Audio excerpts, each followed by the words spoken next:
When reality hits hard and you can't understand it, you often fall into denial. Berge, the Demon King, screams in pain and rage.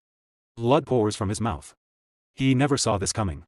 In his destroyed throne room, the dead bodies of his followers lie everywhere. The winning heroes stare up at him from below. His black flames, which he was so proud of, fail to kill any heroes. Berge looks in shock at the group that defeated him. He can't understand how the hero sword god's blade cut through his tough scales and pierced his heart. The scene freezes on the moment the sword stabs him while he sits on his throne. I don't understand, Berge thinks. Blood drips down his chin. He can't accept that he lost. The story flashes back in time. Berge remembers his younger days. I was far better than everyone, he thinks.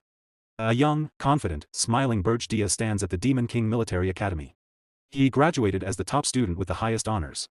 There are the Demon King standards, rules set by the first great Demon King Emperor. Berge studied them more than anyone and followed every word exactly. He built a tower. He kidnapped princesses using his demon minions. He even helped train the heroes who came to rescue them. He kept the princesses in cages to attract their saviors. For a demon king, the rage and sadness of heroes was the best food. But killing them too early was a problem. The right way was to let them grow stronger first, then defeat them. The stronger the hero, the better the taste. That was his belief. He followed the standards better than any other demon king. Hatred from ordinary people grew. He thought conquering the world was only a matter of time.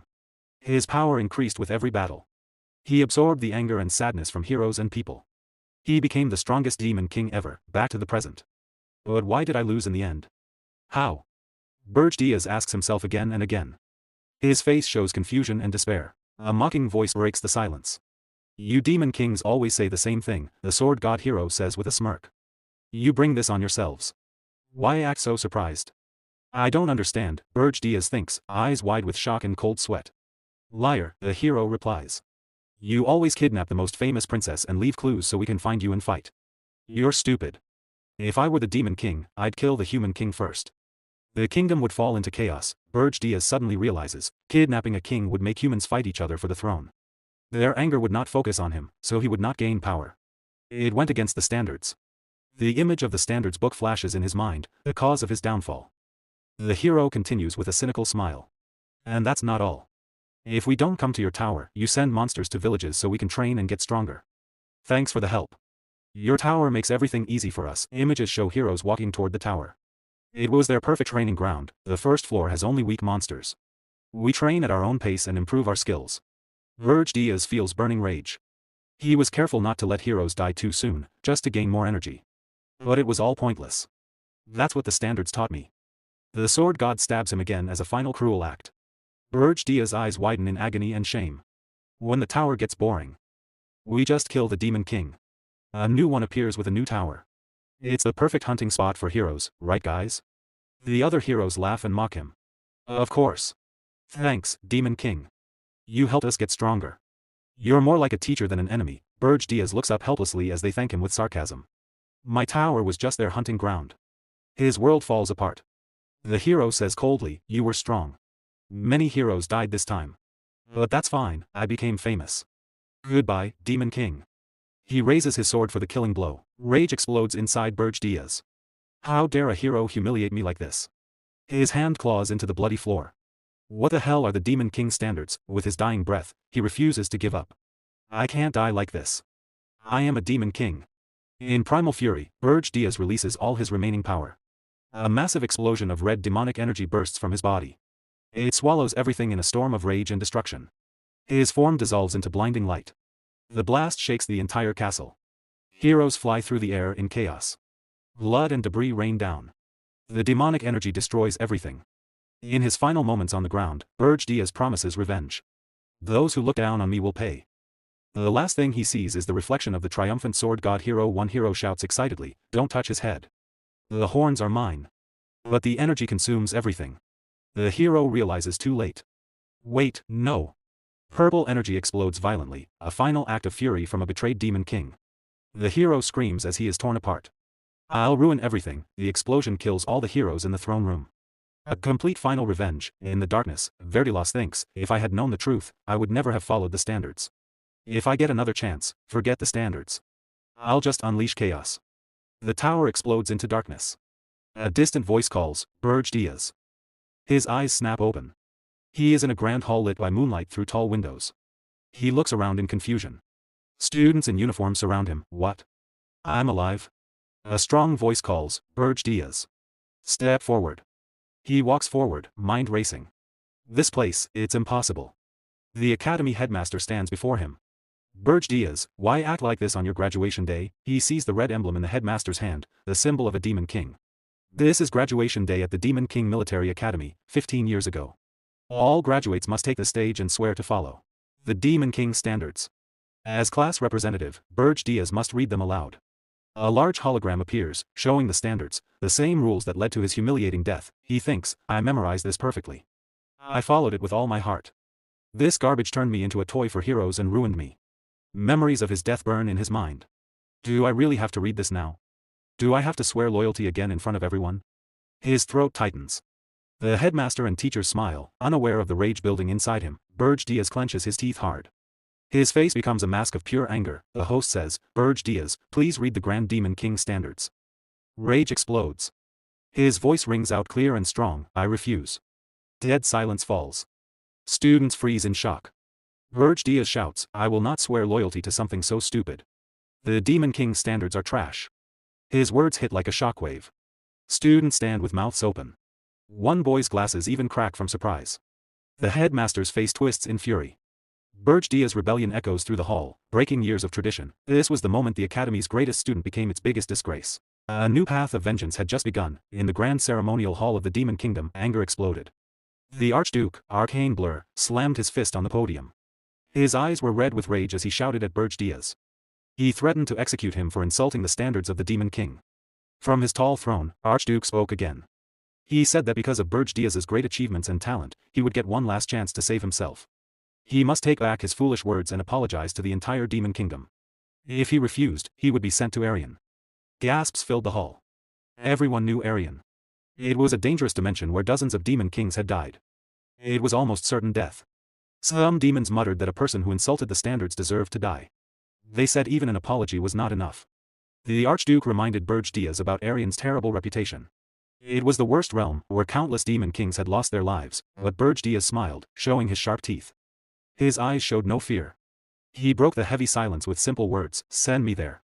Shock spread through the hall. Berge Diaz spoke loudly and boldly. He said he would go to Arian to prove that the Demon King standards were worthless. The Archduke was furious at this disrespect. He called Berge Diaz hopeless and ordered him sent away at once. A bright teleportation circle appeared under Berge Diaz's feet. The Archduke added that he would get none of the special treatment given to high-ranking demon kings. No one would go with him. He could not return until his task was done. As he fell through the portal, Berge Diaz thought calmly. This was what he expected after the mess he had caused. But they were sending him back to that place. He fell toward a vast, beautiful land of mountains and rain, the same world where the heroes who once killed him had lived. In his mind, he remembered that even before his regression, he had chosen Arian himself. Berge Diaz believed that the strongest, like him, should face the greatest challenges. That pride cost him his life in the past. Too many heroes had used the Demon King's code against demon kings. Seconds later, Berge Diaz crashed onto the peak of a snowy mountain shaped like a shooting star. He spread his wings to block the cold winds of Regressed Mountain in the northern continent. Still proud, he cleared his throat and said, I won't let that happen again. This time, I'll use the code against the heroes to prove I'm right. Meanwhile, Gordon Dyrek shaved happily while humming a tune. He fastened his clothes neatly, looked in the mirror, and smiled. Perfect. The Demon King's Academy trains future Demon Kings. The Demon Clan Academy trains the clans that serve them. By Demon Realm rules, the top clan serves the top Demon King. Standing on the graduation platform, Gordon heard his friend say, Lucky you, Gordon. Graduating as head of the clan means you'll serve Demon King Berge. I wish I had tried harder. Gordon stayed calm outside, but inside he was excited. None of the Demon Kings compared to Lord Berge. Berge came from the rare demon dragon bloodline, a genius born once in 1,000 years. Serving him was an honor. With Lord Berge, they could conquer any world. Gordon dreamed of his own name in demon history. Suddenly, Berge Diaz spoke from the stands, that's wrong. Everyone froze. Berge Diaz continued calmly, the so-called Demon King's code is nothing but trash. In that moment, Gordon's dreams broke. He stood stunned. These were the memories of the man now deep in Regressed Mountain. By demon law, the top clan serves the top Demon King. Gordon was still in shock. But why? Berge Diaz's voice came from behind, they said no clan would follow me, but they still sent someone. Gordon turned slowly. Berge reached out his hand. Good to see you again, Gordon. Gordon did not shake it. Why did you say that? You called the code trash in front of everyone, and to Arian, no less. Now I'm going to die, too. Even after a sincere warning from the Berge Diaz, calm down. You'll tear out all your hair now. He couldn't drop his anger instantly. My hair isn't the issue. That noisy display made Berge Diaz ponder. Has Gordon always been like this? Before I reverted, he was calm and confident. An old memory from a past life flashed. It'll be hard, but with you and me, we can do it. Actually, if it weren't Arian, I wouldn't be interested. Berge Diaz sighed wearily. It's understandable. The situation is totally different now. But if I told him I'd reverted, he'd think I'm crazy. Having vented everything, Gordon finally fell silent and gathered himself. He sadly clutched his hair to hold back tears and apologized for his earlier disgrace, saying, since it's come to this, I'll fulfill my duty, forcing Berge Diaz to pretend not to notice the weak display and reply, very well. Demon King's Code. Rule 1. A Demon King must erect a tower, but must not hide it or place it in an overly harsh environment. Only then can heroes find it. Gordon, of course, remembered and warned Berge Diaz. This place is too dangerous. Surrounded by towering mountains, humans can't find or reach it. Even strong monsters roam freely. You can't build a tower here. We should move. Unexpectedly, he bent and shoved the stone straight into the ground. No, I'll build the tower right here. The tower seed planted in the earth and feed it with the Demon King's device so the tower can grow. That act visibly angered Gordon. Rule 1, you're directly defying them. Have you even discarded a Demon King's pride? Berge Diaz muttered dejectedly. I never swore to obey them. From an angle Gordon couldn't see, Berge Diaz silently glanced at him. I understand the disgust you feel being demon-born. It's hard to abandon a belief engraved to the bone. Unless you die or endure something as brutal as death, you won't renounce it because I was the same before. Berge Diaz slowly drove his nail into his palm to draw blood. He carefully let that plasma drip onto the tower seed and said, listen closely, Gordon. The Demon King's code is trash, especially here in Arian. The unusual gravity in his tone sent a chill down Gordon's spine. The snowy mountain began to tremble continuously from beneath the frozen ground. The tower seed started to react. It suddenly expelled a small orb of mana. It quickly spiraled in a large circle across the ground. Berge Diaz watched and hissed with excitement because Arian is crawling with heroes. Remembering the people who skewed him in his past life, he couldn't help sneering, so many it's absurd. As the formation completed, a series of announcements rang out. Tower identifying user race. Black Flame, Dragon Demon Clan. Name, Berge Diaz. Identification complete, proceed to summon the tower. The final announcement coincided with a building rising from the frozen ground. The splendid sight made Berge Diaz mutter bitterly. This is why Demon Kings keep dying here after countless tower destructions. Humans learned the tower's mechanism and used the Demon King's own rules against us. On this land, the Demon King's rules no longer apply. Indeed, they should be called the Hero's Standards, which puzzled Gordon. Gordon finally understood the terrible truth. In this land, the old Demon King rules no longer worked. They should be called the Hero's rules instead. Before them stood a tall, dark tower, complete and menacing, rising out of the snowy wasteland. Gordon stared up at it, stunned. In the end, Berge Diaz had built the tower in that forbidden place after all. Berge Diaz walked calmly toward the main entrance. Let's go in, he said to Gordon. Gordon followed in silent hesitation. They entered the first floor of Berge Diaz tower. It was a huge hall with high, arched ceilings and a patterned floor, but it was completely empty. Gordon spoke out loud. A normal Demon King tower should have traps, complicated rooms, or monsters to guard it. But there's nothing here. It was a tower with no advantages for a Demon King, no special privileges. They climbed to the top floor, the Demon King's chamber on the 5th floor. It was the same, a large empty hall with a throne at the far end, and nothing else. Every floor was deserted. Gordon looked serious. The tower is built now. We can't change that. So we must at least follow rule number 2 of the Demon King standards. Rule number 2, kidnap a prince or princess, preferably one high in line for the throne. The reason was simple: important royalty produced more demonic energy when captured, through the anger and sorrow of their kingdom. Gordon offered to advise Berge Diaz. The Demon King stood with his back turned and allowed him to speak. Gordon pointed to a map. The closest kingdom is the kingdom, of course, in the Regressed Mountains. Please kidnap the princess with the highest rank. That will bring the most anger and sorrow from the kingdom, and you will grow strong quickly. Gordon expected Berge Diaz to refuse. To his surprise, the Demon King agreed. Gordon was shocked. Berge Diaz added, I already have a princess in mind. Excited, Gordon offered to help, but Berge Diaz gave a clear order: stay here and guard the tower. A Demon King's home cannot be left empty. Gordon felt huge relief and joy. Thank goodness, Berge Diaz was still acting like a real Demon King. His strange behavior had just been stress. This could still work. Now it truly began. As Berge Diaz prepared to leave from the balcony, Gordon asked, trying to be a good servant, which princess will you bring? Berge Diaz gave a sly, secret smile and only said, well. The scene changed. Berge Diaz flew over a distant city at night. His target was far away, not the nearby kingdom, but Hilderin, the southernmost nation on the continent, the farthest from his tower. The view moved to a huge castle. Only one window was brightly lit in the dark night. Inside the room, a beautiful blonde princess named Hildera looked out the window. Berge Diaz spread his demon wings and landed in front of her under the full moon. Now his true plan was clear. Out of all possible princesses, he had chosen the one with the least importance, the 13th princess. His red horns shone in the moonlight. With an intense look, he said, I have come to take you, princess. Back in the tower, Gordon's mind exploded. He screamed at the top of his lungs, that's the exact opposite of the standards. In the middle of the night, the Demon King Berge Diaz appears in a princess's bedroom. The young woman with long blonde hair, wearing a nightgown, sits on her bed. She looks at him without fear, only calm curiosity and a serene face. Princess Hernand asks the stranger, who are you? Under the bright full moonlight, Berge Diaz answers with a serious and determined look. I am the Demon King who has come to kidnap you. A small, mysterious smile appears on Princess Hernand's face. This is a completely unexpected reaction to a kidnapping. Still sitting on her bed, she asks a bold question to the surprised intruder.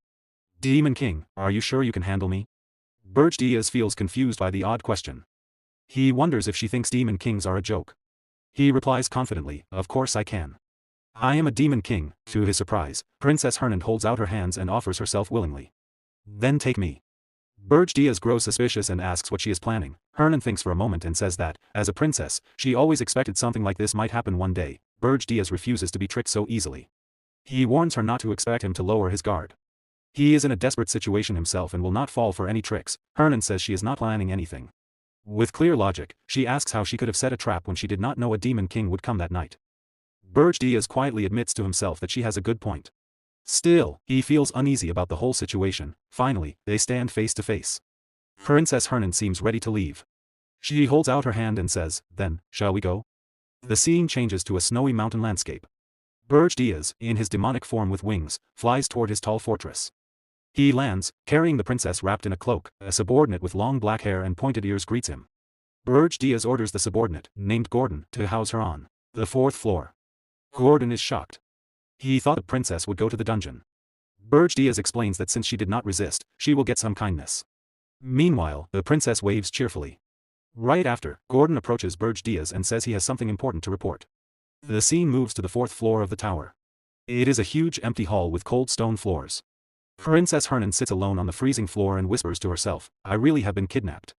Her thoughts wander. She compares this place to her old life. Here, there are no pillows, no blankets, no servants like in her palace bedroom. There are no beautiful gardens with fountains. This place is nothing like her kingdom, but then her face lights up with mischief and joy.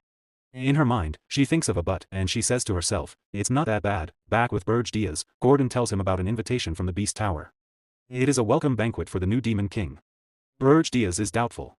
He thinks it is a weak attempt to scare and test the newcomer. The story explains that Demon Kings are too proud to work together. But a great threat named Arian has forced them to form an uneasy alliance. Berge Diaz thinks about this. Before, he ignored the others and thought they were weak. Now, as the new Demon King, he knows he must join in. He decides to accept the invitation to make first contact. Berge Diaz and Gordon arrive at the Beast Tower, a huge stone building covered in vines in the middle of a thick jungle. On a massive throne sits a giant beast with white fur, sharp claws, and glowing red eyes. My name is Draxon. I am the Demon King of Beasts, he says. He brags about his power. I have ruled this place for 70 years. Berge Diaz listens in silence while Draxon mocks him. So, you're the new Demon King. I heard you broke traditions, but you look pretty ordinary. Berge Diaz stays calm and asks directly if Draxon wants a fight. He tells him to speak plainly. Behind him, Gordon already regrets coming. Draxon laughs and finally reveals the true reason for the invitation. Archduke Arcane told me to watch you as soon as you arrived. When Berge Diaz hears the name, he scoffs and calls the Archduke that noisy old vampire.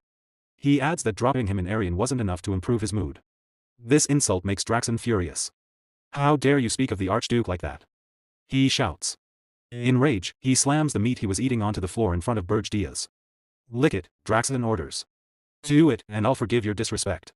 Berge Diaz stays calm. Demon King of Beasts, he says, do you really not know why I'm here? Draxon laughs mockingly. Because you mocked the Demon King orthodoxy. A wicked smile appears on Berge Diaz's face. According to that orthodoxy, demon kings cannot kill each other. Suddenly, Berge Diaz stomps the ground. The floor cracks, and a powerful shock wave bursts out. A crushing red aura explodes from him, sending Draxen flying through the air. Everyone freezes in shock. Berge Diaz's eyes glow bright crimson. Do you really think I would follow that rule? Draxen lies on the ground, soaked in cold sweat and shaking with fear. He can only think, what is this aura? Terrified, he quickly tells the rest of the message. Archduke Arcane ordered him to check if Berge Diaz had kidnapped a princess. If the report was not sent within a month, Berge Diaz would lose his authority. As Berge Diaz and Gordon start to leave, Berge Diaz says casually, I did kidnap a princess. Draxen's eyes widen in shock. Berge Diaz smiles with smug pride and adds, but she suits my taste perfectly. Draxen and his beasts are left speechless. The scene returns to Berge's tall tower in the snow. Its windows glow faint red. In the throne room, Gordon praises Berge Diaz. You showed the true majesty of a demon king. Berge Diaz brushes it off. He is sure Draxen will not bother them again. Still, he knows they must stay ready. He tells Gordon to check on the princess while he thinks about how to use her. Snow falls quietly outside the Gothic window. Berge Diaz sits on his throne, looking worried. He admits the situation is troublesome. If the other demon kings feel the same way, things will get complicated, but his eyes grow determined. Mocking the orthodoxy has brought bigger problems than he expected. Even so, he would make the same choice again. Proud and defiant, he says to himself, I would rather die than bow my head to garbage. Berge Diaz opens his status screen.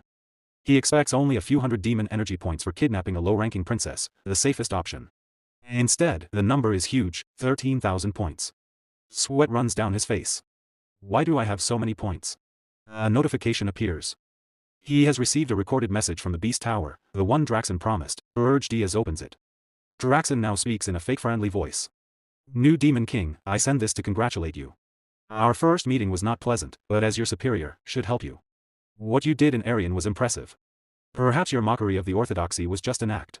As he listens, a terrible suspicion grows in Berge Diaz's mind. His face tightens with panic. Something is very wrong. At that moment, Gordon bursts into the hall, out of breath. Demon King. We have a big problem. The fourth floor, the scene shows the fourth floor.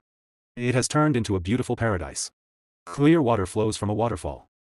Colorful butterflies fly around. Flowers and green plants cover everything. Berge Diaz stares in complete disbelief.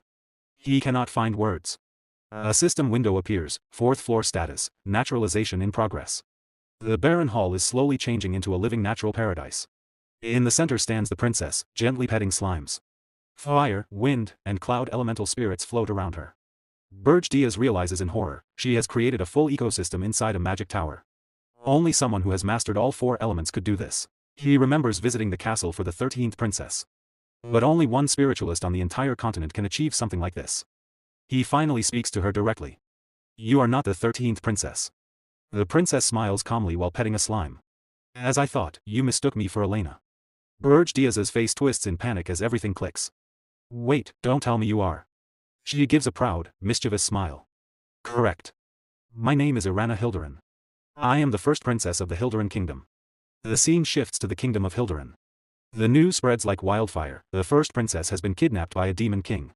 King Ernan, Irana's father, is furious. His eyes are bloodshot with rage. Who dares kidnap my beloved daughter Irana? He roars his orders, gather the greatest heroes and the entire royal army. Now. Armored knights rush to prepare for war. The king's final command echoes with pure fury, we will behead that foolish demon king and bring my daughter back. Back at the tower, Princess Ernan Hilderan smiles boldly and challenges her captor. Do you really think you can handle me? Berge Diaz is shocked. Even with his sharp senses, he did not sense the princess's great power. As a genius elemental mage, he wonders how she hid it from him. Ernan shows him her secret, a ring. It is an ancient royal treasure that completely hides her mana, making her impossible to detect.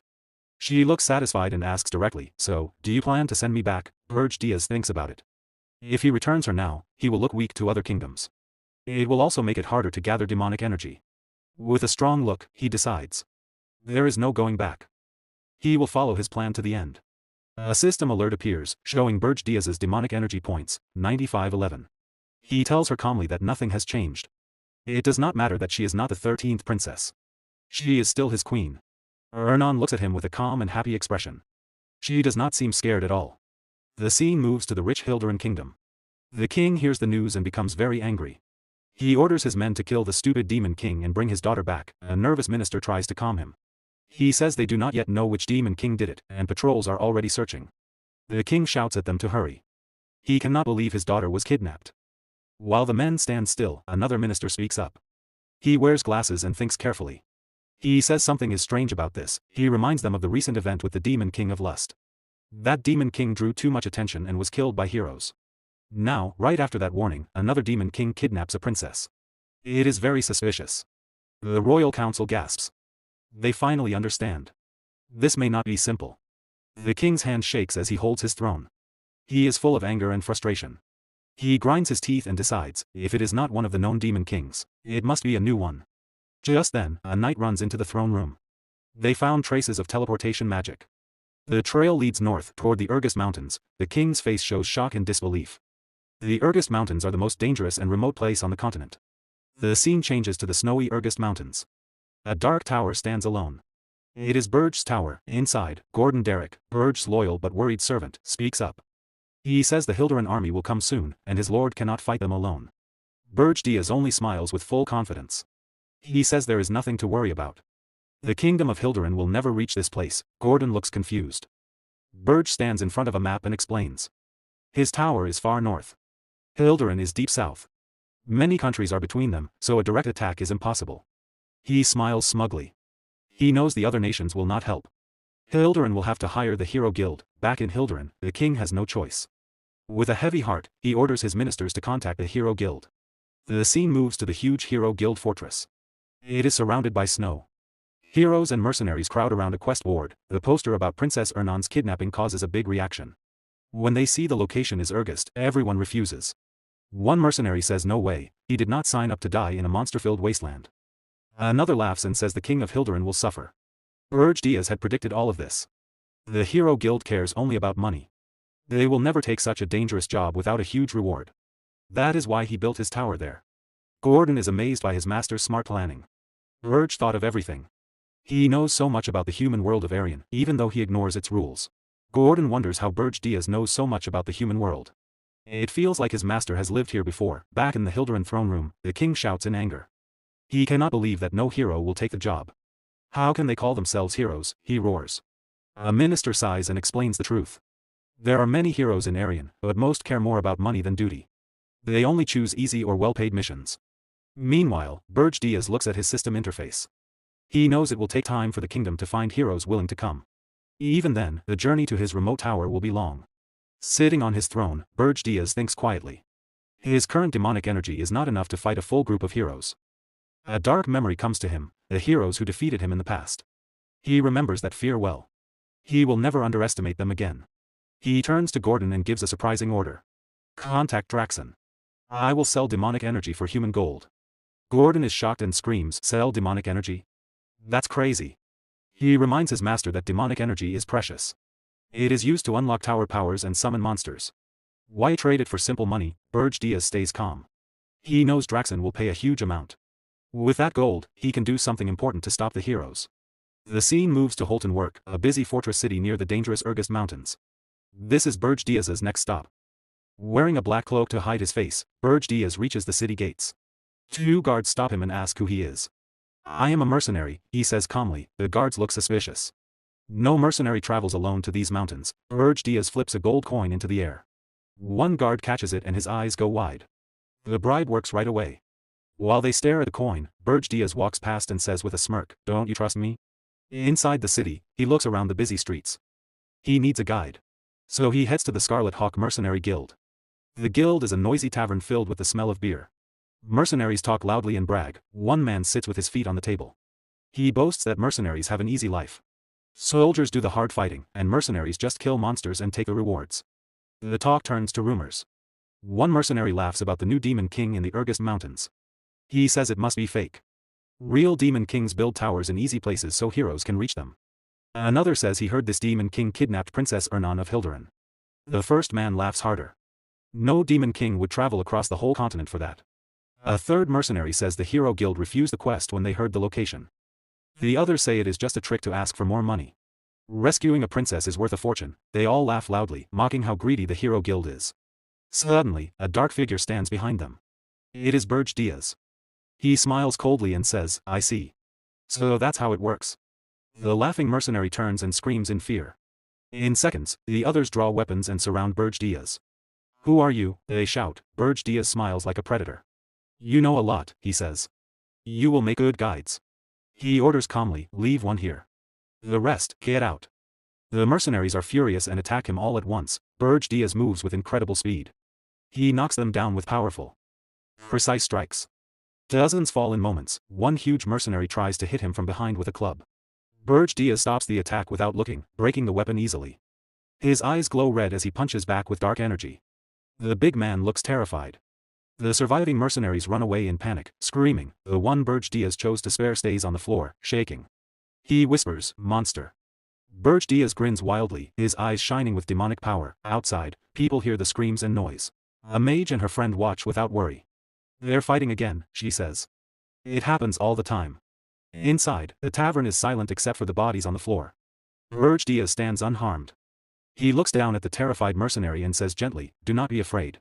Answer my questions, and I will let you live. The man nods quickly. Berge Diaz asks, where is the slave market? The scene changes to a beautiful mansion with fountains and iron gates.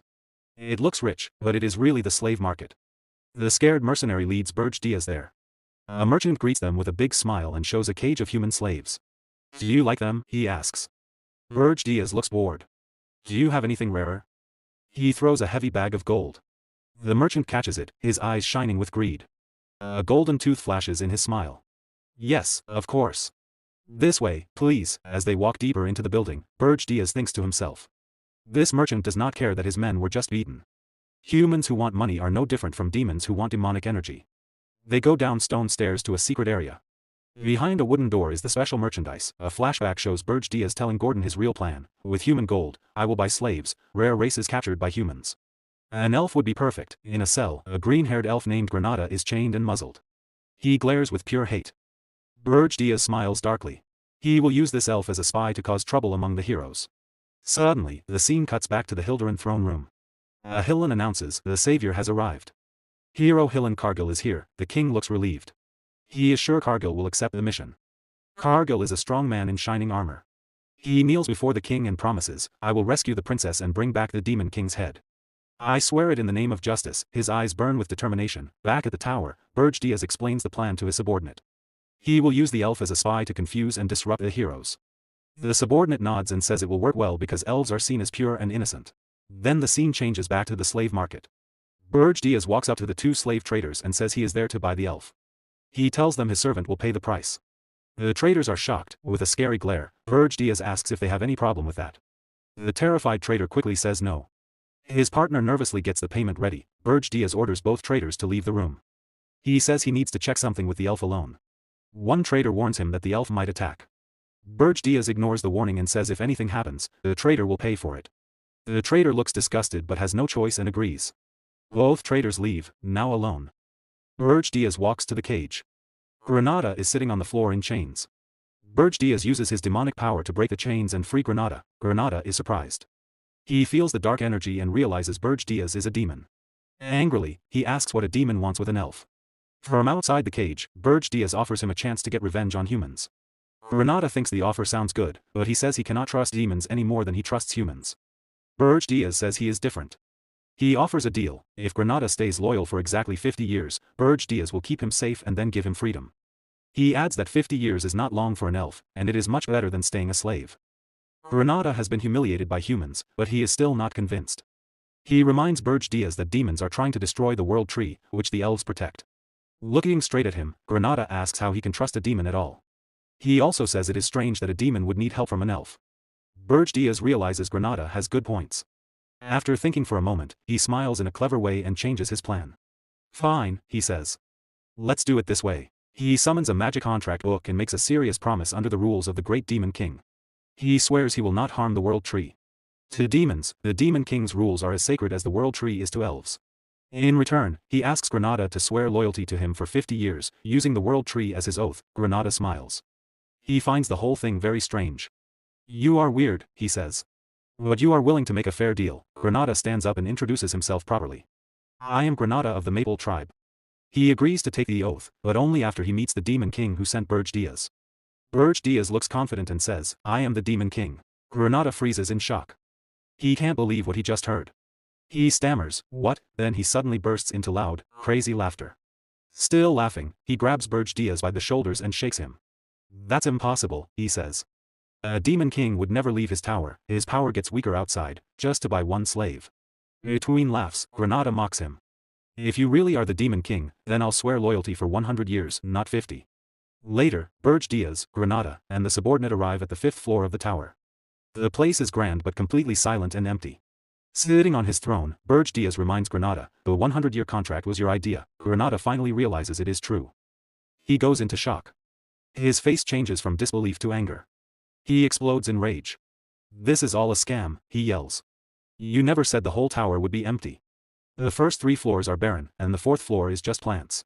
Furious, Granada shouts, what kind of Demon King has no monsters guarding his tower? Heroes will destroy us in a year. I won't work like this. Berge Diaz stays calm and coldly says, we have a contract. Suddenly, Berge Diaz releases a terrifying wave of demonic power. It crushes Granada to the ground. Sweating and shaking, Granada finally admits to himself that this man really is the Demon King. Granada remembers the trip to the tower. Even though the tower looked old and empty, no monsters from the mountains came near. They were all scared of Berge Diaz's strong presence. Granada gives up. A Demon King is still a Demon King. Maybe through him, Granada can get the revenge he wants. Defeated, Granada kneels. He swears on the great name of the World Tree that he will be loyal for the next 100 years. As he swears, Granada thinks, if the Demon King came to recruit me himself, I must be important in his evil plan. But Berge Diaz's first order surprises him completely. With a relaxed smile, he says, good. Now, make me dinner. Granada freezes. His mind, ready for a big dark plan, goes blank. The scene changes in a funny way. Granada is now wearing an apron. He chops vegetables with great skill. He thinks, wasn't I supposed to be part of some evil master plan? To his shock, Princess Hilderin stands next to him, also cooking. She asks cheerfully, do you need help with the vegetable bread? Granada has no words, the view widens to show a long dining table on the 5th floor. Berge Diaz sits at the head. Princess Ernand and Gordon Durka sit on one side. Granada sits on the other. Still confused, Granada asks Berge Diaz, is that woman really the Princess of Hilderin? Berge Diaz answers casually. Yes, that's Ernand Hilderin. The princess just smiles. Granada explodes again. You've lost your mind, he yells. You kidnapped a kingdom's princess, but your tower has no defenses. How will you stop heroes from attacking? Berge Diaz calmly lifts a bite of food on his fork and says, that's why I bought you. For now, just sit and eat. Granada goes silent in shock. In a funny moment, Berge Diaz adds, the food is really good. Princess Ernand says happily, I helped too. Granada thinks to himself, what in the world is going on here? The scene moves to the 4th floor, a lush green field full of plants. Granada asks, is this where you plan to fight heroes? Berge Diaz shakes his head. No. If heroes reach this floor, it's already over. Then he explains Granada's real job. You will cause trouble in the human world. Granada blinks. You want me to be a spy? Berge Diaz nods. Yes. But first, I need to test your skills. He gestures to Granada. Attack me. Granada is stunned. He thinks, how can I beat a Demon King in his own tower? Berge Diaz gives him a handicap. I'll fight with one hand and no demonic energy. If you win, I'll cut the contract by 50 years. This excites Granada. He gathers nature energy and shouts, I'll attack with everything. Wind and leaves swirl around. The fight starts. Granada attacks fast and hard, but Berge Diaz blocks every move easily with one hand. Berge Diaz says, your moves are sharp for a former slave. It's because of the mana from the plants on this floor. That's normal for an angry elf. Granada yells, I'm no ordinary elf. You'll regret this fight. He uses nature magic. Vines shoot from the ground and wrap around Berge Diaz's leg, holding him still. Berge Diaz looks down and pretends to be surprised. Granada roars, you're open. He jumps forward with a powerful punch. Just then, a dark smile appears on Berge Diaz's face. He thinks, this is enough. In a flash, Berge Diaz disappears and reappears behind Granada. His eyes glow red, and his aura is scary. I hope you remember who you're fighting, he whispers. Granada freezes in fear. With a cold grin, Berge Diaz says, I won't kill you by mistake, but it will hurt. Terrified, Granada stammers, wait. Wait, a huge boom shakes the tower. The test ends badly for Granada. The scene changes to Orton Walk, the base of the Red Falcon mercenaries. Their captain greets Berge Diaz with big fake praise and greedy eyes. What an honor to see you again. Berge Diaz says he wants to hire the whole group for 1 year.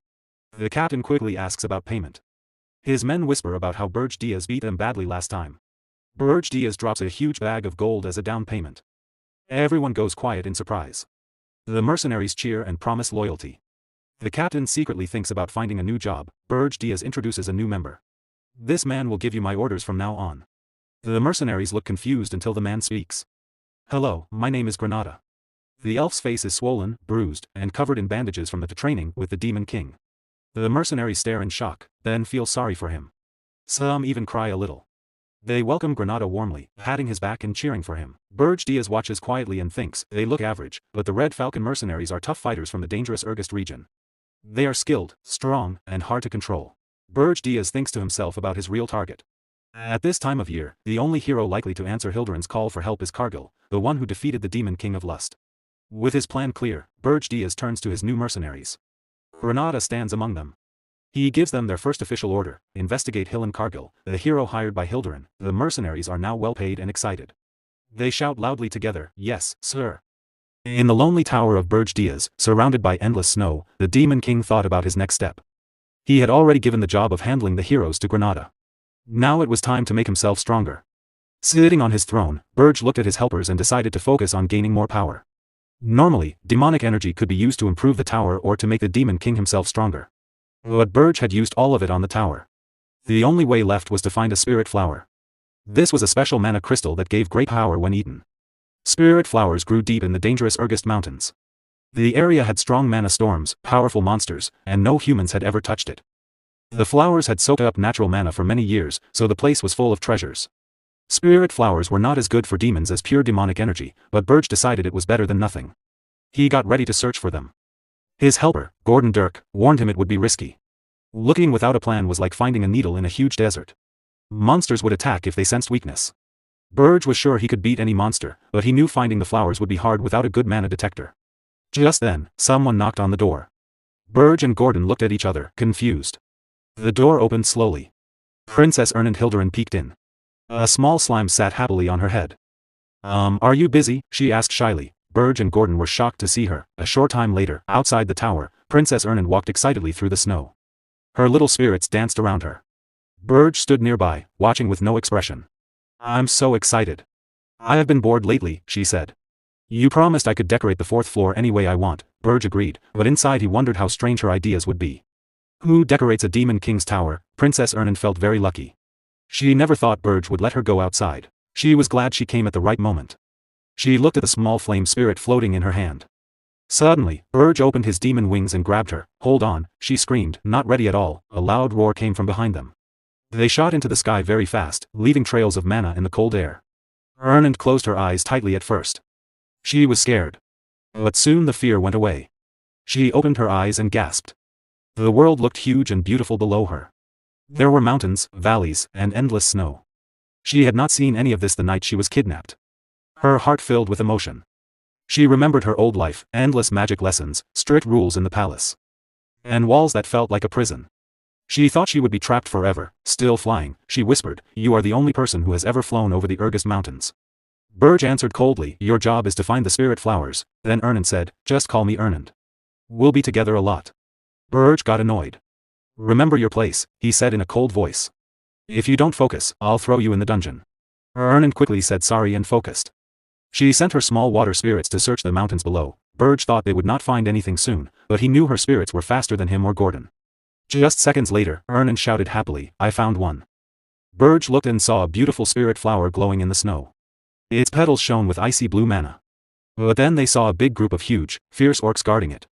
Berge landed in front of them like a true king. If you have any honor, leave the flower and go, he said. The orcs growled. We don't obey demons. We hate you. You will die. Berge laughed in a dark way. Gordon was right. I was foolish to expect beasts to listen. Dark purple power exploded around him. Small horns grew on his head. I'll turn you all to ashes. A wave of energy hit the orcs. They screamed as flames burned them. The power difference was too great. Some orcs tried to attack the weakest target, Princess Ernand. Berge did not move. He made a barrier of demonic energy around her. When the orcs touched it, they were destroyed. Ernand watched in amazement. She knew a group of orcs could beat ogres, but they could not even get close to her. Berge gathered more power and released a huge explosion of dark energy. It destroyed everything. Silence came back. Snow fell on the burned ground. Ernan knelt by the spirit flower. It looked like a blue hyacinth, full of water and ice mana. "It's so pure," she whispered, staring with wonder. Berge saw the greedy look in her eyes. "Don't think about taking it," he warned. "Okay," she said quietly. Berge offered a deal. "If you find more, you can keep one." Her eyes lit up. "I'll do my best," but even after searching until they were tired, they found no more flowers. That night, back in the cold tower, Berge sat on his throne and looked at the one spirit flower. He thought about Princess Ernan. At first, kidnapping her seemed like a mistake. But now, as he watched her sleep peacefully with her spirits around her, he thought she might be useful after all. Gordon came in. "Demon King, a message from Granada arrived." "That was quick," Berge said, surprised. Gordon said, "The hero Hillen Cargill and 32 other heroes have left the capital of Hilderan. But they are not coming straight here. They are following the usual hero path, making a party, doing village quests, and getting stronger on the way."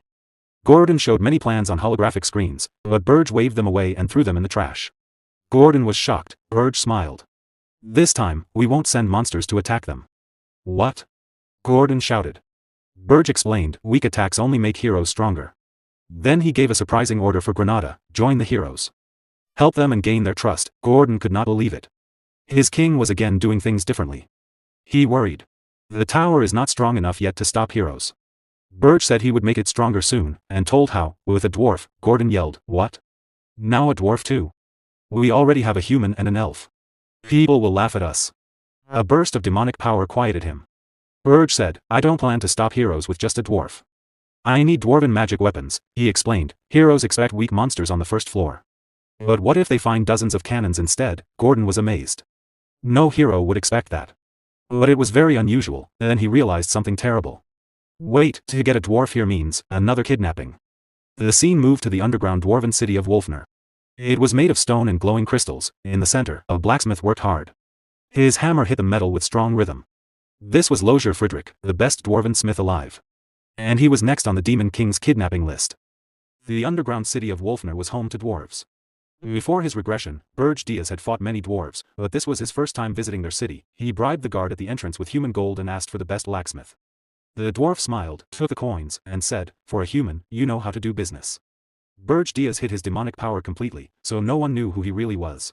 With a small bribe, he got clear directions: go into the city, find the huge hole, take the lift down. Guards would check identity and assign a floor.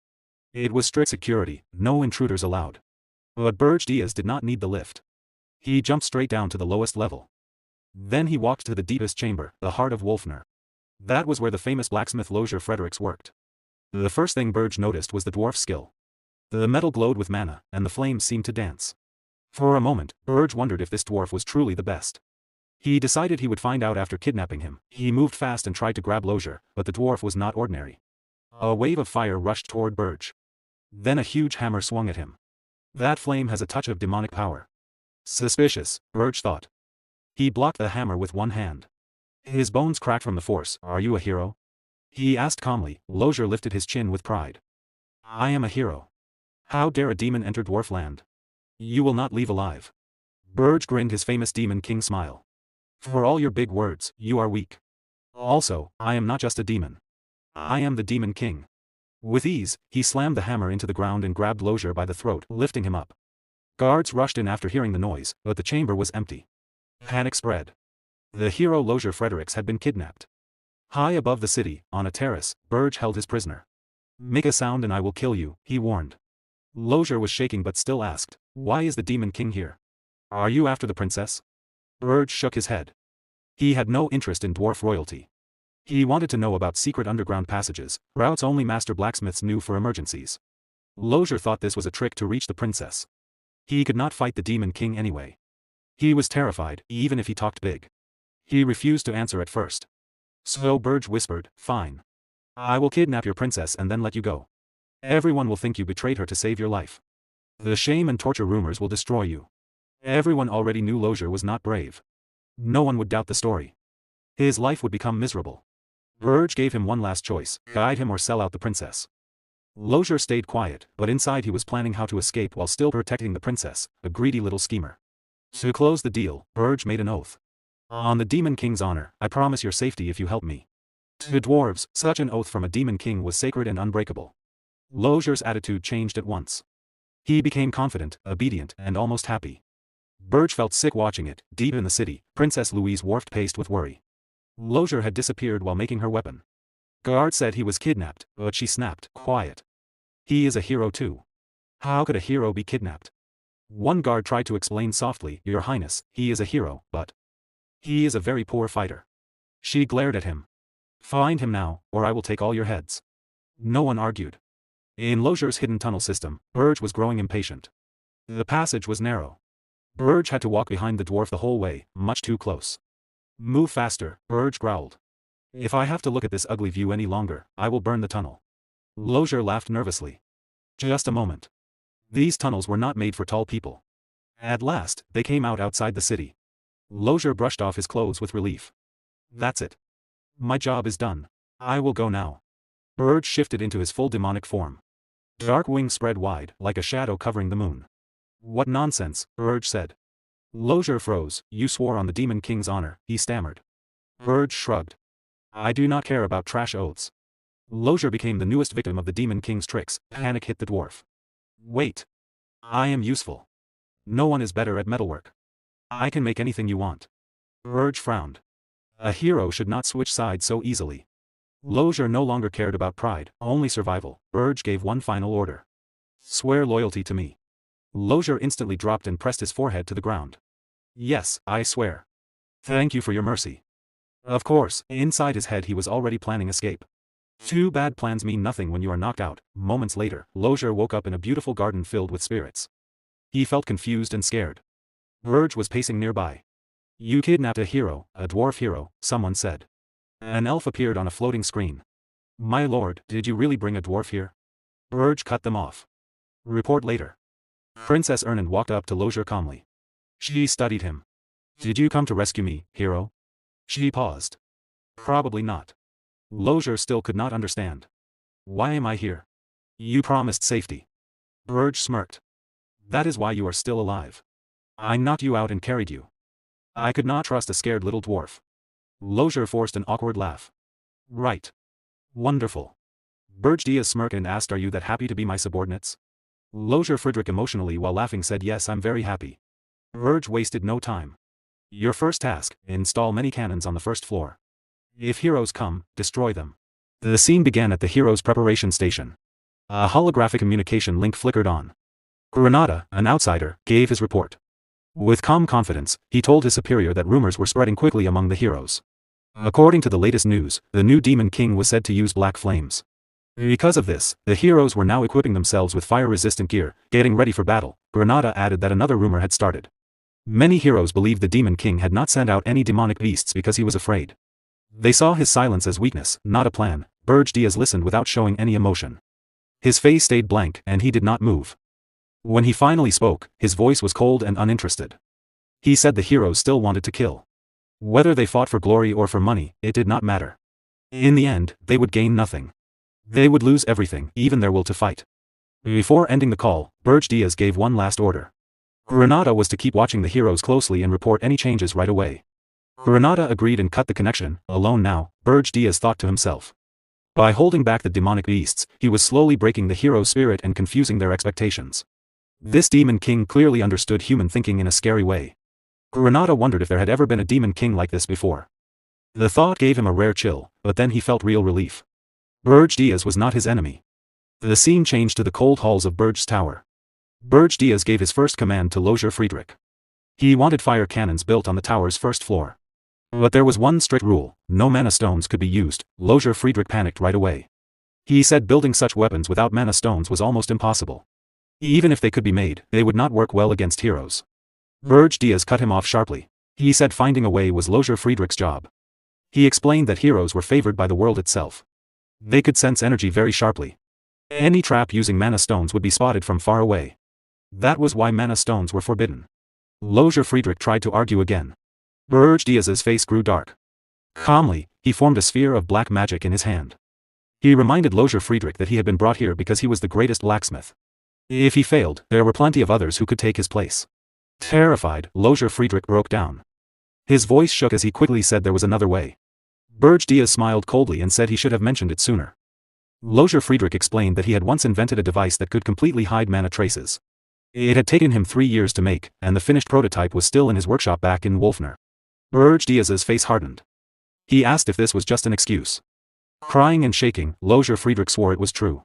After a short pause, Berge Diaz decided to believe him, but with protection. He put a purple rune-etched collar around Lozier's neck. When Lozier Friedrich asked what it was, Berge Diaz explained calmly that it was a magic restraint. With one gesture, it could separate his head from his body. He added, with a thin smile, that the collar also changed how others saw Lozier's face, making it hard to recognize. If Lozier ever tried to remove it, Berge Diaz would see it as an escape attempt, and death would come instantly. Lozier Friedrich fully understood. He collapsed in fear and swore he would never try to take off the collar. After giving his orders, Berge Diaz left with Lozier Friedrich.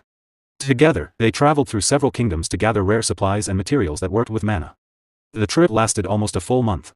Berge Diaz stored everything in his spatial pocket to keep it safe. When they finished, they returned to Wolfner, the Dwarf Kingdom. Inside the city, chaos had already begun. A huge boulder suddenly crashed down near a group of dwarves, breaking stone and sending pieces flying. At the center stood Princess Louise Worft, clearly furious. She shouted that a month and a half had already passed, yet the dwarves still had not found Lozier Friedrich. She called them useless and asked how much longer she was supposed to wait. An elderly dwarf stepped forward nervously. He explained that Lozier Friedrich had built many underground tunnels over the years. Their teams were searching every one, but Lozier had probably already escaped the city. Princess Louise snapped back. Of course he fled, she said. It would have been stupid to stay. She was sure Lozier Friedrich had been kidnapped. In a sudden rage, she grabbed the old dwarf by the face and lifted him off the ground. Coldly, she said she would give them 2 weeks. If the kidnapper was not found by then, every dwarf would die. Terrified, the old dwarf promised they would succeed. Princess Louise let him go and ordered the soldiers to destroy every tunnel Lozier Friedrich had ever made. The dwarves hurried to obey. As the soldiers ran off, the focus stayed on Princess Louise Worft. Princess Louise stared at the weapon made by Lozier Friedrich before he disappeared. Her body was strong and far from ordinary. She grabbed the weapon tightly, then shouted as she used her power to crush it into a useless pile of scrap. Lozier, please be alive, she yelled. You can't die until you've finished my weapon. At that moment, a hidden part of the wall slid open quietly behind her. One of Lozier's secret tunnels appeared. Louise felt the movement right away and turned quickly, her eyes sharp and focused. Because of the face mask that blocked recognition, she couldn't see who stepped out. But she knew the tunnel at once. In a cold voice, she said that only Lozier Friedrich knew about these hidden passages. She demanded to know if the man in front of her was him. Lozier Friedrich froze. Fear took over him. After a short struggle, he managed to say her title with a shaking voice. Louise cracked her knuckles. Anger showed on her face. She shouted that the bastard had dared to come back alive. A fierce smile appeared on her lips as golden vines of energy flared around her body. She accused him of hiding because he didn't want to make her weapon. Tears ran down Lozier's face as he desperately said no, that she had it all wrong. His words only made her angrier. She snapped back, reminding him that she was a princess and that he was insulting her by saying she was wrong. With full authority, she declared that from now on, he would be her slave and forge weapons for her forever. Golden energy glowed around her fist as she pulled it back. She said she would punish him first for running away. Just before her punch hit, a powerful blast exploded between them. Princess Louise flew backward through the air. She hit the ground hard but quickly steadied herself with one hand and stood up easily. Dust filled the air, then slowly cleared. Berge Diaz stepped forward calmly. He told Lozier Friedrich to grab the equipment right away. Louise glared at the stranger. The mask still hid his face from her. She demanded to know who he was and why he was helping a dwarf. In a calm, flat voice, he said he was the master of the blacksmith she had just been forcing to work for her. Princess Louise jumped high into the air, her face full of rage. She shouted that the blacksmith was her slave and would make her weapon for the rest of his life. The two crashed into each other midair. Their fists met with terrible speed and power. Shock waves ripped through the air with every blow, shaking the space around them. In the middle of the fierce fight, Berge Diaz saw an opening and kicked toward Louise Worft's neck. To his surprise, she caught his leg with one hand. Her grip was so strong that his eyes narrowed in pain. Before he could pull free, Louise punched him hard. The hit sent him flying up into the ceiling. She turned her head and coldly told Lozier Friedrich that it was his turn next. But Berge Diaz came back fast. He grabbed Louise by the head and slammed her down to the ground. Right away, they started trading blows at incredible speed. Shock waves filled the room and pieces of stone flew everywhere. Their fight looked like a battle between monsters. Not people. Berge Diaz watched and recognized her at once. She was Louise Worft, the second daughter of the princess of the Dwarven Kingdom. She was not an official hero, but her strength was amazing. Even before Berge's regression, Louise had been one of the strongest people he knew, and she was even stronger now than back then. Berge thought quickly.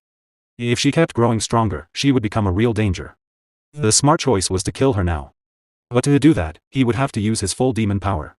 In his weak state, that was risky. If her soldiers saw his true power, they would know he was the Demon King. Their fists crashed together, sending out flashes of golden and purple energy. In the background, Lozier Friedrich was working hard, taking apart a huge machine piece by piece. It was a mana phantom device meant to hide and erase mana traces. During a short break in the fight, Berge looked at him and asked if it was ready. Lozier replied in panic that the machine was bigger than he expected and he was still working.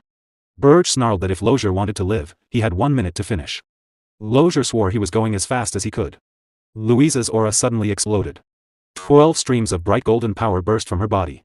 She demanded to know who had allowed them to do this. Berge glanced at Lozier and said coldly that if things got worse, he would leave him behind. Lozier's face went white with fear, but he promised he was almost done. Berge clenched his teeth. He did not know how much longer he could fight without using his full demon power. Every second brought him closer to being exposed. Their mana was running out fast. Princess Louise shouted that she did not care where they came from, they would not leave alive. She then turned to Lozier and said she would break his legs so he could never run away again. Berge laughed darkly. He said she sounded more like a demon king than he did. He told her to give up, he was taking the blacksmith and all the equipment. Just then, Lozier yelled that he was finished. As soon as the machine was turned off, the mana in the room changed suddenly. Louise growled that she would not hold back anymore if Lozier thought he could just come back and steal what was hers. Berge took the chance and kicked her hard in the chest. The blow sent her crashing to the ground, causing a huge explosion.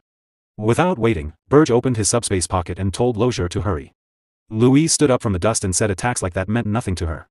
But then she stopped. She saw that Berge, Lozier, and the machine had all vanished. Her soldiers finally arrived and asked what happened. Louise scoffed and called them slow. She asked if they planned to show up only after she was dead. She ordered them to chase Lozier through the tunnels. Then she stopped. The tunnels had been collapsed.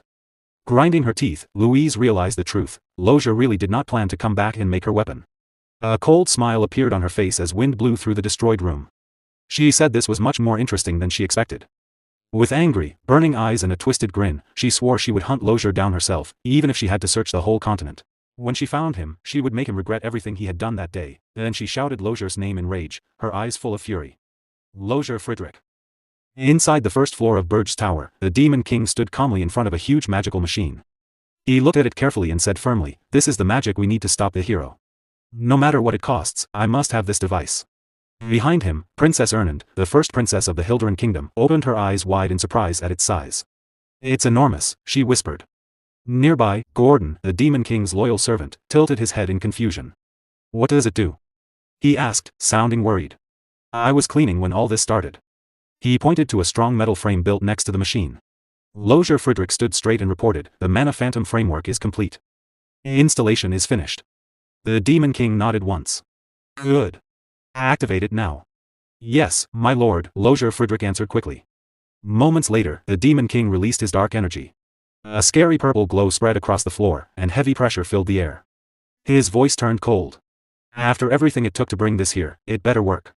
Lozier Friedrich shook under the power but replied, "Activation is already starting." When the spell finished, the machine roared to life. Mana rushed wildly around the room, and blue lightning covered the tower, lighting up everything. Princess Ernand raised her arm to shield her eyes. "The light is blinding." At that moment, a clear system screen appeared in front of the Demon King. System notification: the tower has recognized the Mana Phantom. Synchronization costs 10,000 points. Proceed. The Demon King looked at the screen. "So the tower has this function," he said quietly. "Very well. I will do it myself." Another screen showed his points. Available points, 11,182, he chose to synchronize. Synchronization complete. Points remaining, 1,182, final notification, system update. The Mana Phantom now recognizes the Demon King as its master. Processing complete. The Mana Phantom's power source has been fully changed from mana to demonic energy. The Demon King looked up and called, "Lozier Friedrich." Lozier Friedrich shook his head quickly, full of excitement. "I did nothing, my lord. I never dreamed we could join the Mana Phantom with the tower, or change its power completely. This is the discovery of the century. Even the original creator never thought of this." At that moment, Princess Ernand stepped forward. Her eyes shone as she looked at the awakened machine. "This is incredible," she said. The Demon King turned to her and said casually, "Why don't you try a spell?" Princess Ernan smiled happily. "I'll use any spell I want, then." She started chanting. Bright magical symbols appeared in the air, and a huge, colorful ball of magic formed in front of her. Gordon's face turned pale. "Wait!" he shouted in panic. "I just finished cleaning the tower. Please don't treat it like a playground." The Demon King ignored him and watched the spell. A spell this big should normally be seen and felt far outside the tower. He walked to the door and looked out. He frowned. He could not see or feel any sign of the magic outside. "So this is the effect," he said quietly. A tower joined with a mana phantom. Curious, he sent his demonic energy into the tower. He moved his hand, and his face showed shock. The whole tower disappeared completely. A second later, he moved his hand again. The tower reappeared exactly as before. "I can hide the tower whenever I want," he said slowly, "and bring it back anytime." A small smile appeared on his lips, and a faint purple light glowed in his eyes. "Using this power freely is still hard for now," he said calmly. "But it will be very useful later." Outside the room, Lozier Friedrich could not hold back his excitement anymore. He shouted, begging for permission to study the machine. He even asked to take it apart, then quickly changed it to examine for research only. He called it a historic discovery that no one in the past or present had ever seen. The Demon King, Berge, watched him with sharp eyes. "You sound like a demon ready for battle," he said. After thinking for a moment, he answered, "Very well. If you completely destroy the heroes trapped on the first floor, you may study it afterward." Lozier Friedrich's eyes lit up. Red energy surrounded his body. "I will crush those heroes without mercy," he promised. He began chanting right away, fully focused on his examination.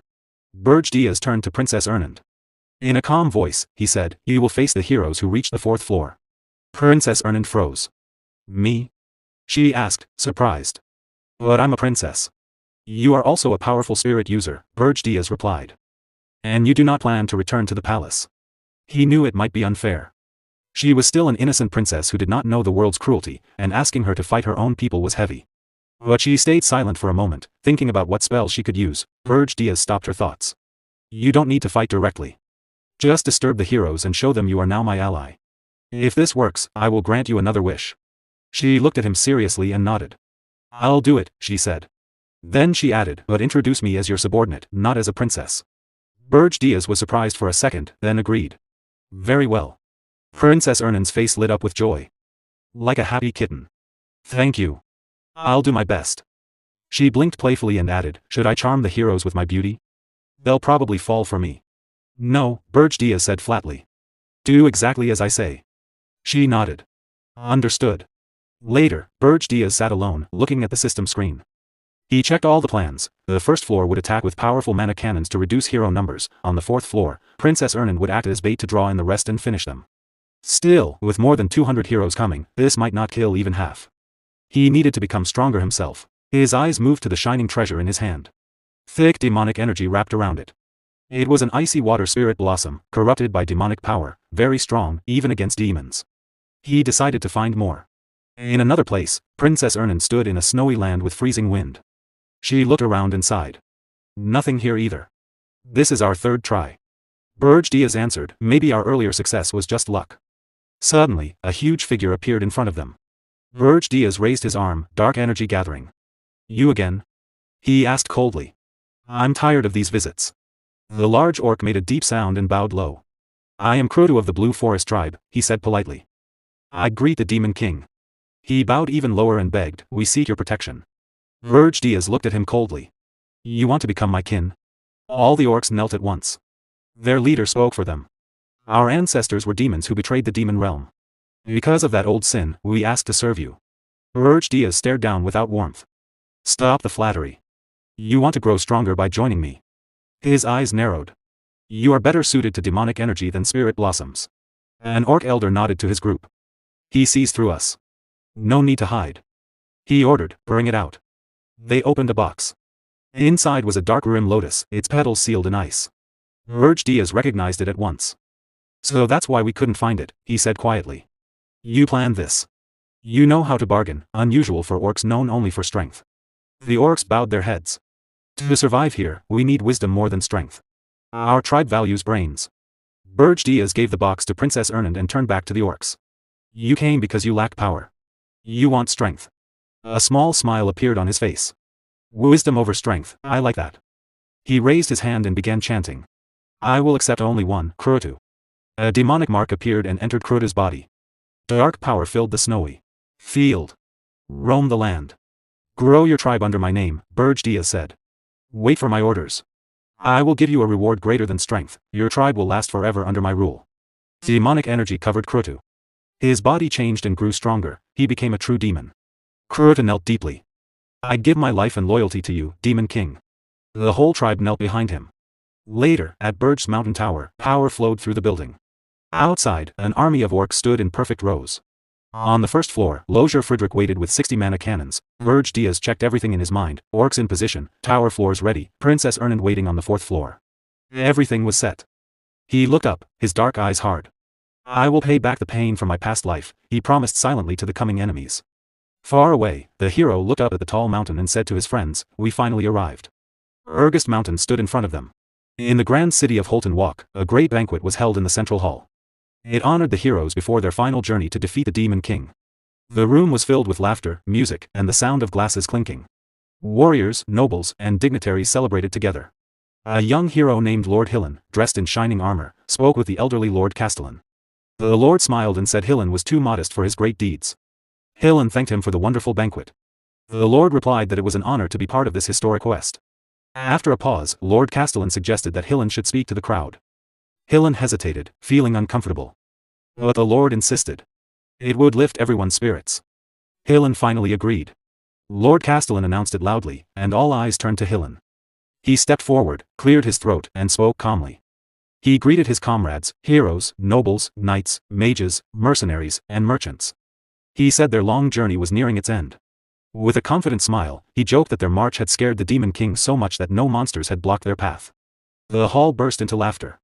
Then he grew serious. He warned them not to relax and said every preparation was done.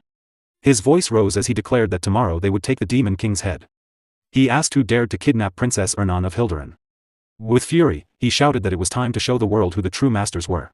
He raised his glass high, the crowd cheered wildly. They raised their glasses too and shouted to eat, drink, and celebrate. From a distance, an elf named Granada watched quietly. He noted that the expedition's size had not changed, just as the Demon King had predicted. Hillen's charisma had kept everyone together, he had gained money from guilds and held the mercenaries loyal, but Granada felt uneasy. The last tower he checked was empty. He wondered if the fight would really be easy. A dark thought crossed his mind, should he betray the heroes now? He panicked and scolded himself. If the Demon King was defeated, his curse would end, that was good for him. He shook his head and went outside for fresh air. He also needed to send a report. That night, under a full moon, Granada stood on a balcony. He used a glowing device to communicate. A calm voice said, we have arrived at Holton Walk. We will rest and climb the mountain tomorrow. Granada replied shortly, I see. Then the Demon King Berge spoke firmly, once you leave Holton Walk, do not contact me again. After a pause, he warned, beware of the snow on the mountain. Stay alert at night. And when the tower door opens, never be near it, the call ended. Granada was confused by the strange last warning. Suddenly, a voice behind him said, what are you doing out here alone? Granada jumped and turned. It was Hillen. Granada said he just needed fresh air. Hillen noticed his tension and offered him elven fruit wine. Granada drank it and felt better. Hillen asked if Granada was worried about defeating the Demon King. He laughed lightly and teased if the elf was nervous.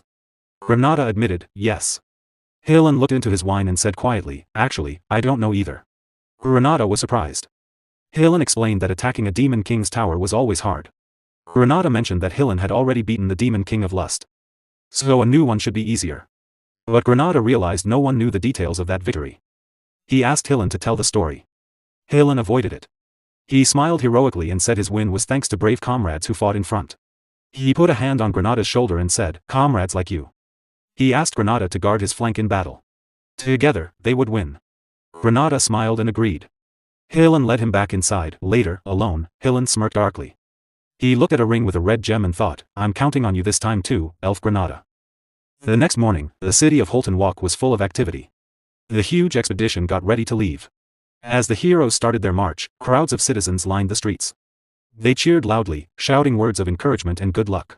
They praised the leaders with cries of, Long live Lord Granada, and Long live Lord Wharton. At the front, Granada walked with a calm, serious face, staring straight ahead. Beside him, Hillen walked proudly, smiling confidently at the crowd's admiration. The cheers grew even louder when people started chanting, "Long live Lord Hillen Karjal." Soon, the expedition left the city behind. The cheers faded away. In their place came silence as they entered the harsh Regis mountain gorge. Tall, snow-covered cliffs rose on all sides. A sharp, cold wind blew through the air. The large group moved slowly through the empty, frozen land. The cold was their only constant friend. As they went deeper into the mountains, some soldiers began to talk. Their worries started to disappear.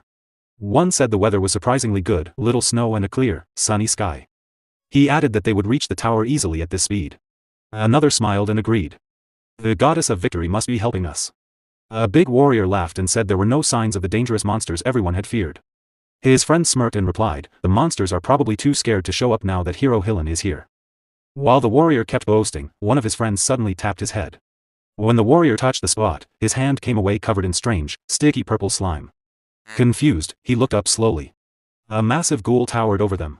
Fear spread quickly through the group. Soldiers screamed in panic. One shouted, "There's a ghoul." His face was full of terror. Another pointed and yelled, "What is that thing? Look how big it is." Their confidence broke in an instant. Before full chaos started, Hillen's strong voice cut through the noise. He drew his sword with determined eyes. "They finally showed up," he said, the whole expedition prepared to fight. More ghouls poured into the canyon from every side. Hillen stood strong and shouted, "Do not panic. Protect each other." He quickly made a plan. The canyon was narrow and short. Knights would protect the mages and push forward to break through the enemies. The battle began. Swords hit undead bodies, and magic flashed brightly in the frozen canyon. Suddenly, a warrior yelled a warning, "Lord Hillen, a frost giant at the front." Hillen stopped for a moment. A huge skeletal monster made of ice rose from the canyon wall. Its size shocked everyone. Hillen quickly ordered the group to fall back. He turned to Hero Wharton and said firmly, "I will fight the frost giant alone. The rest of you escape the canyon." Wharton looked at him in surprise, asking if Hillen really planned to face such a giant monster by himself. Hillen replied calmly, "No problem." Then he jumped forward. A strong wave of blue energy hit the frost giant, but the creature did not move. It stood untouched. Hillen attacked again, moving fast against the tall monster. The giant's red eyes glowed with scary power. Its icy bones stood out against the white snow. A confident smile appeared on Hillen's face. In his mind, he thought, a frost giant can't be stronger than the Demon King of Lust. The giant roared loudly and swung its huge arm down at him. Hillen was ready. He slashed upward with great force. His sword broke the giant's icy arm into pieces. Shock waves shook the canyon. The monster roared in pain and anger. Hillen did not wait. When the giant swung its other fist, he shattered that too.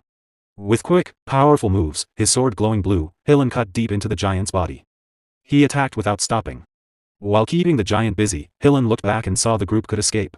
He gathered his power and struck a final series of strong blows. Then he shouted loudly, "Run now, everyone." The expedition rushed forward without delay. Warriors, mages, and mercenaries ran past Hillen and the giant. Hero Wharton shouted too, "Run away." A huge explosion sounded behind them as Hillen held the giant back. Wharton urged the others on, yelling that Hillen was blocking the path and they had to go now. The damaged frost giant stared after them with glowing red eyes. Full of rage, it roared one last time. Then its body fell apart and exploded in a massive blast that shook the whole canyon. The survivors reached a snowy forest nearby. They fell to the ground, breathing hard, shaking from tiredness and fear. One warrior, still shocked, muttered, "Dozens of huge ghouls and a frost giant taller than a cliff. This place is crazy. No human should be here." Another agreed darkly, "Even the Demon King's tower wasn't this bad." A third said their losses were small, all thanks to Hero Hillen's great strength. Soon they talked about where Hillen's power came from. One mentioned a rumor. Hillen had taken the power of the Demon King of Lust after defeating him. The rumor spread fast. Many now believed Hillen was as strong as a Demon King. One warrior said that since Hillen had already killed one Demon King, he must be even stronger now. These words raised their spirits. Smiles returned. They agreed that with Hero Hillen, they had nothing to fear. Granada listened and thought quietly, if it's Lord Hillen, he might really beat this Demon King. But then something new blocked their path. A group of large blue-skinned orcs stood ahead, led by a tall chieftain with curved horns. The journey was not over. The heroes tried to catch their breath.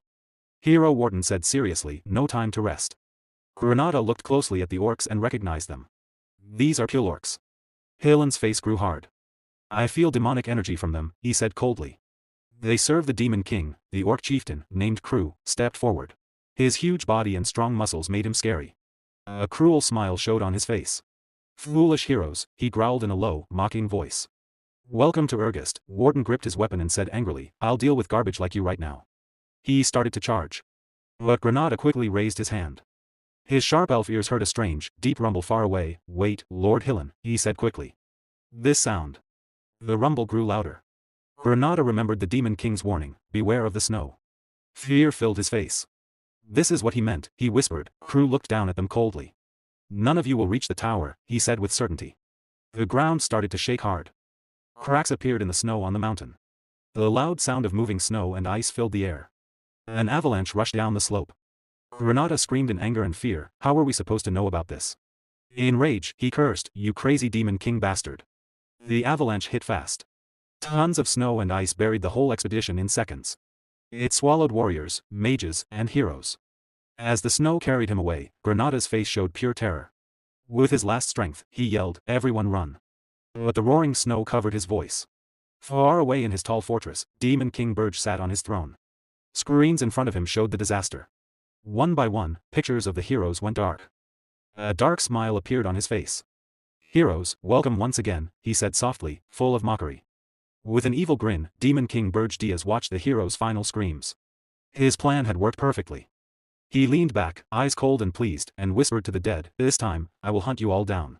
The Demon King sat calmly on his throne, staring at a large screen in front of him. He looked relaxed, his face showing no emotion. When he spoke, his voice was cold and sure. He began to explain the big plan he had already started. First came the snow. On the huge frozen battlefield, the ground itself started to change. A trap was triggered in a specific area. Suddenly, a massive blizzard hit. Everything turned white and chaotic. No one could see far. The cold became deadly, and it was hard to know how much damage was done. The storm swallowed the whole area. Hillenkargel shouted orders over the howling wind. He told the heroes to set up camp and look for anyone scattered by the earlier attack. The blizzard made every move slow and difficult. From his throne, the Demon King kept explaining calmly. His second order was clear, never let your guard down at night. The enemy waiting was not normal, and being careless would mean death. As night fell, things got worse. From the dark forest, ghoul monsters appeared, hard to see in the snow. Huge forest beasts came too, shaking the ground. One knight froze in shock and said, orcs monsters again. Weapons were drawn at once. The heroes formed a tight group, ready for another fight. Far away, Granada clenched his teeth in anger. He cursed the Demon King for being too reckless. The fight was getting out of control too fast. The Demon King finally stood up. A dark smile appeared on his face as he moved forward without fear. Avalanche by day, monsters by night, this cruel cycle would keep going. Long before the heroes figured out the trap, they would be too tired in body and mind. Their defeat was certain. 3 days passed like an endless nightmare. The heroes fought to stay alive every moment. When they finally reached the top of the Ergist Mountains, everyone was worn out. They moved slowly, breathed heavily, and had little strength left. One knight spoke quietly, confused. Where is the Demon King's tower? The group was shocked. Hillenkargel shouted in disbelief. A tower was supposed to be here, the place for the final battle. But nothing was there. He tried to hide his worry and ordered the group to split up and search. Before they could move, a commander stopped him. He said the mission had failed. Going further would only cause pointless deaths. From now on, staying alive was more important than winning. Hillenkargel turned slowly, staring in shock. The commander's words were firm but sorry.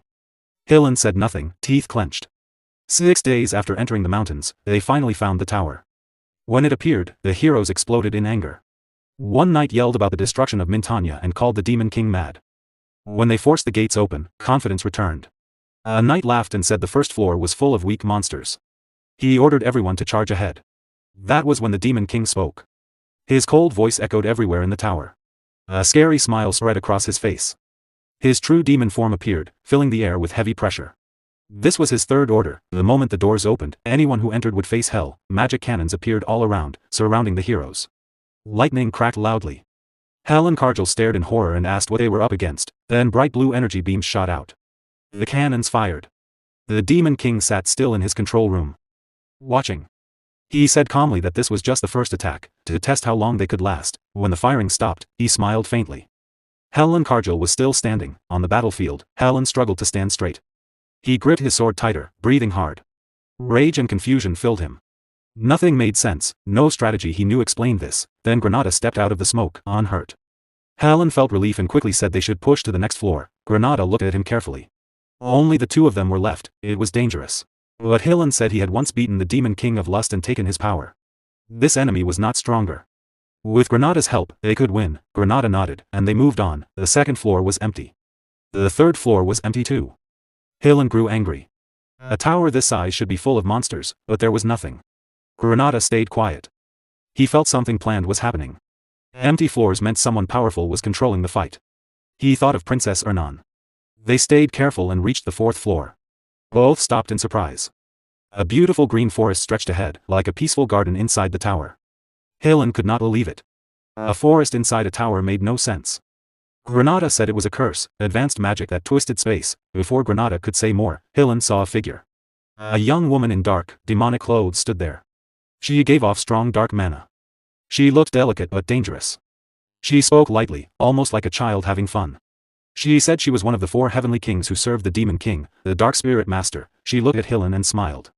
He had come to save a princess, but now that princess stood as his enemy, silence fell. Then Hillen understood. His eyes widened. Princess Ernan? Granada looked hopeless. The woman laughed softly and said no, she was the Dark Spirit Master. With a small move, she used powerful dark spirit magic. Hillen's shock grew. That spell was top-level spirit magic, only Princess Ernan could use it perfectly. Everything clicked. The night attacks, the hidden tower, the cannons, the empty floors, it was all planned. Princess Ernan was behind it. Hillen laughed bitterly. The princess he had suffered so much to save had been protecting the Demon King all along. Rage took over. If the world was against him, he would destroy it himself. Before he could attack, the air shook. Dark purple energy exploded. The ground cracked. The Demon King appeared. His presence twisted space. His cold eyes fixed on Hillen. At last, the Demon King said calmly, "I see your face, Hillen Kargil." Hillen pointed his sword, eyes burning with anger. The Demon King had shown himself. The full trap was clear now. Hillen turned to Granada. "Give me your strength." The ground shook. Granada suddenly felt weak. His life force was draining away fast. Hillen's face turned cold. He said softly, "Stay with me, and it will be okay." Granada fell, all strength gone. The Demon King recognized it, a forbidden artifact called the Elf Eater. It turned an elf's life force into mana for the user. Once started, the elf could not survive. Hillen pressed his foot on Granada's face and said it was necessary, for the greater good. The Demon King smiled. He found it funny, low and shameful, but very human. He said if the ring was removed, the stolen power would disappear. Hillen laughed wildly. Even the Demon King of Lust could not take the ring from him. The Demon King said one name, Gordon Derrick. Suddenly, pain hit Hillen. Blood sprayed. His arm went limp. He had felt nothing coming. Behind him stood Gordon Derrick, the Demon King's loyal servant. His sword was already down. He spoke coldly about how noisy and rude humans were. Before Hillen could react, Gordon hit again, sending him flying. Hillen realized Gordon was a high-level demon, too strong even with the artifact's power. Then heavy pressure came. The Demon King was behind him, hand on his shoulder. Hillen tried to move but could not. Space itself trapped him. A huge wolf-shaped shadow appeared, an ancient ruler of the continent. Hillen knew there was no escape. Dark energy gathered around the Demon King. The ground cracked. His voice was calm. "Now you will see what a true Demon King is." The power grew, filling the area with the promise of total destruction. After the Demon King's devastating blow, Hillen Kargil lay motionless on the ground, half dead but still breathing. Even in defeat, the fact that he was still alive proved his incredible strength. The Demon King looked down at him with cold respect. To survive such a powerful attack was impressive, and the Demon King openly admitted that Hillen's power deserved acknowledgement. However, mercy was not in his nature. Without hesitation, he ordered Gordon Ramsay to tie Hillen's hands and throw him into prison. He also commanded that the other humans collapsed outside the door be imprisoned. Gordon Ramsay obeyed at once and carried out the orders. Granada was in much worse shape. His body had withered until he looked like a white skeleton. Groaning in pain, he weakly said he could already see the afterlife. The Demon King glanced at him, praised his efforts with clear mockery, then casually used Spirit Blossom. In an instant, Granada's body was fully healed. The pain disappeared, his flesh returned, and he stood there frozen in shock. A moment later, the Demon King used Spirit Blossom on the princess as well. Watching this, Granada wondered if he had been healed the same way. Before he could think more, the dwarf suddenly shouted with excitement. The Demon King recognized the dwarf's hard work and gave him permission to dismantle the tower.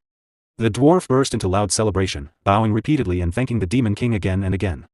With everything settled, the Demon King ordered everyone back to their duties. The damaged floors needed to be repaired right away. After giving his final instructions, he turned and left. Calm slowly returned to the battlefield. In the silence, Granada thought about everything he had seen. After such a fierce fight, the Demon King still looked completely unharmed. This matched the terrifying reputation Granada had heard. To him, this was exactly what a true Demon King should be.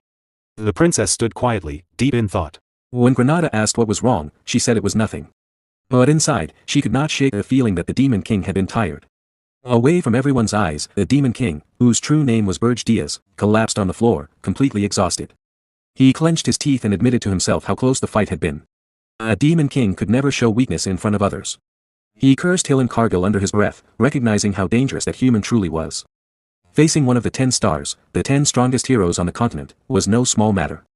Helen was considered one of the weaker members, yet Berge knew the truth. In this life, he had barely used any demonic energy to strengthen himself due to limited resources. If Helen had been at full strength, victory would have been impossible. Instead, Berge had worn Helen down slowly. He provoked him, made him panic, and forced him to lose focus. In that moment of desperation, Helen left one fatal opening. Berge seized it with a full power strike and ended the battle. For now, he considered it a perfect victory, even if it did not meet the usual standards of a Demon King. Then he realized something incredible: he had changed fate itself. That thought filled him with new determination. If fate could be changed once, it could be changed again. He believed he could now alter the future and finally take revenge on the heroes who had destroyed him in his previous life. The scene shifted to the Whole Taiwan Walk press conference hall. Chaos filled the room. Officials shouted over each other while reporters accused them of lying. They mocked the claim that the heroes had simply given up because they could not find the tower. Angry investors demanded answers and wanted someone held responsible for the failure. One man stood firm. He insisted the mission was not over yet. According to him, Sir Hill and Cargill and the great heroes had not given up. They were still searching for the Demon King's tower. All they needed was a little more time. That was when the king exploded in rage. He cursed Hill and Cargill for his arrogance and failure. His voice boomed through the hall as he declared that Hillen had talked big but achieved nothing. His patience was gone. If Hillen failed to rescue the princess, he would be executed without mercy. The dwarf princess tried to speak up and explain the hero's journey and the difficult circumstances, but the king cut her off. He refused to listen and immediately ordered that Lower be found. Whispers spread quickly. Some said Sir Hill and Cargill had never returned. Others claimed he was already dead. As rumors grew, news of the new Demon King spread across the continent. With each retelling, the story became more frightening.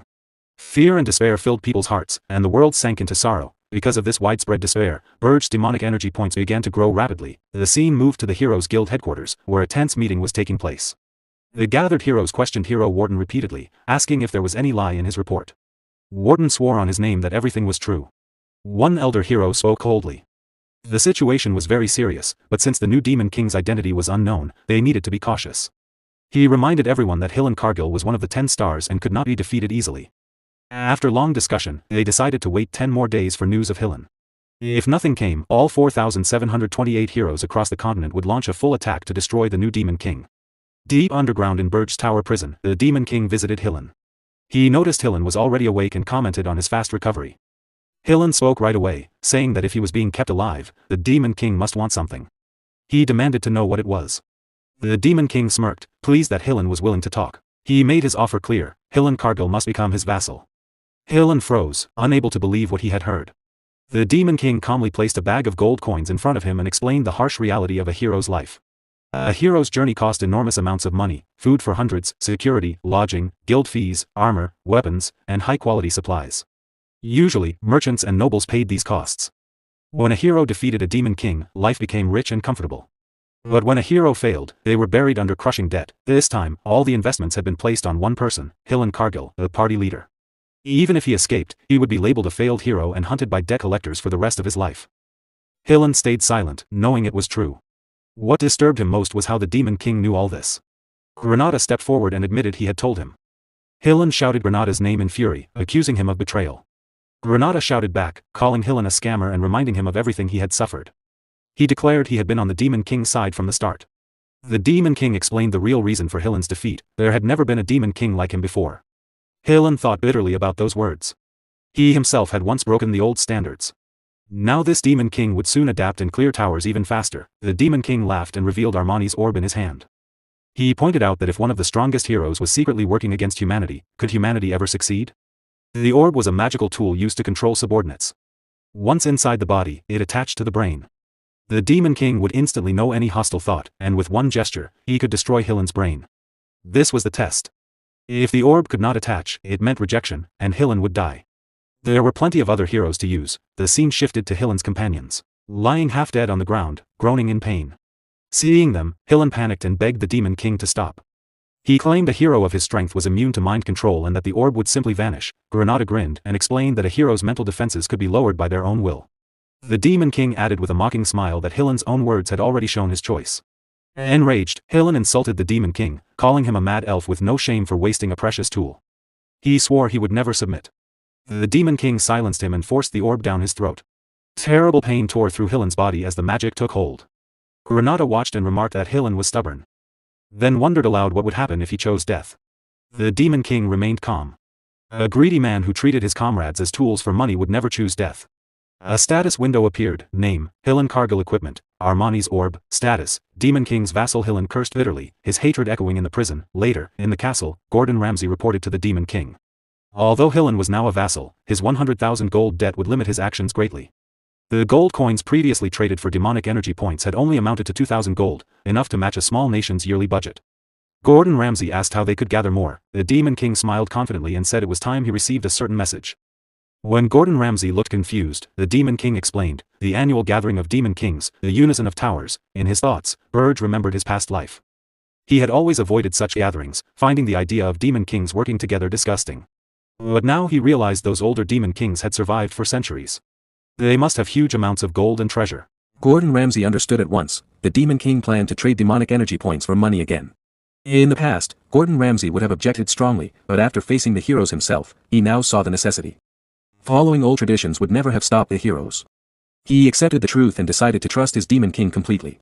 At that moment, news arrived. An invitation to the Unison of Towers had been delivered. The Demon King smiled slyly and declared they would attend. In his mind, he planned to take as much gold as possible from the senior Demon Kings without mercy. Gordon Ramsay bowed and promised absolute obedience. The Tower of Lies stood tall and dark. On the 13th floor was the chamber where the Demon Kings met. The room felt heavy and quiet, as if the air itself was waiting for something to happen. All the Demon Kings were already there, sitting in silence.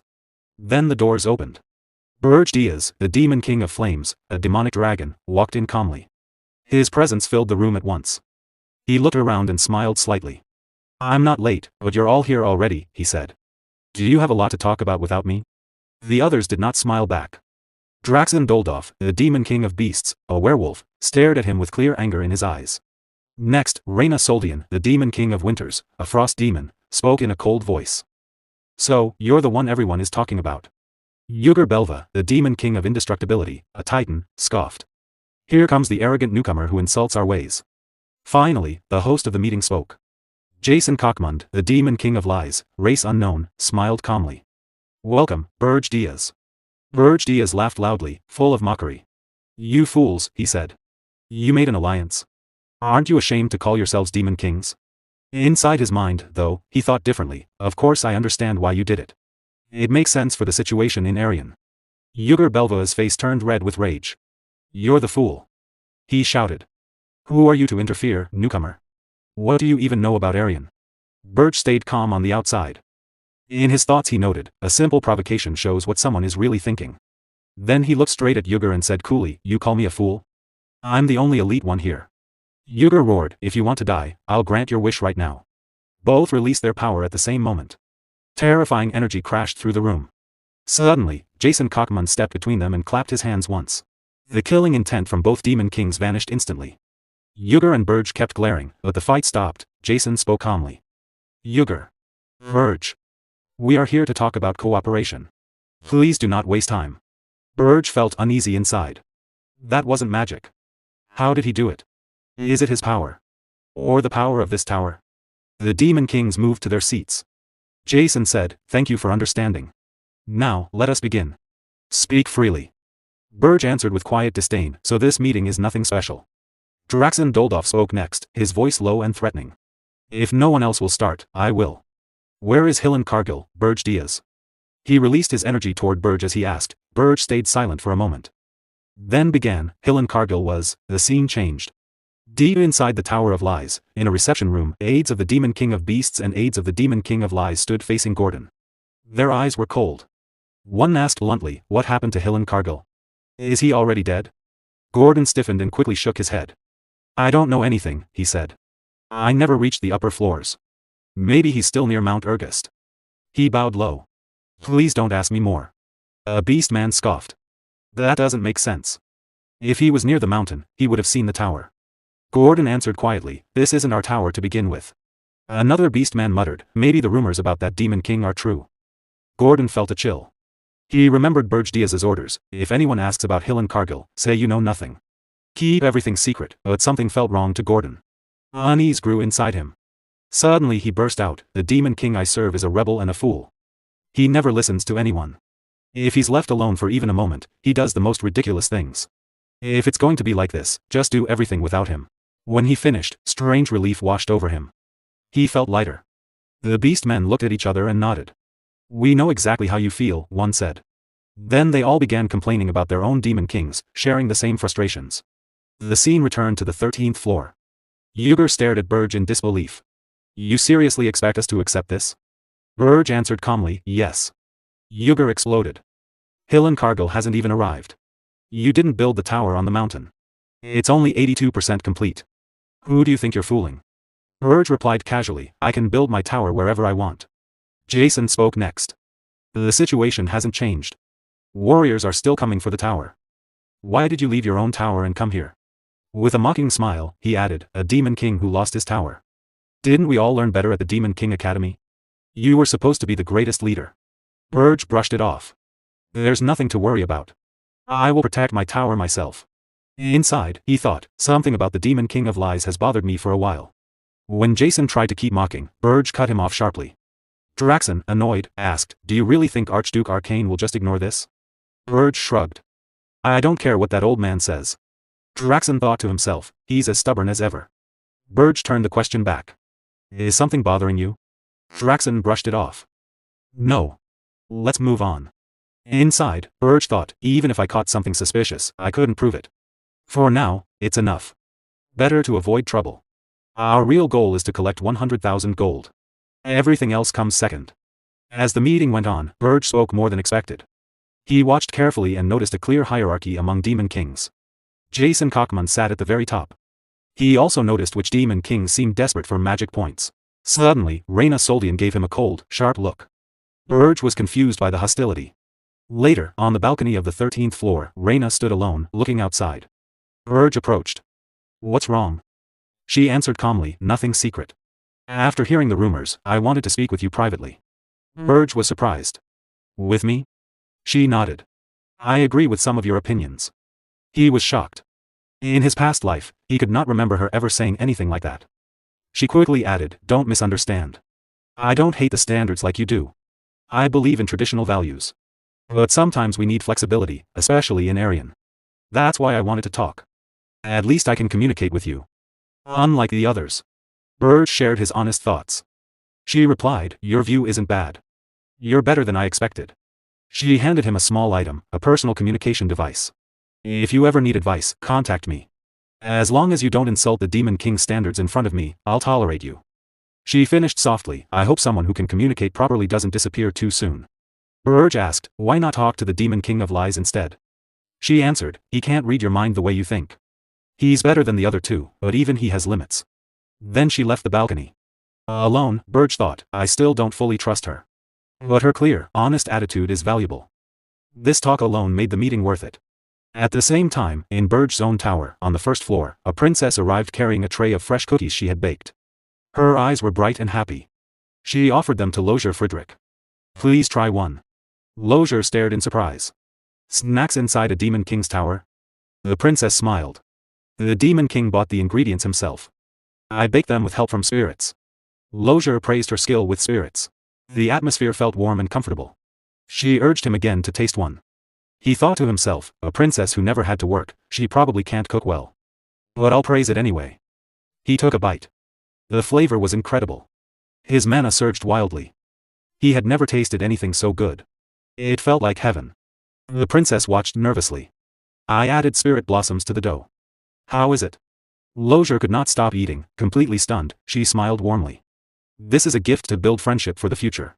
Playfully, she added, after watching your face, I'm sure the Demon King would like them too.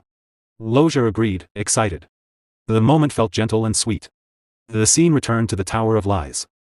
Berge came back from the balcony and found the meeting room empty. "They're all gone," he said. Jason nodded. "The meeting has ended." Berge remarked it was short. Jason noticed his expression and offered tea. "Do you regret anything?" "No," Berge said quickly. Jason smiled calmly. "You need something as a human, Berge. You need money, desperately." Berge froze, shocked. How does he know that? Where did the information leak from? Jason smiled and said, "Pretending you don't know won't work. Draxen Doldorf already told me." He waved his hand, opened his storage space, and cheerfully continued, "Let's stop these pointless mind games. Come on, let's make a deal. I'll trade demonic energy points for human money." Berge Diaz, the Demon King, stared at him coldly. "What's your real goal?" Jason laughed. "What do you mean?" "I'm on your side, Berge. From now on, let's get along." The scene shifted to the first floor of Berge's tower. Berge Diaz stood in front of a huge pile of gold coins. He looked at the hero, Hillen Cargill, and said, "Take 100,000 gold from this. Make sure no one can trace where it came from." Hillen's eyes went wide. He stammered nervously, You really got the money?" Inside, Berge thought, if Jason follows the flow of this money and figures out everything we're doing, we could end up as his puppets. I can't tell what he's planning, so we must be very careful. He turned back to Hillen and said, "I turned the rest of your hero party into black knights and black mages. The man in the middle is Amon from the Golden Moon Merchant Guild. I learned his name when we made the contract." Hillen looked surprised and confused. Berge continued, "Use these people to grow the money. They will obey your orders." Amon trembled under the Demon King's dark aura that controlled him. In his heart, he thought, "I can't believe we become the Demon King's servants. This is humiliating. Please save us, Sir Hillen." Hillen took a deep breath and said to Berge, "Since my party members are still alive, this isn't a complete failure. I can pay off my debts now. Does that mean I can keep working as a hero?" Then he smirked, raised his hand for a handshake, and added, "With things the way they are, this isn't so bad for me. I look forward to working with you, business partner." The former heroes, now Black Knights, gasped in shock. "Sir Hillen." Berge's face darkened at the word partner. Berge's face darkened at the word partner. He grew angry, held up a small black seed, and said, "Let me make this clear." He pressed the seed against Hillen's forehead. Suddenly, terrible pain shot through Hillen's head. He dropped to his knees, grabbed his head, and cried out. Berge said coldly, "We are not business partners. You are my slave, and I am your master." One of the Black Knights smirked and muttered, "Serves you right." Hillen, still in pain and confused, looked up. "Master and slave? I didn't know you were into that kind of thing." Berge turned away. "I'm not asking for true loyalty. Just do what I say. Now go." Hillen stood up slowly, still holding his aching head. Suddenly, a soft voice called from behind him. "Hillen." He turned and saw the princess standing there with Lozier Friedrich, who was busy with some work nearby. The princess looked sad. She held out a letter and said, "Could you please deliver this to my younger sister, Elena?" Hillen took the letter. "Elena? You mean the 13th princess of the Kingdom of Hildurin? I can do it, but why are you helping the Demon King? You're one of the reasons I ended up in this mess." The princess lowered her eyes. "I'm sorry. But I have no plans to return to the kingdom right now. A hero like you surely knows the royal family's secret." Hillen Cargill thought quietly about the royal family's secrets in the Kingdom of Hildurin. He remembered the rumors he had heard. If they were true, he could understand why the princess was acting this way. In the end, he agreed to deliver the letter to Elena. Later, inside Berge's tower, Gordon Ramsay spoke to Berge Diaz with worry. He said it was not that he distrusted the Demon King, but he was not sure if the hero Hillen would really obey orders. Berge replied that Hillen was not just someone who only cared about money. At first glance, he might seem greedy like many humans, but that was not true. Hillen was not noble either. What he really wanted was fame and attention. He acted boldly in everything so people would notice him. Berge added that if Hillen was controlled properly with the Armani orb, no one would make a better spy. Gordon Ramsay thought to himself that the Demon King understood humans very well. He realized he could not stay idle any longer. Berge smirked and said it would be interesting to watch a hero, working for the Demon King, destroy human society from the inside. Gordon Ramsay quickly agreed and promised his full loyalty. Just then, someone knocked on the door. Both of them looked surprised. The princess walked in carrying a plate of cookies. She calmly offered them some. Berge took the plate and said she had been coming and going freely lately. He warned that if it bothered him, he would lock her in the underground prison for a month. The princess smiled and told him to try one first. Berge looked at the cookies and called them nothing special, just a simple human dessert. He took a bite. His face changed at once. The taste shocked him. It was a flavor he had never experienced. The princess watched closely and thought, he reacted. Does he like them, just like everyone else? A light sweat appeared on Berge's face. He gripped a chair, then smirked and said, for a human dessert, it's not bad. Inside, the princess was stunned. He had resisted it. Berge then said the cookies contained spirit blossoms, a dangerous ingredient. The princess admitted it openly. She knew he would notice right away. Berge realized this was connected to a reward he had given her earlier. She clearly wanted something in return. The princess laughed softly and said yes, that was true. Berge stayed silent, looking confused. Time passed. Halen Cargill and his group safely descended the mountain with Crutus as their escort. They reached Holton Walk, and then quickly used the teleport circle to travel to the kingdom of Hilderan. As for Granada, he soon restored order among his mercenaries. The scene moved to the headquarters of the Scarlet Hawk mercenaries. Granada's men returned, bruised and beaten. Granada was furious. He demanded to know how they could all run away during the first avalanche and leave their captain behind. One mercenary, face swollen and crying, tried to explain. He said the Urgest Mountains were deadly, even heroes had died there. How could mid-level mercenaries like them survive? They had no choice. Granada shouted that survival was no excuse for abandoning their captain. He beat the man in anger. Someone called Granada's name. He turned and saw a blonde female knight. She introduced herself as Keed and said she was a hero. Because of certain problems, she could not join the expedition from the start. Now she had come, hoping to take part, even if late. Granada was confused. Why would a hero come here? Some of his men, already drinking, laughed and said she was the one who had paid for their drinks while the captain was away. They suggested another round. Granada hit them and told them to be quiet. He thanked Keed for the drinks but said the hero's expedition was already over. Keed looked shocked. Granada explained that Halen Cargill and the others had already left Holton Walk. Keed could not accept it. She apologized for being bold but begged him to tell her what happened, especially his failures. Granada decided he would only share what the Demon King allowed. They sat together in a restaurant. Granada told the story. After hearing it, Keed gave him a few gold coins in disbelief. She now understood the Demon King's tower was not at the very top. There was no reason for her to stay.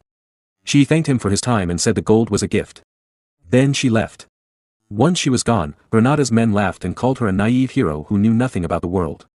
They said it would be good if she was not betrayed someday.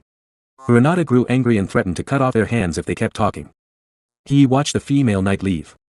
The scene changed to a quiet alley in Holton Walk. Keed arrived and said, "It's time to go back.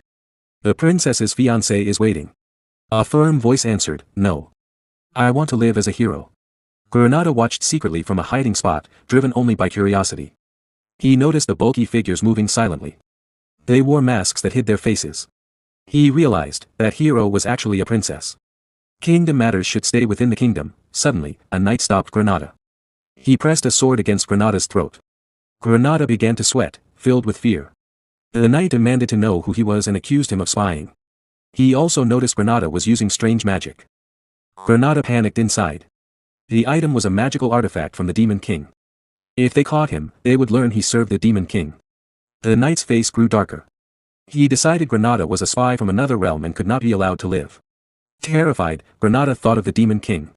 He knew he had chosen the wrong place to hide. His mind raced, trying to find a way out. Granada, an elf, is suddenly spotted by a knight. As soon as he is seen, he starts running toward the palace entrance. Knights around the area shout that an assassin has appeared. Their cries warn everyone not to let him escape. Shock spreads as people realize he might be an assassin. The knights quickly urge the princess to step back. A female knight looks stunned by the sudden chaos. Granada knows he is in big trouble. He grits his teeth and thinks he is the only elf in Holton Walk right now. If he uses his elf powers, he will be targeted easily.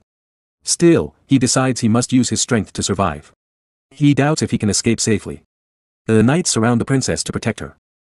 They tell her to stay back and leave it to them. But the princess refuses. She says she is a warrior too. Granada panics inside. He knows he has no choice but to use his power, even if his identity as an elf is revealed. The knights shoot arrows at Granada. The situation gets worse.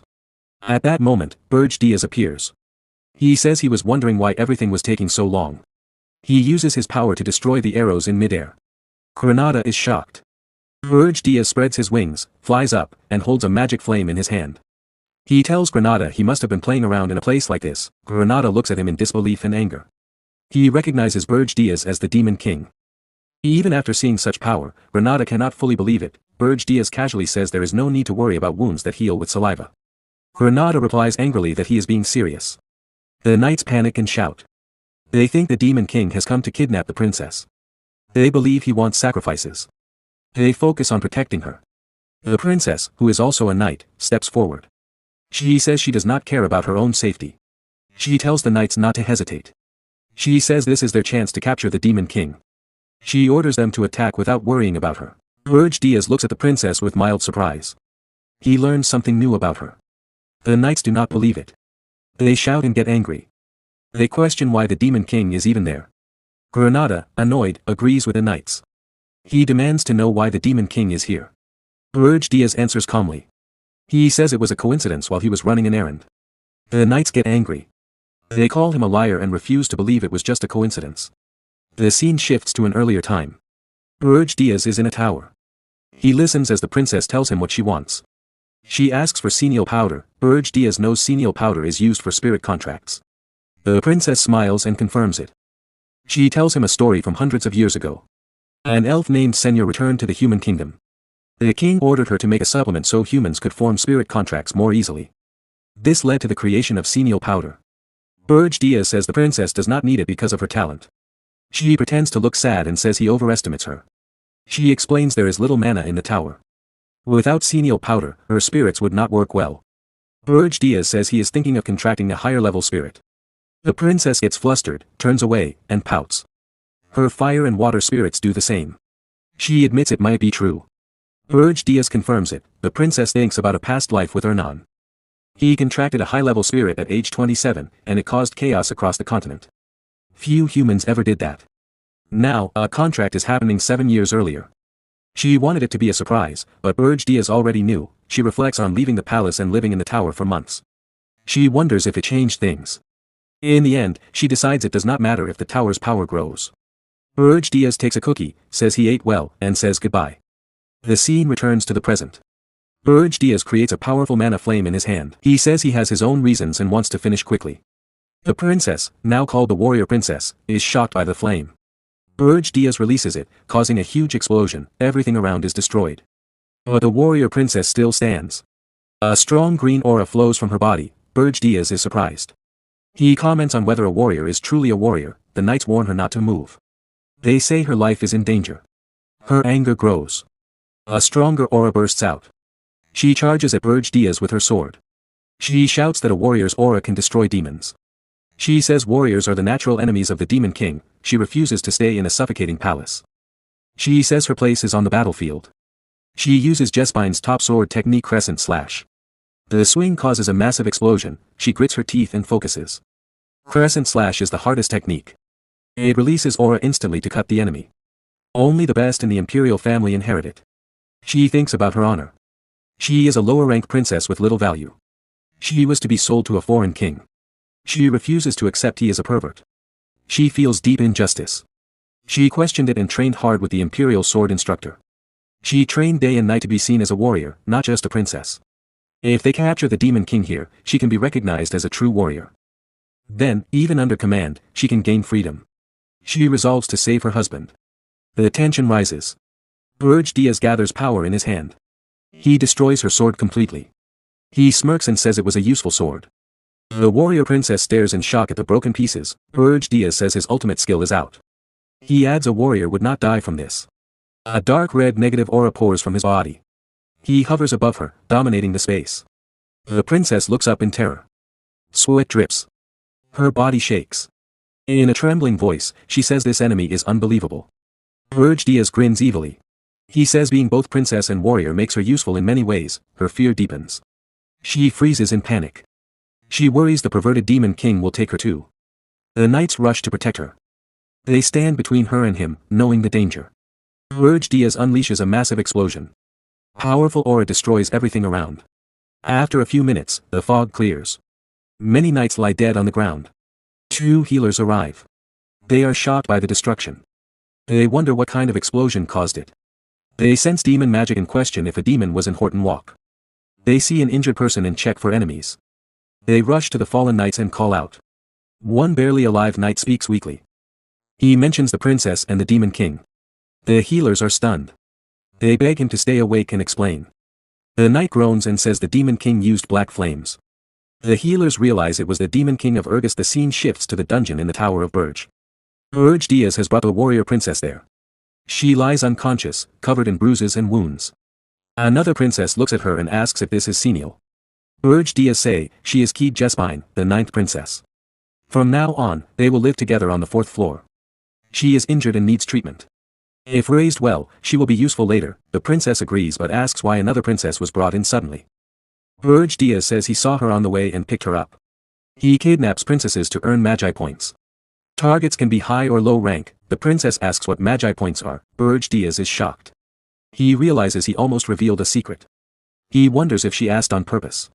He denies it and says she misheard. He changes the topic and says he will bring Senial powder. She agrees. As he leaves, he thinks to himself he has become too comfortable seeing her often. He tells himself to focus. He is the Demon King, and she is just a prisoner. News spreads fast. The 9th princess of the Jespine Empire was kidnapped in Horton Walk. It reaches the whole continent. At the Hero Guild headquarters, Hillen Cargill stands in the center. Heroes question him. One says there is no lie in his words and asks him to swear. Hillen lowers his head in shame. He admits he could not find the Demon King's tower. He will take responsibility. Another hero reassures him. If warriors are blamed for failures, no one would lead in the future. Hillen thanks them. Another hero shares news. At the same time the warriors retreated, the Demon King of Urgus kidnapped the 9th princess. The Jespine Empire requests raising a warrior's banner. He has experience with Urgus and says it is the fastest way. He asks for opinions. Hillen regrets for the princess. He says instead of war now, use a small team to find the tower first. Once found, subjugation will be easy. A true strong Demon King would not hide his tower. The heroes agree. They say a weak, cowardly Demon King is no big threat. One silent hero speaks with a dark face. He says follow Hillen advice until the tower is found. All-out war is paused. Hillen bows and agrees. In his mind, he speaks to the Demon King. He wonders if this is what the Demon King wanted. He used his power to delay the war and bought time. The scene shifts to Berge Diaz. A service opens. Gordon Ramsay appears and reports Hillen Cargill words. Berge Diaz calmly says to keep watching. He feels troubled. He did not expect the heroes to prepare an all-out attack. He sighs in relief. Without Hillen Cargill, he would be in trouble. He thinks taking Hillen as family was a good choice. Outside, Hillen Cargill and Granada move around. With their influence, he can delay the warriors. Berge Diaz continues his plan: kidnap more princesses to gain magi points slowly. He plans to use valuable Armani's orb for power. Dwarves remodel the tower, making the 1st floor stronger. With Krutu influence growing, and a contract with a high-level spirit, including Princess Ernan, even small groups of warriors cannot challenge him. With the strong tower ready, Berge Diaz prepares true revenge against the warriors who killed him before. To do that, he need to obtain Senial power. He dreams of taking a city full of powerful wizards and warriors, a magical city in Amur if he can get it without being caught. This is going to be way too hard. The scene moves to the kingdom of Akan, in a city famous for magic engineering called Amore. On the edge of the world's biggest magic market stands a small, plain shop named Jetson's Paradise. Inside, the shopkeeper sits lazily reading a newspaper. He looks bored and disappointed. He sighs and thinks about the latest news and rumors. The 9th princess of Jespine was kidnapped right after the hero expedition ended. People are angry because the Hero Guild does nothing. The article also says a hero named Roger is now being hunted. The shopkeeper quietly decides that these are truly the end times. Suddenly, the doorbell rings. A customer named Berge Diaz walks in. The shopkeeper quickly hides the newspaper, smiles brightly, and greets him warmly. He asks if Diaz is looking for something special. Diaz looks around with no interest. He says he wants some powder and asks if they have it. In his mind, he thinks, this powder is for the princess. She asked me to get it herself. The shopkeeper gets very excited. He says yes, they have it. He acts overly happy, as if Diaz is his very first customer ever. Diaz feels annoyed and thinks the shop looks old and dirty. The kingdom of Akan is famous as the holy land of magic engineering. Heroes, mages, and alchemists from everywhere come here. Big famous shops are always full of strong people. Because of that, hiding demonic energy is risky. That is why Berge Diaz chose this quiet, almost empty shop on purpose. The shopkeeper happily shows 2 glass vials of sun powder. He laughs and says Diaz is very lucky. He offers a special discount, only 1 gold coin per vial. He acts like it's the biggest sale ever and says no other shop has this deal. Diaz gets angry. He tells the man to stop shouting and says the price is still too high. He picks up 1 vial and looks at it. He says normal sun powder is green, but this one is purple. Why? The shopkeeper laughs and explains it is a new, secret version made inside the mage tower. It is not for sale yet. He calls it super rare and says it is a great deal. If Diaz does not buy it now, he will never get it again. Many people want this powder. The shopkeeper smirks to himself. He thinks Diaz looks like a noble and must have a good reason to come to this faraway shop. He decides to cheat him and charge more. Diaz understands the trick. He gets very angry and thinks about killing the seller. But then the doorbell rings again. The shopkeeper turns away happily to greet the new customers. One of them whispers that they cannot believe they have to start in such a bad place. Diaz looks at the door and freezes. He recognizes them. It is Princess Louise and her knights. One knight tells Louise, if that man Roger has any sense, he will stay away from busy places. Louise answers angrily, this makes me so mad. I cannot believe I have to come to this dirty place because of him. Diaz feels nervous. He is the one who kidnapped Roger, so he is worried. The knight walks to the shopkeeper and says they are looking for someone. Diaz watches her carefully. He notices her angry temper, rough voice, and twin tails. He is sure this is Louise Ver. He hopes she does not recognize him because he used a magic item last time. The shopkeeper laughs and says he understands. But his memory only works if he sells something. The knight looks shocked. Louise gets furious, insults him, and puts her sword to his neck. She shouts that he dares to try cheating her and does not understand how serious this is. The shopkeeper turns pale and screams in fear.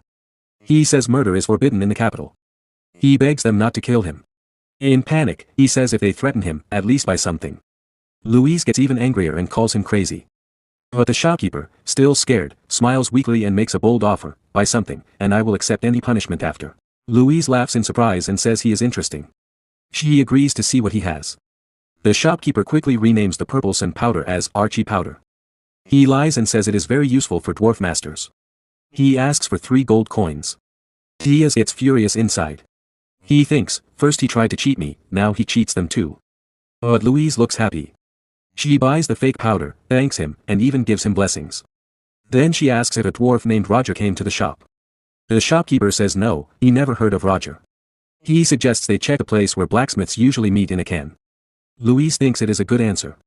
She tells her knight they can leave. As she walks out, she mutters that the seller is shameful. After they leave, Diaz sighs in relief. He tells the shopkeeper, not bad. You sold trash for 3 gold.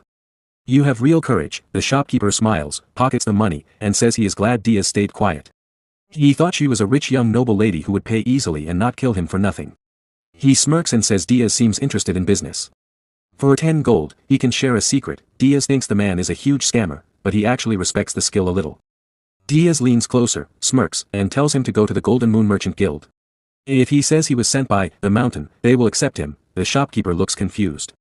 He says the guild is almost bankrupt. Why would someone smart go there? Diaz smiles and says, the customer you just cheated was Louise Ver. The shopkeeper's hands shake. The vials fall and break. He freezes in terror and whispers, the villainous princess. The mad dog. Louise Ver. He begs to know what Diaz wants. Diaz calmly puts 1 gold coin on the table. He repeats, join the Golden Moon Guild. The salary is 1 gold per month. If he refuses, Diaz will bring Louise back. The shopkeeper panics and begs for his life. Then he suddenly changes, he shouts and says he will not beg. He tells Diaz to get out and even dares him to bring her back. Diaz says nothing. He turns and leaves, saying quietly, as you wish. Outside, Diaz goes straight to Louise's and tells her everything. Louise's gets furious and storms back to the shop. Diaz watches and smirks, the shopkeeper screams in panic. In the end, he breaks completely and gives real sun powder for only 1 gold coin. Later, outside, Diaz looks at the real powder and thinks even slum shops sell normal sun powder. He curses the seller again for being such a cheat. Louise sees Diaz and thanks him. She says she got her money back because of him. Diaz asks what she did to the shopkeeper. Louise grits her teeth and says sadly, because this is a foreign country, she could only give him a small lesson. She adds angrily that she should have ripped his heart out. One knight tries to calm her and says no one expected the little princess to get this angry.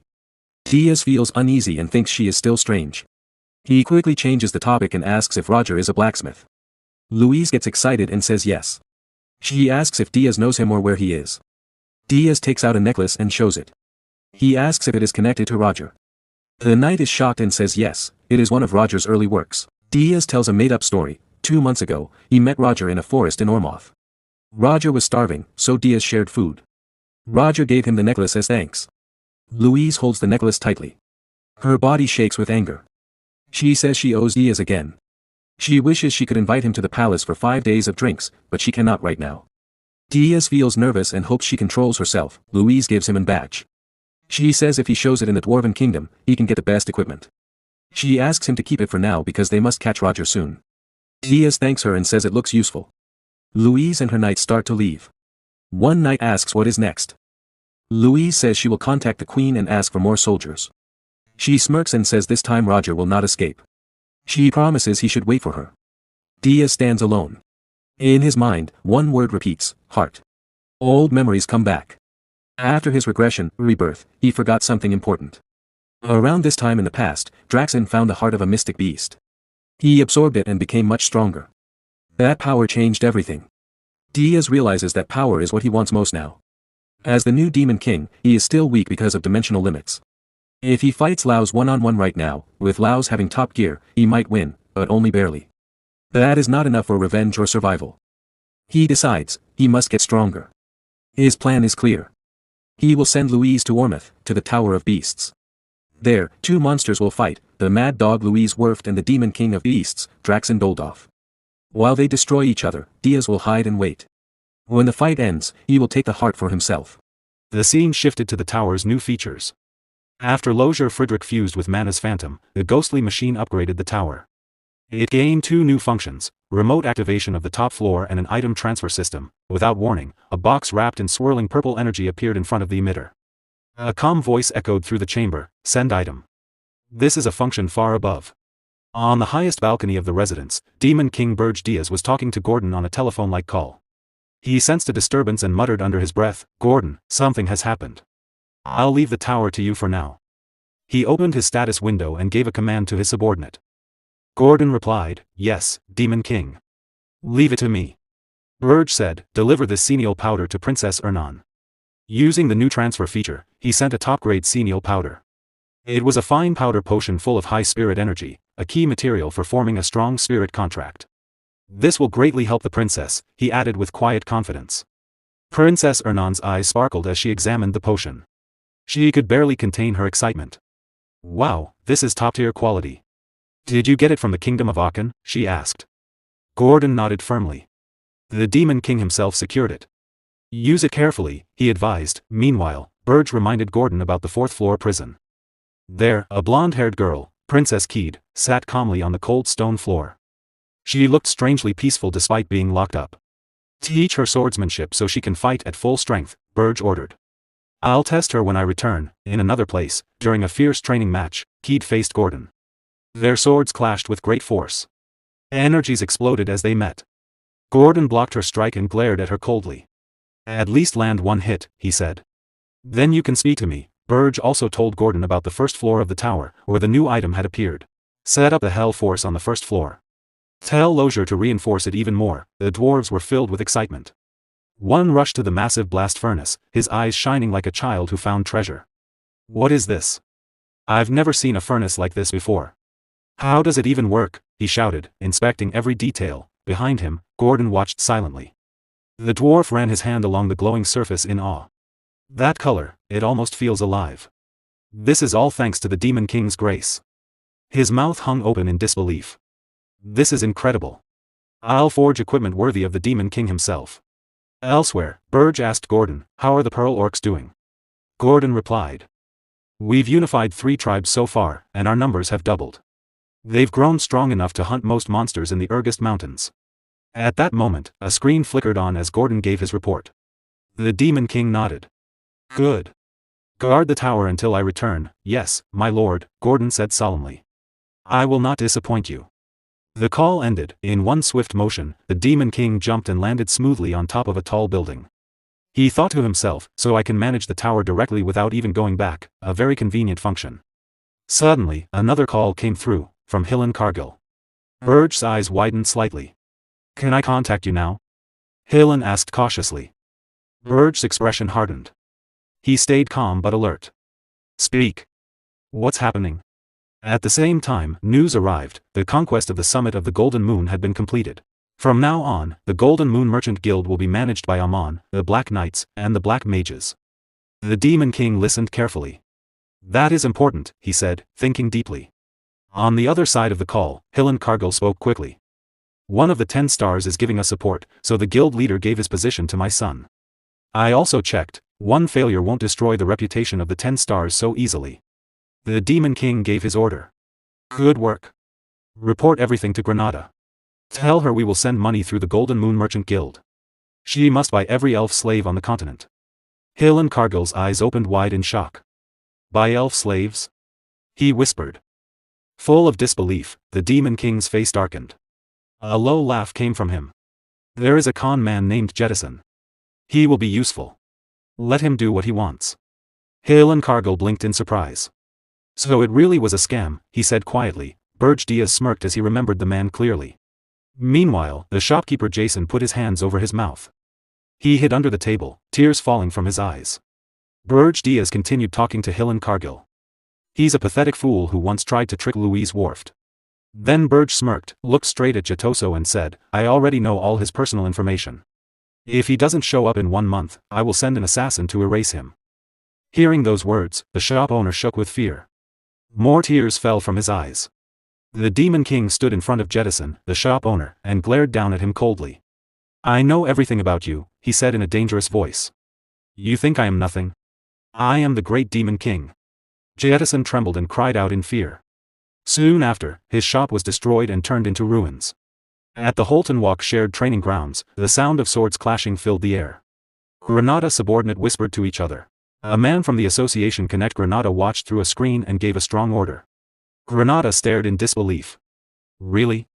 You want to buy all of my people? Granada replied, I'll follow the command. I will gather the members quickly.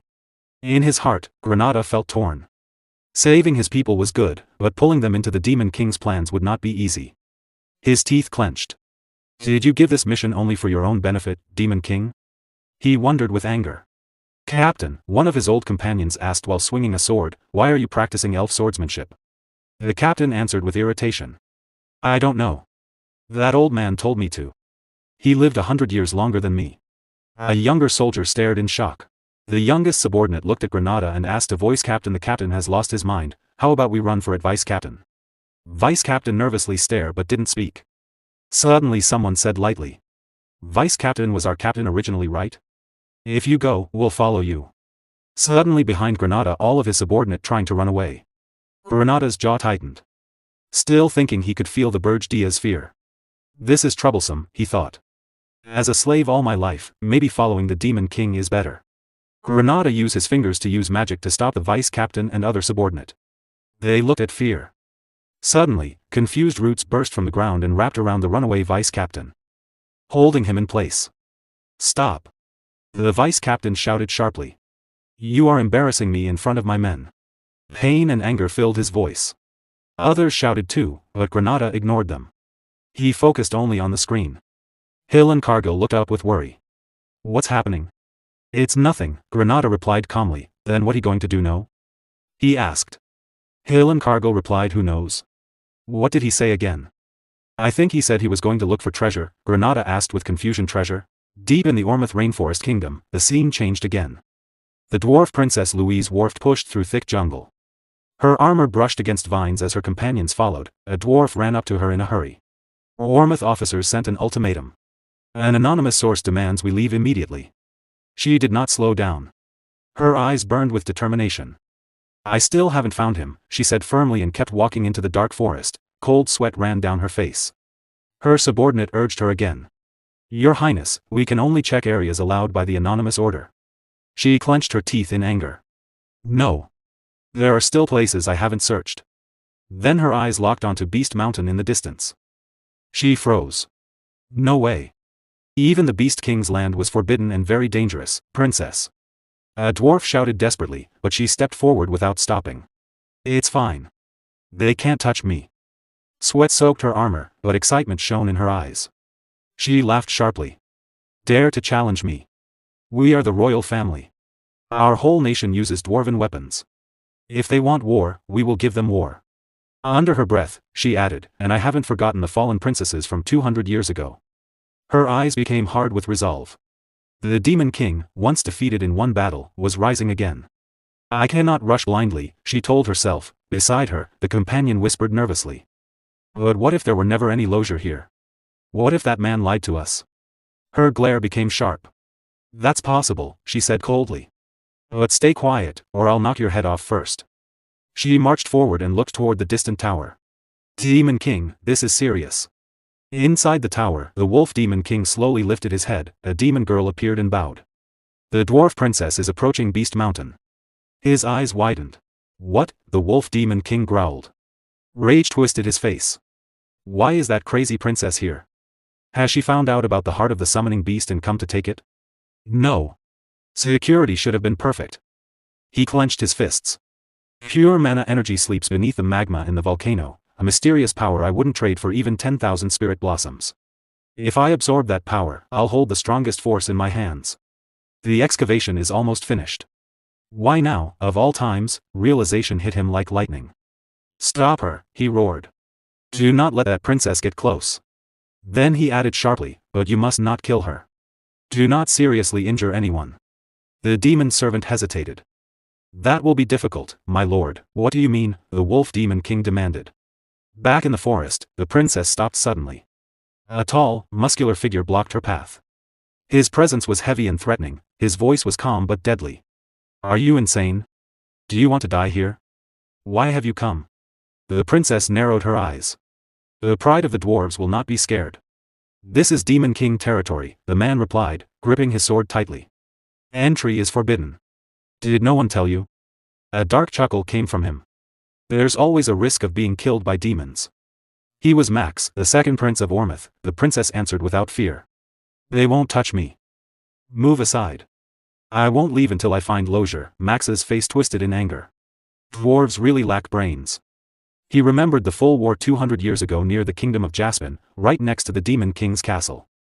I made a lot of profit supplying war materials back then, he said bitterly. Jaspin grew stronger because of that so-called profit. But if you die here at the hands of demon soldiers, it won't be the same as before. Behind the princess, dark red energy burst out and swirled wildly. A whisper seemed to echo inside it, if you die today, take the Demon King's head with you. She ignored her subordinates' cries and stared only at Max. In our country, Max started. Enough, she cut him off with a sneer. The tension broke. Both got ready to fight. The forest shook as their power rose. Suddenly, more men stepped out from the shadows, shouting with excitement. Now it's our turn to take the rewards. Max tightened his grip on his weapon. Kill them all. His soldiers and hunting hounds surrounded the dwarf princess and her group, blocking every escape. For the prosperity of the kingdom of Ormus, Max said coldly, you will all die here. Rage poured from the princess as she raised her axe. You dare touch me here, you cowards. In the distance, the sound of demonic galloping echoed across the battlefield. Inside the tower, the Wolf Demon King roared in shock. What? Stop this right now. His eyes widened as he understood. The Ormith Forces planned to kill the princess and blame him for it. A full-scale war, like 200 years ago, was starting. Outside, monstrous demonic creatures were sent out immediately. The princess must survive, he thought grimly. Blood and violent mana began to stain the forest. Max's comrades moved forward without mercy, cutting down dwarf soldiers with terrifying skill. The scene became brutal. Then, a golden shield suddenly flared around the princess. Release them all, she shouted.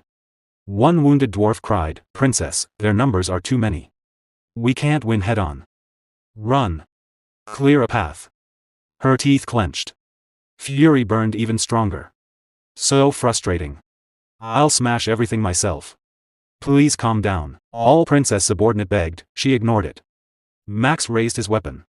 Mana blazed around him wildly. He sneered. You defend yourself like a turtle, hiding behind that weak shield. At that moment, purple energy exploded in front of him, bright and violent. Max froze, staggered back in shock. Has the Beast King subordinate arrived already? A dark purple aura grew stronger above them. A cold, steady voice spoke to Max, the Ormith's attack was never part of my plan. Humans are unpredictable and complicated. Max froze, eyes wide. You're not a beast. Demon. At the same moment, both the princess and Max trembled under the powerful presence. Berge Diaz appeared, a mocking smile on his lips. His voice cut through the battlefield like ice. Die here, Prince of Ormith. He activated his equipment, a magic tool mask for facial recognition. His expression stayed hard and determined. The Demon King was ready to act. The prince stared at Berge in shock, realizing he was a high-ranking demon. Without hesitation, he ordered his men to kill Princess Louise while he dealt with the demon himself. His soldiers quickly obeyed and rushed toward Princess Louise with the intent to kill her. Before they could reach her, terrified screams filled the air. The prince turned around in disbelief. Princess Louise was moving so fast she was almost invisible, cutting down his men one after another with perfect precision. Within moments, they were all dead. She stood among the fallen soldiers, her anger burning fiercely. A deadly glare flashed across her face as she shouted for everyone to close their eyes. As she screamed, a terrifying power exploded from her body. The air trembled under the weight of her aura. It felt heavy and suffocating, pressing down on everything around her. Max tried to stay calm, but fear slowly crept into his heart. He wondered why people were talking about dwarves when the real danger was the furious princess standing before them. Suddenly, a dark and suffocating aura burst from the Demon King. Black energy wrapped around Max, trapping him in place. He struggled but could not move. The pressure was too strong. In the next second, Princess Louise appeared in front of him. With one swift strike, she cut him in half. Without stopping, she continued moving forward. Her anger had not faded. It only burned stronger. The remaining soldiers trembled in fear and began to run in every direction. No one could stand against her overwhelming power. Princess Louise searched the battlefield for the dark demonic energy she had sensed earlier, but it had disappeared. Some of Max's remaining soldiers gathered their courage and accused her of attacking the prince. Even as they shouted, they could feel her terrifying energy filling the air. Her face grew even harder. Her power grew stronger. She said they had come to kill her first. She would send them to join their prince. Her voice rose with anger. The ground under her feet shook from her great strength. At that moment, the dwarf soldiers arrived. They quickly formed a wall around the princess. They wanted to protect her and stop anyone from getting close. They moved together perfectly and made a tight group. Some soldiers rushed forward from the wall. They attacked the enemy's back. The forest turned into chaos. Big explosions rang through the trees. The ground shook when strong attacks hit each other. Smoke and waves of force tore through the area and the battlefield. From far away, the Demon King watched the fight with calm eyes. He knew Louise would not die here. He decided to let things happen and start his main plan. He looked up at the tall building ahead, called the Tower of the Beast. The scene moved to the tower. A huge wave of power came from it.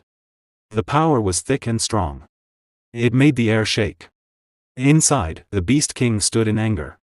He shouted at one of his subordinate. The subordinate quickly started to report about the Demon King's magic. But before she could finish, the Beast King cut her off. He said coldly that the magic did not come from his family. Another demon lord had sent demons into his land.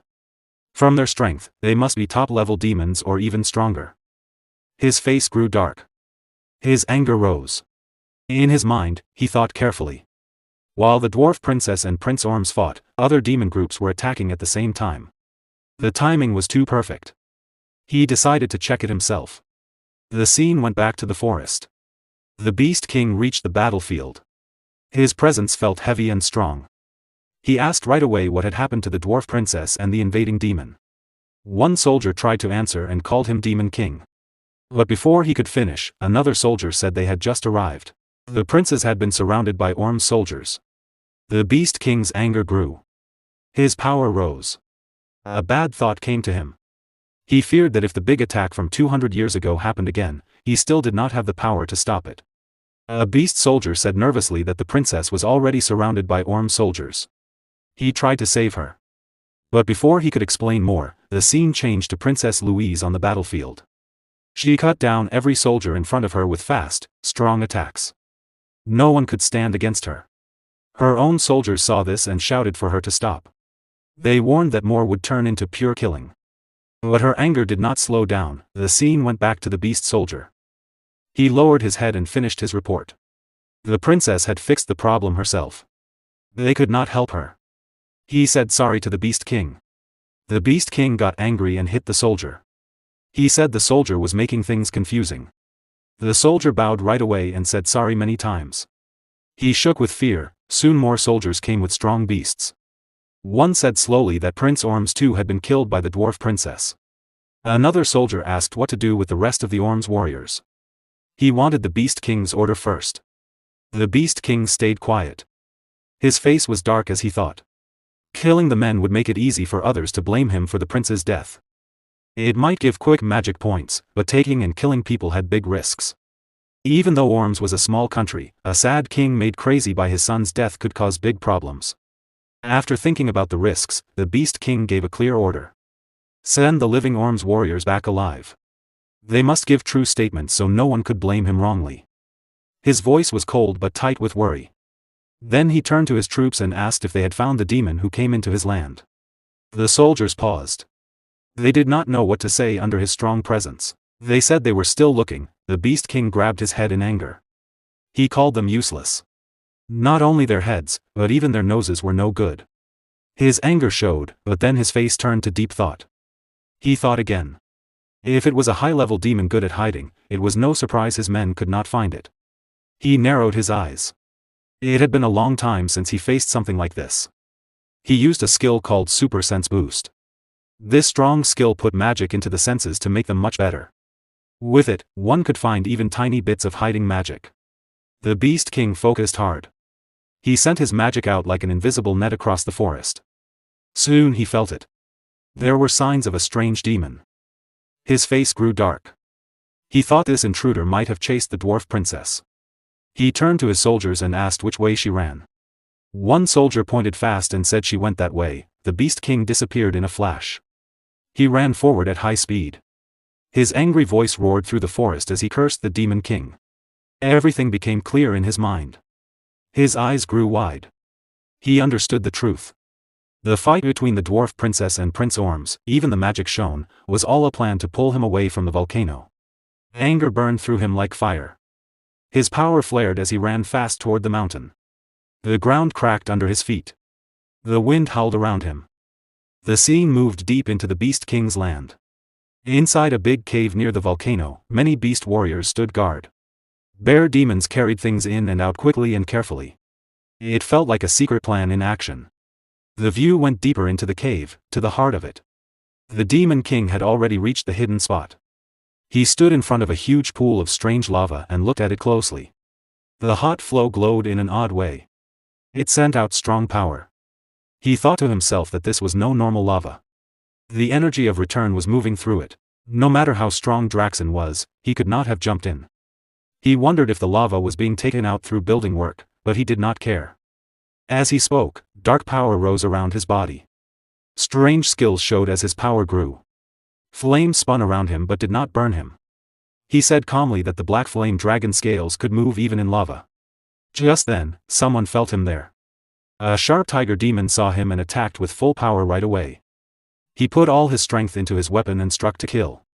The Demon King raised one hand calmly and stopped the attack with ease. The weapon could not move even a little. He said without worry that it was normal for a high-level demon to find him from this far. The tiger demon grew angry, showed his teeth, and shouted for him to stop. Before he could do more, the Demon King said coldly, "Come with me." He pulled the tiger demon and jumped straight into the big pool of lava. As they fell into the burning hot liquid, the tiger demon's screams filled the cave. His body burned away completely with no trace left. The Demon King was not hurt at all. The black dragon scales on his body kept him safe from the lava's heat. The hot fire slid over him like nothing. He moved down fast through the burning depths without slowing. As he went deeper, he thought calmly about Draxen. After taking the heart of the beast in his last life, his healing power had become very strong. He had often wondered what kind of power he had really taken. A small smile came to his face as he remembered. Far down in the depths, a phoenix appeared. Its power felt huge even in the lava. The Demon King remembered that when he was a young Demon King, the phoenix was known across many worlds. Records said the phoenix could cross worlds. It could be a godlike being or a ruler in its own land as the top destroyer. Its power could be big or small. But one thing was always true. Every demon lord who fully took a phoenix became strong enough to have their name written in demon world history. Quiet joy came to his face. In his mind, he thanked Draxen. Draxen had taken the phoenix in his last life. Now he could stand here. The only power he had ever wanted would be his in this life, and he would use it well. The Demon King reached his hand forward. A very strong light burst from his palm. The light was so bright it could be seen from far away. It lit up the sky and the mountains around. From a distance, the Beast King saw the bright light. His face twisted with shock and anger. He asked who had found his phoenix. His thoughts raced. Could it be Berge? But he quickly said no. That one would never move without a clear gain. He kept running at high speed and thought more. No high-level demons were here except the ones above. No new demon lord should have found this secret. The guards had been careful. In one moment, he reached the cave entrance. The guard said something about a demon, but he pushed past them. He told everyone to stay back as he went inside. He quickly ruled out Yuger, who was not smart enough for such a plan. He also ruled out Rina of the Snow Demon tribe, because the phoenix had fire power that would poison her. That left only one person. He turned sharply to his soldiers and asked if they were safe. One said quickly that earlier the tiger had jumped into the lava. The Beast King said in shock that it was impossible. The shaking soldier said the tiger claimed he was going to steal it. Another voice shouted that it was dangerous. From deep in the cave, strong light kept pouring out. It grew brighter and stronger. The glow spread far past the cave and could be seen from a long way off. From far away, several people saw the amazing sight. Princess Louise Vert, Merchant Granada Hill, Cargill, and Princess Alina stood with their soldiers. They all watched the bright light in silence. Meanwhile, the Beast King's anger reached its top. He made a fist. His power exploded around him. He roared with killing intent. Deep in the burning lava, the phoenix showed itself.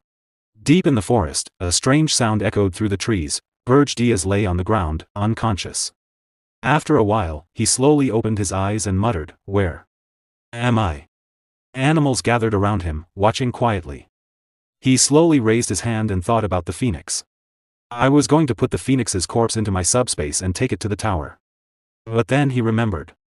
The phoenix's mana was absorbed into my body before I could react. Then the volcano erupted. I was blown far away, he frowned. A demon king like me. Why? He looked around and saw the wild animals staring at him. Am I surrounded by wild animals? Get away from me. A strange feeling spread through his body. This doesn't feel like me. He walked to a nearby stream and looked at his reflection in the water. His eyes widened in shock. Who is this? The scene changed to the kingdom of Ormus, hidden deep within the forest. Inside the royal hall, dwarf Princess Louise and her subordinates knelt before the throne, Prince Jetson. The brave warriors of Ormus saved us from the subordinate of the Demon King of Beasts. But then, enough.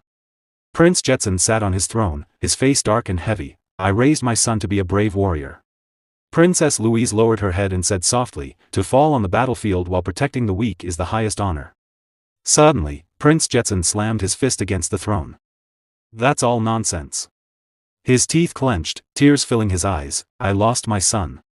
He turned to his subordinate and shouted, inform the Heroes Guild at once. Tell them to prepare a hero expedition to defeat the Demon King of Beasts. Yes, sir. The subordinate replied quickly. The scene shifted back to the forest. A sharp beeping sound rang out. It was Hill and Cargill. A blue video screen suddenly appeared in the air. Hill and Cargill showed up on the screen and began to speak. I wish to report. Suddenly, his eyes widened in shock. Who are you? Berge quickly looked around. Wild animals were still gathered near him. He tried to push them away so they wouldn't appear on the screen. It's me, Berge said calmly. Your master. My appearance changed because of something that happened. Don't worry about it. Give your report. Hill and Cargill was still surprised, but he bowed his head nervously. Why yes. Currently, a hero expedition is being organized at the request of the King of Ormus. Berge thought, as I expected. Hillen continued. The commander of this expedition is Rosal Charnt. She is a 10-star mage, a top-tier battle mage who specializes in fire magic. The vice commander is Balraf Disroad, a 10-star hero. He reached the highest level through pure martial strength. Out of the 500 members in the expedition, 200 are heroes. Their goal is to kill the Demon King of Beasts. They plan to gather in Ormus and launch a direct attack on the Tower of Beasts. Berge stood up and opened his storage space. He took out clean clothes and put them on. A blue status window appeared in front of him. 200 heroes. That's more than I thought, he said quietly. Hillen replied, the only 10-star members are Rosal Charnt and Balraf Disroad. Berge frowned. Only 2 10-star heroes out of 200 people? Hillen hesitated, then said, it seems there is a group that does not want the Demon King of Beasts to die. They are controlling things from behind the scenes. Berge was confused for a moment. Humans who don't want the Demon King dead? Then he understood, to humans, a Demon King's tower is like a gold mine filled with treasures. Even demon corpses can be used as materials for magic items, so they sell for high prices. The people who profit from the Tower of Beasts don't want their source of money destroyed. He let out a quiet breath. Even things that look simple on the surface are tied to many hidden interests, he murmured. Humans really are complicated. Berge Diaz looked at the blue screen where Hillen Cargill appeared. Then you will join the hero expedition, Berge said calmly. I will tell you the weakness of the Demon King of Beasts. Hillen looked confused. Berge continued, but the Demon King of Beasts must be defeated by you, and only you. After that, absorb his power. He paused before adding, a hero who has killed 2 Demon Kings. It will be much easier for you to gain the trust of humans. On the screen, Hillen hesitated. I'm grateful, but if I become stronger, are you sure you can still control me? Berge's expression turned cold and serious. Do you think absorbing 2 Demon Kings will be enough to fight me? Hillen quickly lowered his head. And no. Leave it to me. The call ended. Berge began walking forward. All right. I need to return, beep. Another blue screen appeared. Gordon? Speak, Berge said. On the other side, Gordon looked shocked. Gordon? Speak? Who are you? Berge sighed in annoyance. Not this again. I am your Demon King. Speak. Gordon was still confused. Master. Why do you look like that? I said, just speak. Ah, yes. Gordon quickly replied. An emergency summons has been issued from the Tower of Beasts. Berge's eyes widened in surprise. Draxon. Really? Correct. The message just came in, Gordon answered. The scene shifted to the Tower of Beasts. The Beast King, Draxon, stood in front of a large gate with his subordinate beside him. 2 portals slowly appeared in front of them. From the first portal, Yugur Belva, the Demon King of Indestructibility, stepped out. He looked at Draxon Doldov and asked, What is it, Draxon? From the second portal, Reyna Soldian, the Demon King of Winters, appeared. She frowned and said, It always smells terrible here. Draxon Doldov looked at them and said calmly, Go upstairs first and wait. I will come with the last guest. All right, Yugur replied. Yugur and Reyna walked forward with their subordinates and entered the tower. Draxon remained standing alone. He clenched his teeth in anger. A red aura burned in his eyes. Berge Diaz. Jason Kokmundo. You are late, he thought. Are you weighing your options? His eyes grew colder. Berge Diaz. If you are late, I will consider you a suspect. The scene changed to the forest. Berge Diaz quickly returned to his demon form. Dark wings spread from his back. I let my guard down for a moment. He pushed off the ground with strong pressure and shot into the air. There's no time. A blue screen appeared beside him. Gordon spoke from it. Since Master is already near Ormus, I am the only one who needs a portal to the Tower of Beasts. No, don't. Berge shouted while flying. Gordon looked shocked. What? Are you already on your way? Yes. I'm heading there right now. The call ended. Berge thought quickly. If I arrive without using a portal, Draxon will ask why I was nearby. That will increase suspicion. But arriving late will also make him suspicious. First, I must return to my own tower. Then I will take the portal with Gordon to the Tower of Beasts. He flew as fast as he could. At this speed, I won't make it. I'll be a few minutes late. Faster. I need to go faster. Suddenly, his heart burned with a powerful aura. Flames wrapped around it. His wings changed shape, turning into large wings made of fire. He stared at them in shock. Phoenix wings. Wait. I don't want to use my mana right now. Then he realized something. His heart was burning with Phoenix mana. He touched his chest. Impossible. Is it still alive inside me? That's why the animals gathered earlier. Suddenly, his eyes widened. His speed increased greatly. It was too fast. He tried to control it, but he couldn't. The air pressure distorted his face as he shot through the sky like a burning comet. In moments, he reached Berge's tower. But he couldn't stop. He crashed straight into the tower's barrier. The barrier protected the tower, and it did not break. Black smoke filled the air. Berge fell to the ground inside the tower. He held his head and said nervously, "I arrived on time. But I can't control it." He took a deep breath. "I must be careful until I fully tame the phoenix." He stood up. "Gordon, are you ready?" He paused and felt his chest again. It seems the phoenix used all its power. And fell asleep. Gordon's voice came through the screen. "Yes. Are you on the first floor right now?" "Yes," Berge replied. "Come down quickly. We are going to the Tower of Beasts immediately." The scene shifted to Ormus Place. Many heroes had gathered there, and they were all staring at Rosal Charnt. They whispered to each other, blushing with excitement. "Is that the Rosal Charnt who awakened all magic at the age of 5? The idol of the magic tower? Rosal Charnt? It's my first time seeing her in person. Should I ask for her autograph?" One hero said shyly, "It feels embarrassing to make such a fuss when we're fellow heroes." Another stepped forward and said proudly, "Rosal, it's an honor to fight by your side. I will record today as my greatest achievement." Someone else added, behind them. Another hero thought, "Ah, those people. I was just about to greet her." Meanwhile, Rosal was sitting on the ground. She waved her hand carelessly. Yeah. If you're done, get lost quickly, you losers." Rosal Charnt, commander of the Dawn's Flame Strike Squad.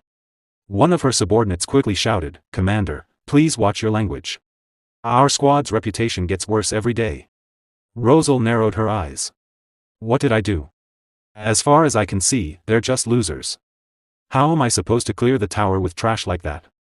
Suddenly, the heroes turned their heads and began whispering again. "Is Hillen Cargill joining this time too? The 10-star hero who defeated the Demon King of Lust? I heard the Erzist expedition failed. But a 10-star hero is still a 10-star hero." Hillen Cargill walked up to Rosal and raised his hand in greeting. "Long time no see, Rosal Charnt.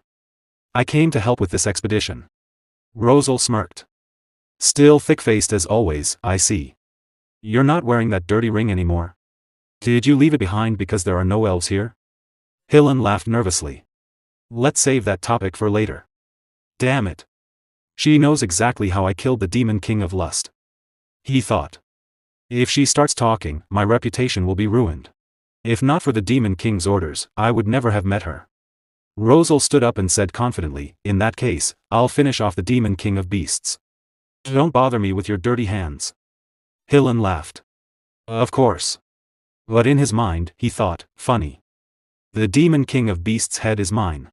A portal appeared in the Beast Tower, and the Demon King Berge stepped out of it with his subordinate, Gordon Ramsay.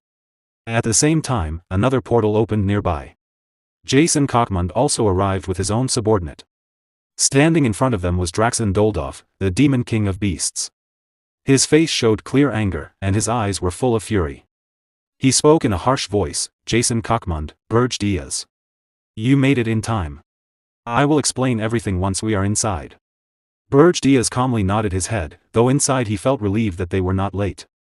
Soon, all the Demon Kings gathered on the top floor of the Beast Tower. Yugur Belva looked curious and asked, "Draxen Doldorf, what happened that you called for an emergency meeting?" Berge stood beside him silently. Meanwhile, Jason Cockmund, the Demon King of Lies, smiled and said, "I heard that the hero's journey against the Demon King of Lust has started in Ormouth. Is this related to that?" Draxen Doldorf clenched his teeth angrily.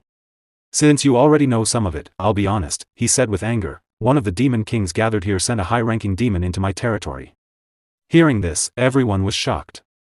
Draxen Doldorf continued, "That demon stole the corpse of the phoenix I was planning to absorb. And that bastard also caused the second prince of Ormouth to die.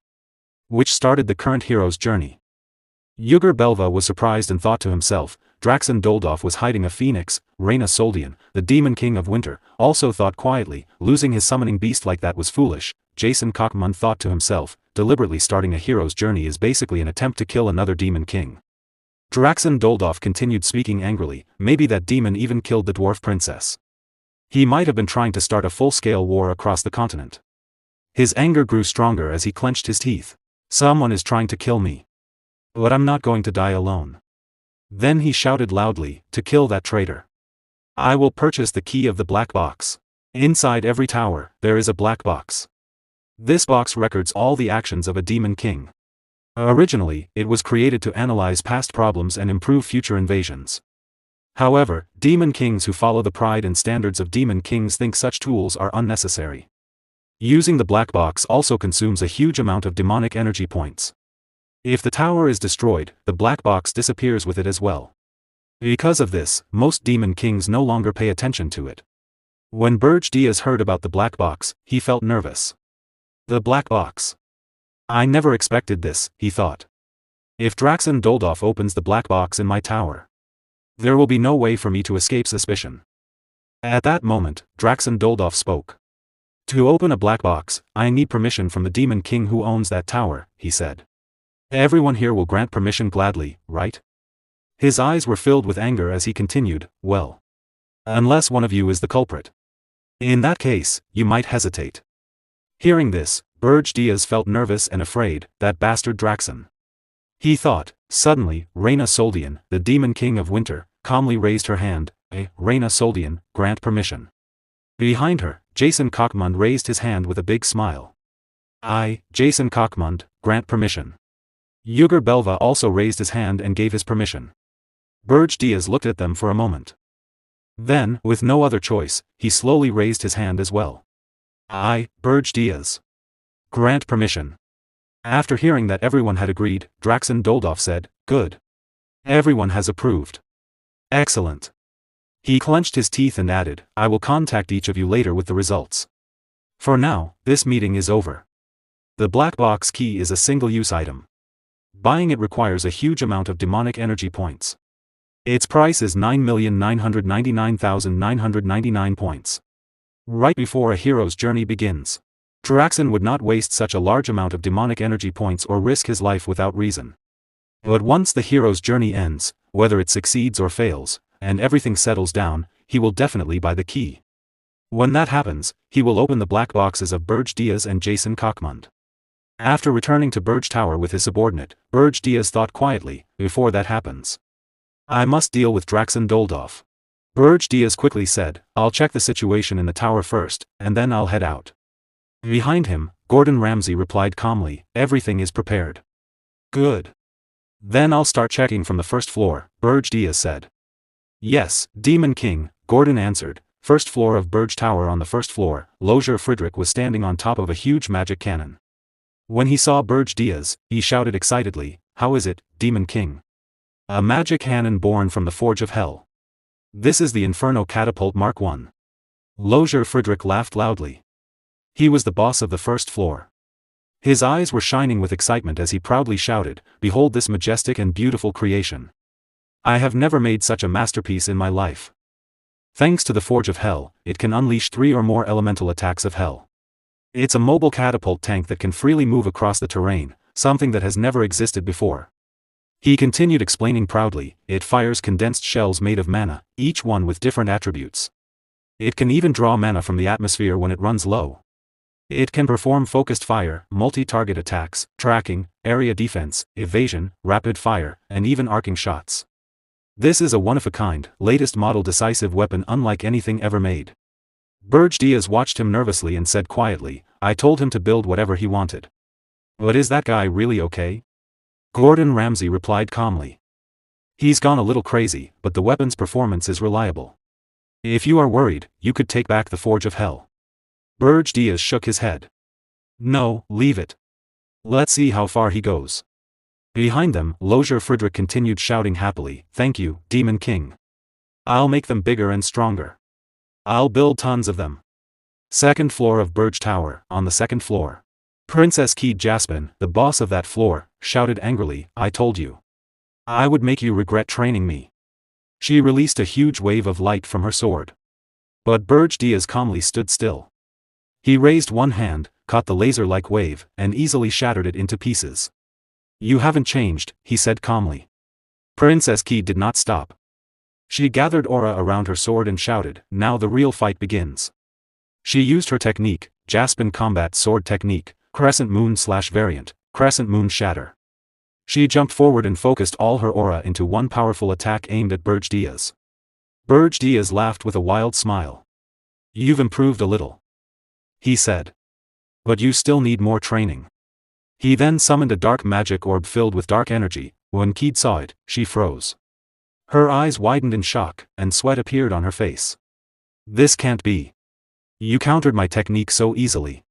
A huge explosion echoed through Berge Tower, shaking the entire building. When the noise faded, Princess Keed was lying on the floor, completely defeated.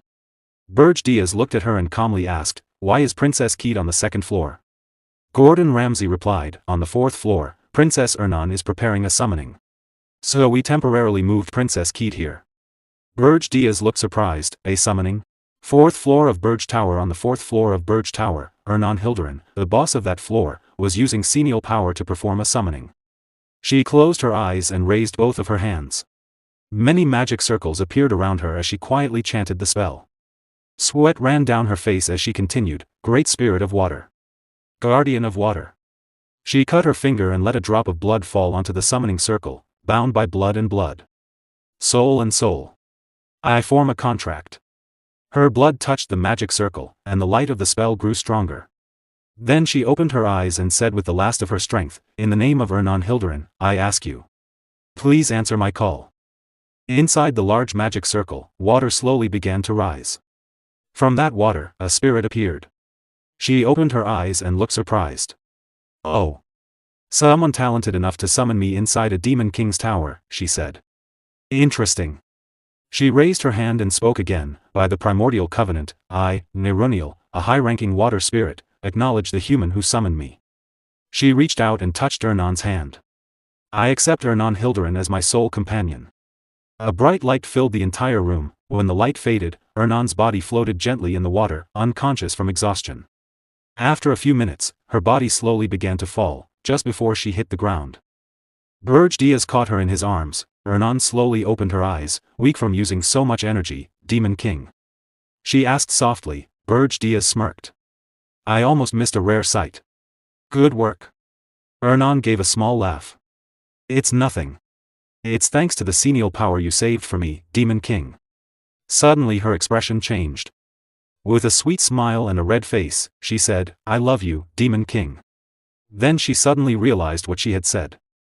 Her eyes widened in panic, and she began blushing heavily. "And no. That wasn't me."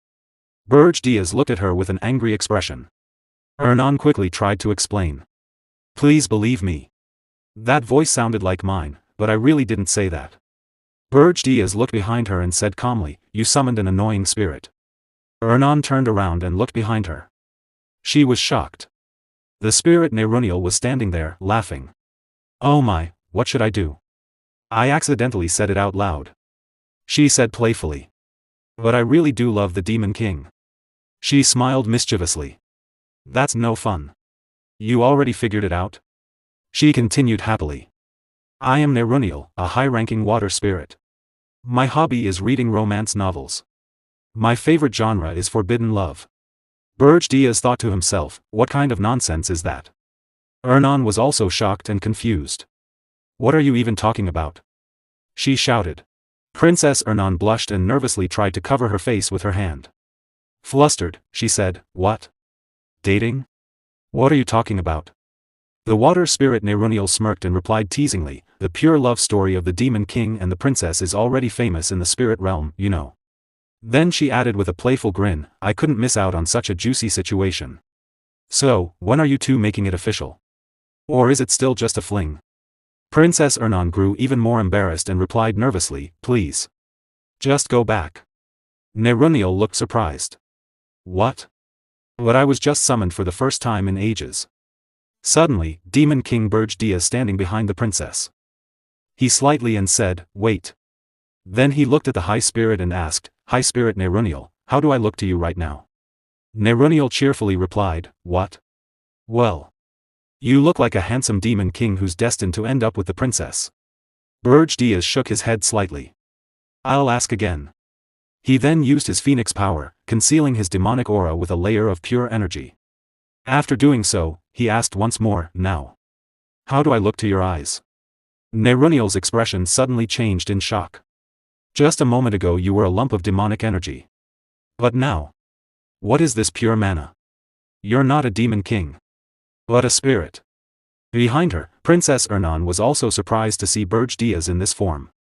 Berge Diaz looked at his own hand and murmured, to think it could even fool the eyes of a high spirit. He then smirked slightly. That means the other demon kings and even the heroes won't be able to notice either. His eyes sharpened as he continued, at this rate. The Demon King of Beasts. I might be able to take him out myself. Hearing that, Princess Ernan looked confused and asked hesitantly, the Demon King is going to take out another Demon King. The scene shifted to Demon King Berge Diaz, flying rapidly toward Ormus with his demonic wings spread wide. On a blue communication screen, Gordon Ramsay appeared on a call. He shouted furiously while grabbing his hair. Demon King. Are you serious? What kind of Demon King goes out to kill another Demon King? Berge Diaz calmly replied, I thought I explained everything earlier. The scene then shifted to a few hours earlier in the tower. Gordon Ramsay had asked, where are you going? The Demon King casually replied, to kill Draxon. At the time, Gordon Ramsay didn't fully understand and simply said, yes. Have a safe trip. Then he suddenly paused and exclaimed, wait, what? The scene returned to the present. Gordon Ramsay shouted again, what kind of explanation is that? I don't understand it at all. Berge Diaz replied calmly, I thought you said you would stop questioning my decisions. Gordon Ramsay quickly answered, this is a completely different matter. Setting aside the fact that it goes against the usual rules, if the other Demon Kings find out what you're planning. Still flying through the sky, Berge Diaz replied seriously, exactly. If I don't eliminate Draxon before he opens the black box, then I'll be the one who's finished. Gordon Ramsay looked shocked and replied nervously, I understand your reasoning, but even so, isn't it too dangerous? You still haven't overcome Arian's dimensional energy. Dimensional energy works on a simple principle, every dimension is naturally hostile to other dimensions. A dimension fiercely rejects foreign intruders and crushes them with its dimensional energy. Demons, whose powers are suppressed by this dimensional energy, become significantly weaker than they are in the demon realm. It is the natural order of the world for the chosen heroes to eliminate these weakened intruders. This is simply how the world maintains balance. To overcome this dimensional resistance and launch an invasion, the Demon King's Tower was created. The tower serves as a medium that connects the demon realm, the Demon King, and the demons through demonic energy. By strengthening the tower with demonic energy points, one can draw more demonic energy from the demon realm. In this way, a Demon King slowly regains their original power. In other words, the height of the tower is synonymous with the Demon King's strength. Gordon Ramsay continued explaining, the farther you are from the tower, the less demonic energy you receive. Naturally, you will also become weaker. Furthermore, the Tower of Beasts has a massive 13 floors, while your tower only has 5. He then spoke nervously, I don't want to say this, but no matter how strong you are, inside the Tower of Beasts, victory cannot be guaranteed. Demon King Berge Diaz calmly replied, I know that too. I absorbed the Phoenix's heart, but I haven't fully adapted to it yet. Right now, fighting any Demon King would still be a difficult battle. Then he smirked slightly and added, that is, if I were to fight alone. Gordon Ramsay paused for a moment before speaking in shock. Don't tell me. My lord. Berge Diaz spread his wings and continued flying through the sky, his Phoenix power surrounding him as he smirked. That's right. Under the name Pale, I will personally participate in this hero expedition. After hearing that, Gordon Ramsay fell completely silent. Soon after, Demon King Berge Diaz arrived at his destination, the land of Ormus. In the land of Ormus, blades sliced through demons as the battlefield raged on. Heroes and demon beasts stood facing each other amid the chaos. One of the heroes shouted in panic, to think they chased us all the way here. Still, only the weaker demons are left. Another hero, holding a blade covered in blood, shouted, everyone, provide cover while we retreat. The demons are falling back. Help the wounded. The scene then shifted to a nearby area where many injured heroes were lying on the ground. Hillen Cargill was giving a severely wounded hero a potion while the man screamed in pain. Suddenly, Berge Diaz appeared behind him and calmly asked, what happened here? Why is everyone so exhausted? Hillen Cargill turned around in shock when he saw him. Ah. You. Berge Diaz immediately said, stand back. Hillen Cargill stepped aside and replied nervously, Lord Pale. Well. After enough heroes had gathered, we immediately launched an assault on the Tower of Beasts. Just as you advised, we targeted the Beast Demon King's weakness. His tail. Thanks to that, we managed to weaken him, but Hillen Cargill suddenly remembered the moment and shouted, Lady Rosal. Now. The memory continued. During the battle against the demon beasts, Rosal Charnt had just finished killing many of them and dropped to one knee from exhaustion. However, her eyes had been severely injured, blood flowing down her face. She gritted her teeth, barely holding herself together.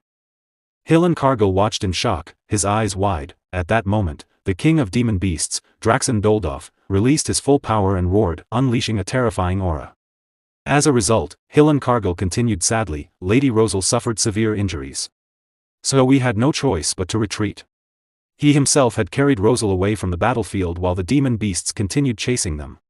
In the end, the hero expedition was a failure. After hearing that, Berge Diaz remained silent for a moment. Then he gave a faint smile and thought to himself, I see. Now I completely understand. In other words, I'm completely screwed. Sweat covered his face as his expression turned pale. But Hillenkargel continued speaking. Even though we lost, we managed to deal significant damage. He'll have to spend time healing his fatal wounds, and we also killed many of his demons. Hearing that, Berge Diaz reacted immediately. If that's the case, there's still time. He thought nervously. We just need to resume the expedition before Draxen repairs the tower. Then he quickly asked, wait.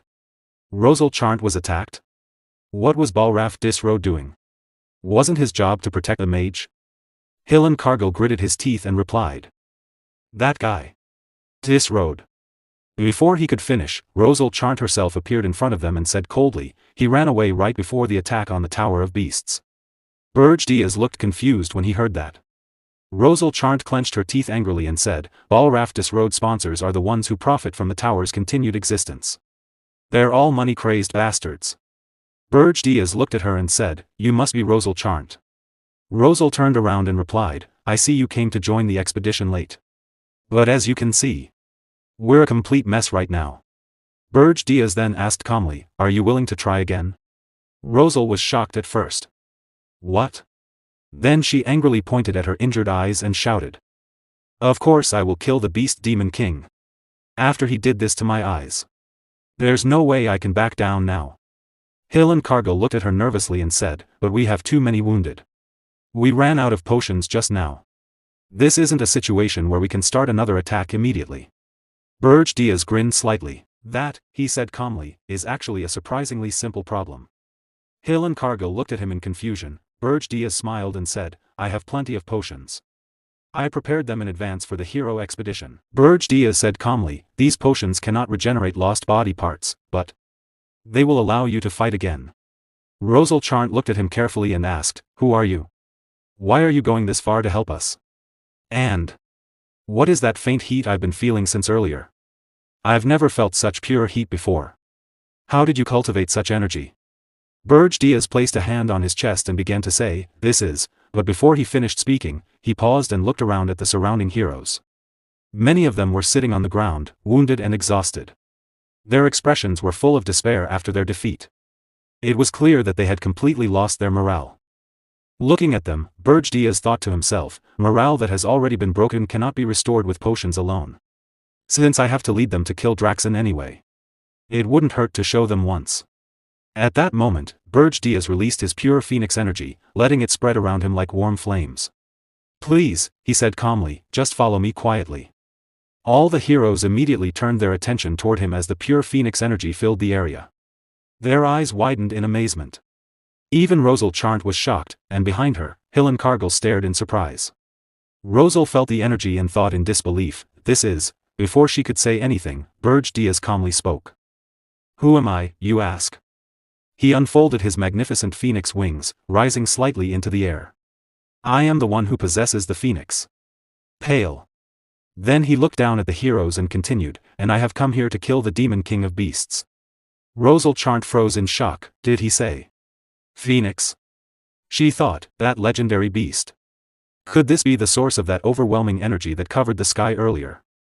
With mana alone, he rivals a 10-star hero. Where did someone like this even come from? As the heroes looked at Berge Diaz in his phoenix form, their morale began to rise again. The spirit of the expedition was reignited. Even Hillenkargel watched calmly, feeling renewed hope. Rosal Charnt clenched her fist and thought, the beast Demon King. We might actually be able to catch him. Draxen, the Beast King, stands inside the Tower of Beasts. Just by looking at him, it's clear he is extremely furious. To reclaim the tower, I used far more demonic energy than expected. His subordinates gather in front of him, guarding the entrance as he continues speaking while holding a black box key. Because of that, I could only purchase one black box key, for now. I'll open the other one later. He tightens his grip on the key. For now. It's your turn, you bastard. At that moment, he uses the key to open the black box. As it opens, a notification appears, opening the black box of a Demon King who granted permission. A blinding light bursts out. The Beast King stares into it and says, "Now show me everything. All the secrets you've been hiding." As the truth unfolds before him, his expression changes completely. Shocked, he mutters, "No wait. This is the truth." He realizes the black box cannot be manipulated. If this is real, then everything makes sense. So, he was hiding something like that. I must inform the other Demon Kings immediately. Visibly disturbed, he grows tense. Just then, one of his subordinates rushes in. Annoyed, the Beast King snaps, "What is it?" The servant hurriedly replies, "My lord, the heroes have invaded." What? The servant continues, "The new 10-star hero, Ralph Schmitz, is leading the vanguard. Ralph Schmitz, the guild master, stands at the front, leading the charge." 1 hour earlier, in Ormus, the Demon King Berge revealed his phoenix power in front of the heroes. At that moment, the humans still hadn't fully grasped the true presence of the Demon King. However, after witnessing the phoenix, their spirits reignited, filled with confidence. They shout, "Yes! Let's try again. The legendary phoenix is on our side. The beast Demon King is nothing." They raise their swords high. "Everyone, draw your swords. Let's slaughter all the demons. The phoenix is with us, the Beast King's treasure is ours." Their morale is completely restored. Watching this, Berge thinks, their morale has recovered. But I'm not sure if I can use the phoenix's mana freely in battle. He remains cautious. Stepping forward, he says, "Since the 10-star heroes alone aren't enough, I'd like to reinforce our forces." Hillen Cargill remains silent, but Rosal steps forward with a slight smirk. "That's fortunate. A kind-hearted hero has just asked to join the battle." Hearing this, Berge feels confused. Then, a figure appears. Berge's eyes widen. It is the 10-star hero, Ralph Schmitz, the strongest among the shield masters. Ralph advances steadily with unwavering resolve. Standing at the front, he holds back waves of beasts on his own. His presence stabilizes the battlefield, his shield blocking every attack. Then suddenly, he merges his shields. In that instant, his shield transforms into a completely different form. A bright light shines from it as it opens like a mouth, releasing a terrifying burst of energy. The blast sends all the monsters flying backward, clearing the path instantly. Thanks to him, the hero forces reached the first floor of the tower. Watching closely, Berge thinks, Ralph Schmitz, the second strongest tank among the 10 stars. His shield reflects any impact. He's extremely troublesome. Memories from his past life resurface. He was one of the heroes who defeated me and mocked me. I want to tear him apart. But Draxon takes priority. Meanwhile, Rosal becomes furious. "Ralph Schmitz also arrived late, just like you.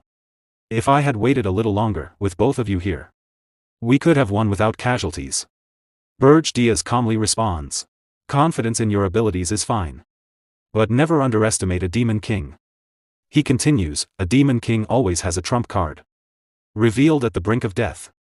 Thinking further, he realizes, if Draxon has already reclaimed the tower and used the key, there won't be enough demonic energy left to stop the heroes.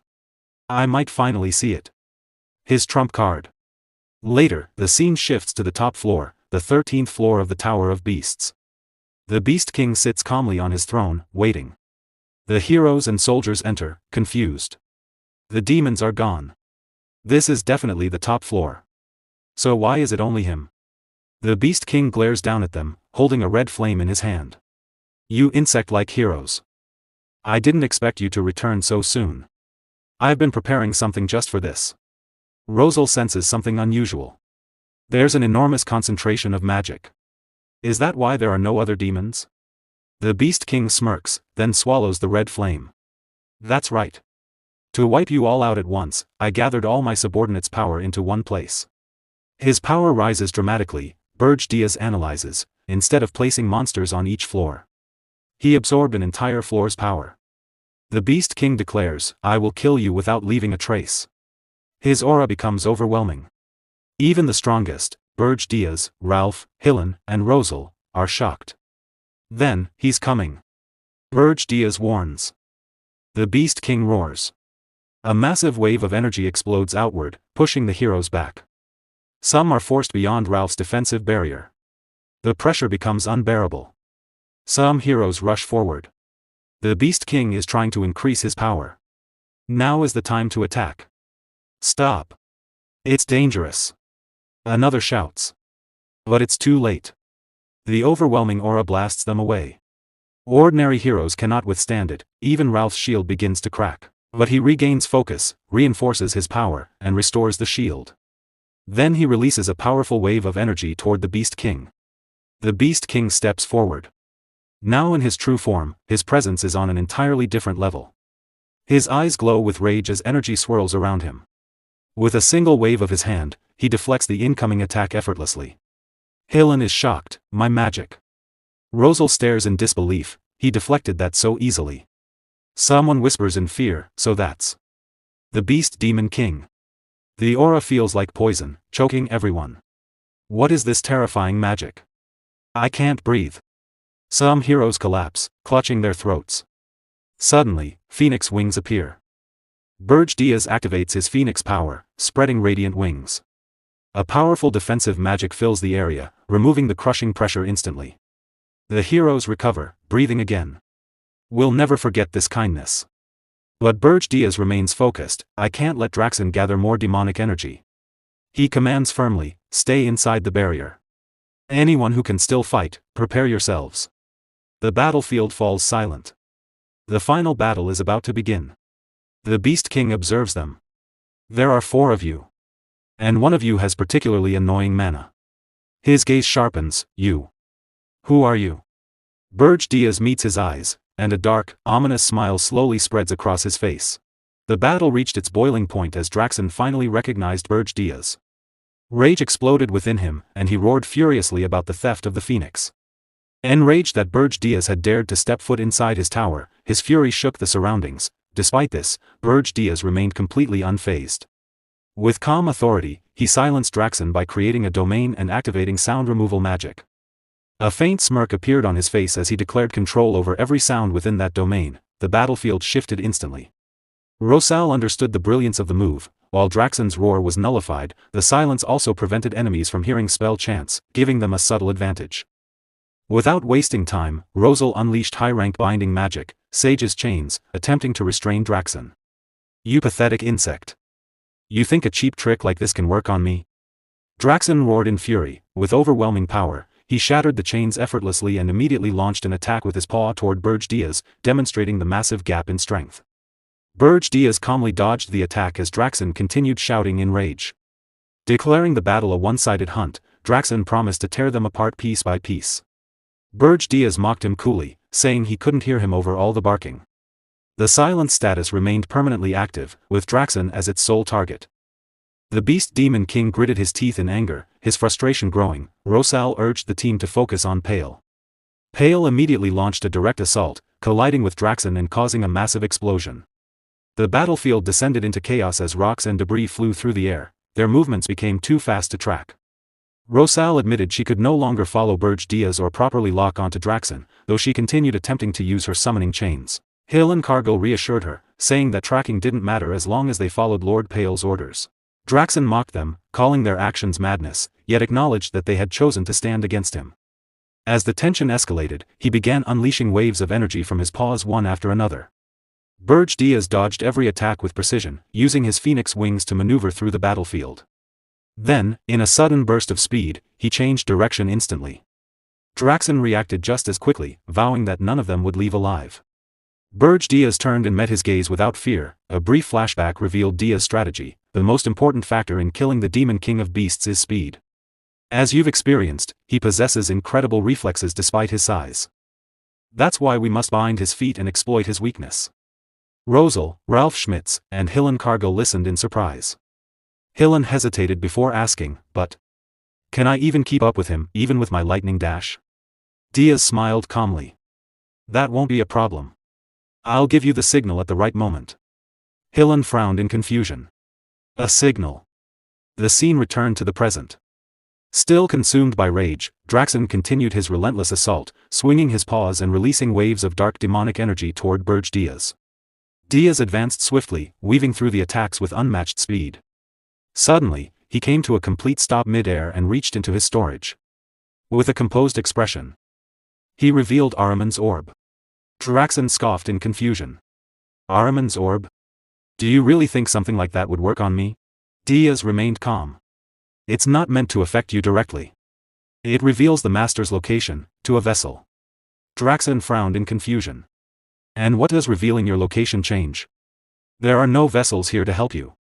At that very moment, Hillen Cargill appeared at the top of a cliff, gripping his blade. In an instant, he activated his lightning dash, vanishing from sight and reappearing mid-strike. The sudden burst of speed shocked Draxen. As Hillen descended with full force, Draxen roared in anger, "It feels like my head is going to explode. Don't ever use that orb again." Despite the immense pressure weighing down on him, Hillen pushed through and delivered his attack. Draxen staggered slightly, visibly shaken. You turned a hero into a vessel? Diaz smirked faintly. You should try it sometime. It's quite a useful method. If one manages to survive. Hillen immediately followed up with another full-force strike, shaking the battlefield and leaving a visible wound on Draxen.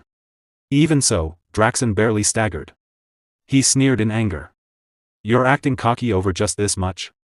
How pathetic. Then Rosal made her move. As planned, she unleashed her top-tier spell, Satellite Cannon, pouring all her mana into a single devastating attack. Draxen's eyes widened in shock as he sensed the overwhelming power gathering. A brief flashback surfaced in Rosal's mind, Diaz's calm voice guiding her. When Hillen creates even a split-second opening based on my signal, it will be your turn, Rosal Charnt.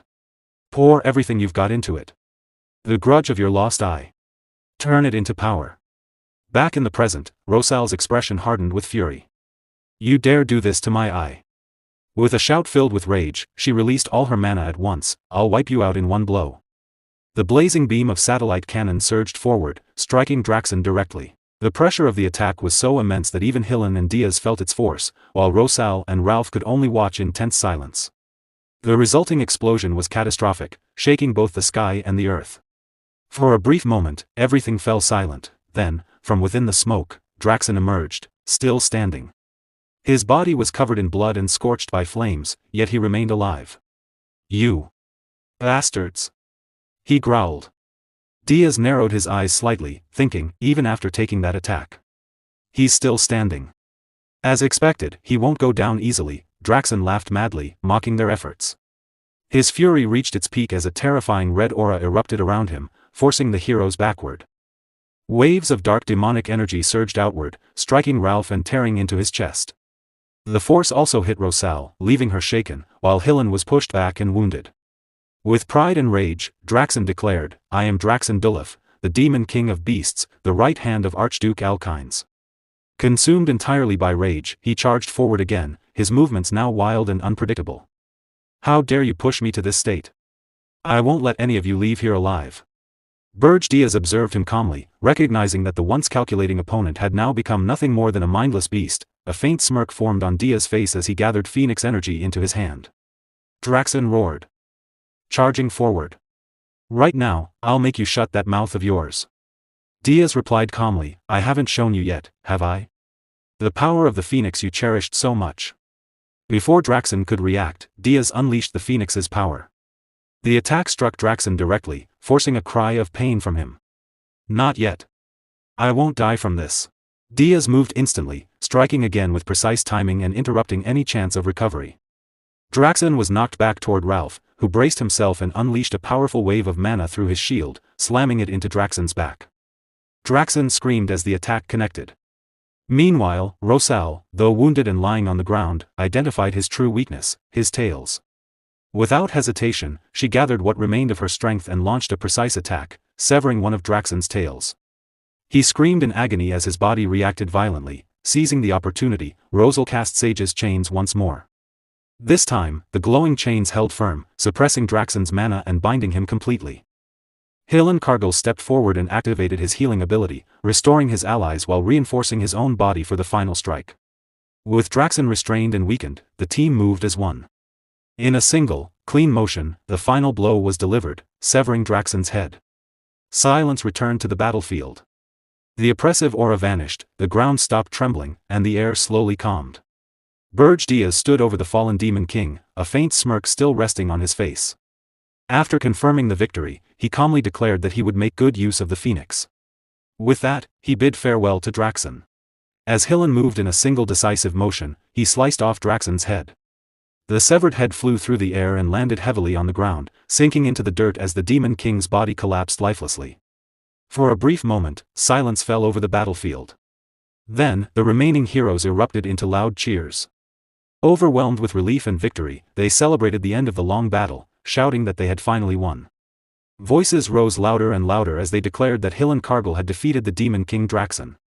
The crowd began chanting his name, calling him Lord Hillen. Standing at the center of it all, Hillen proudly raised his sword high into the air.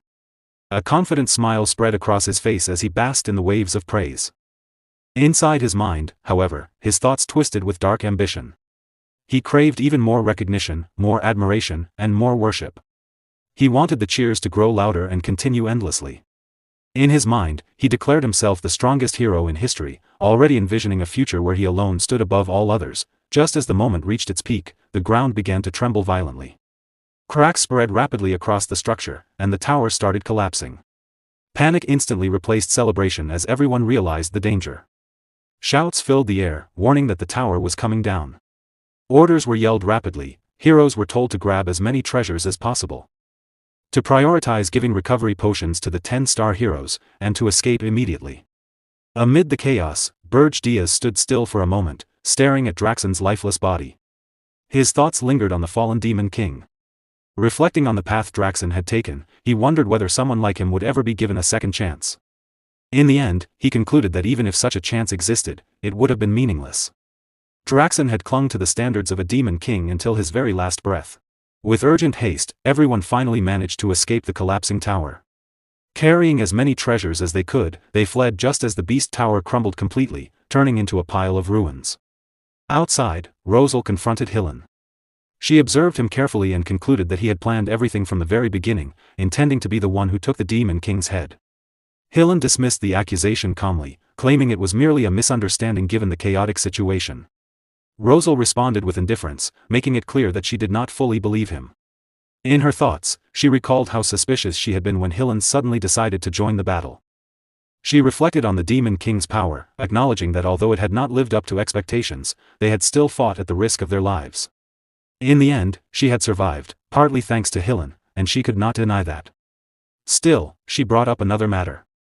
She informed him that she had taken the Demon King's corpse and asked if he had any objections. Hillen stated calmly that he had none.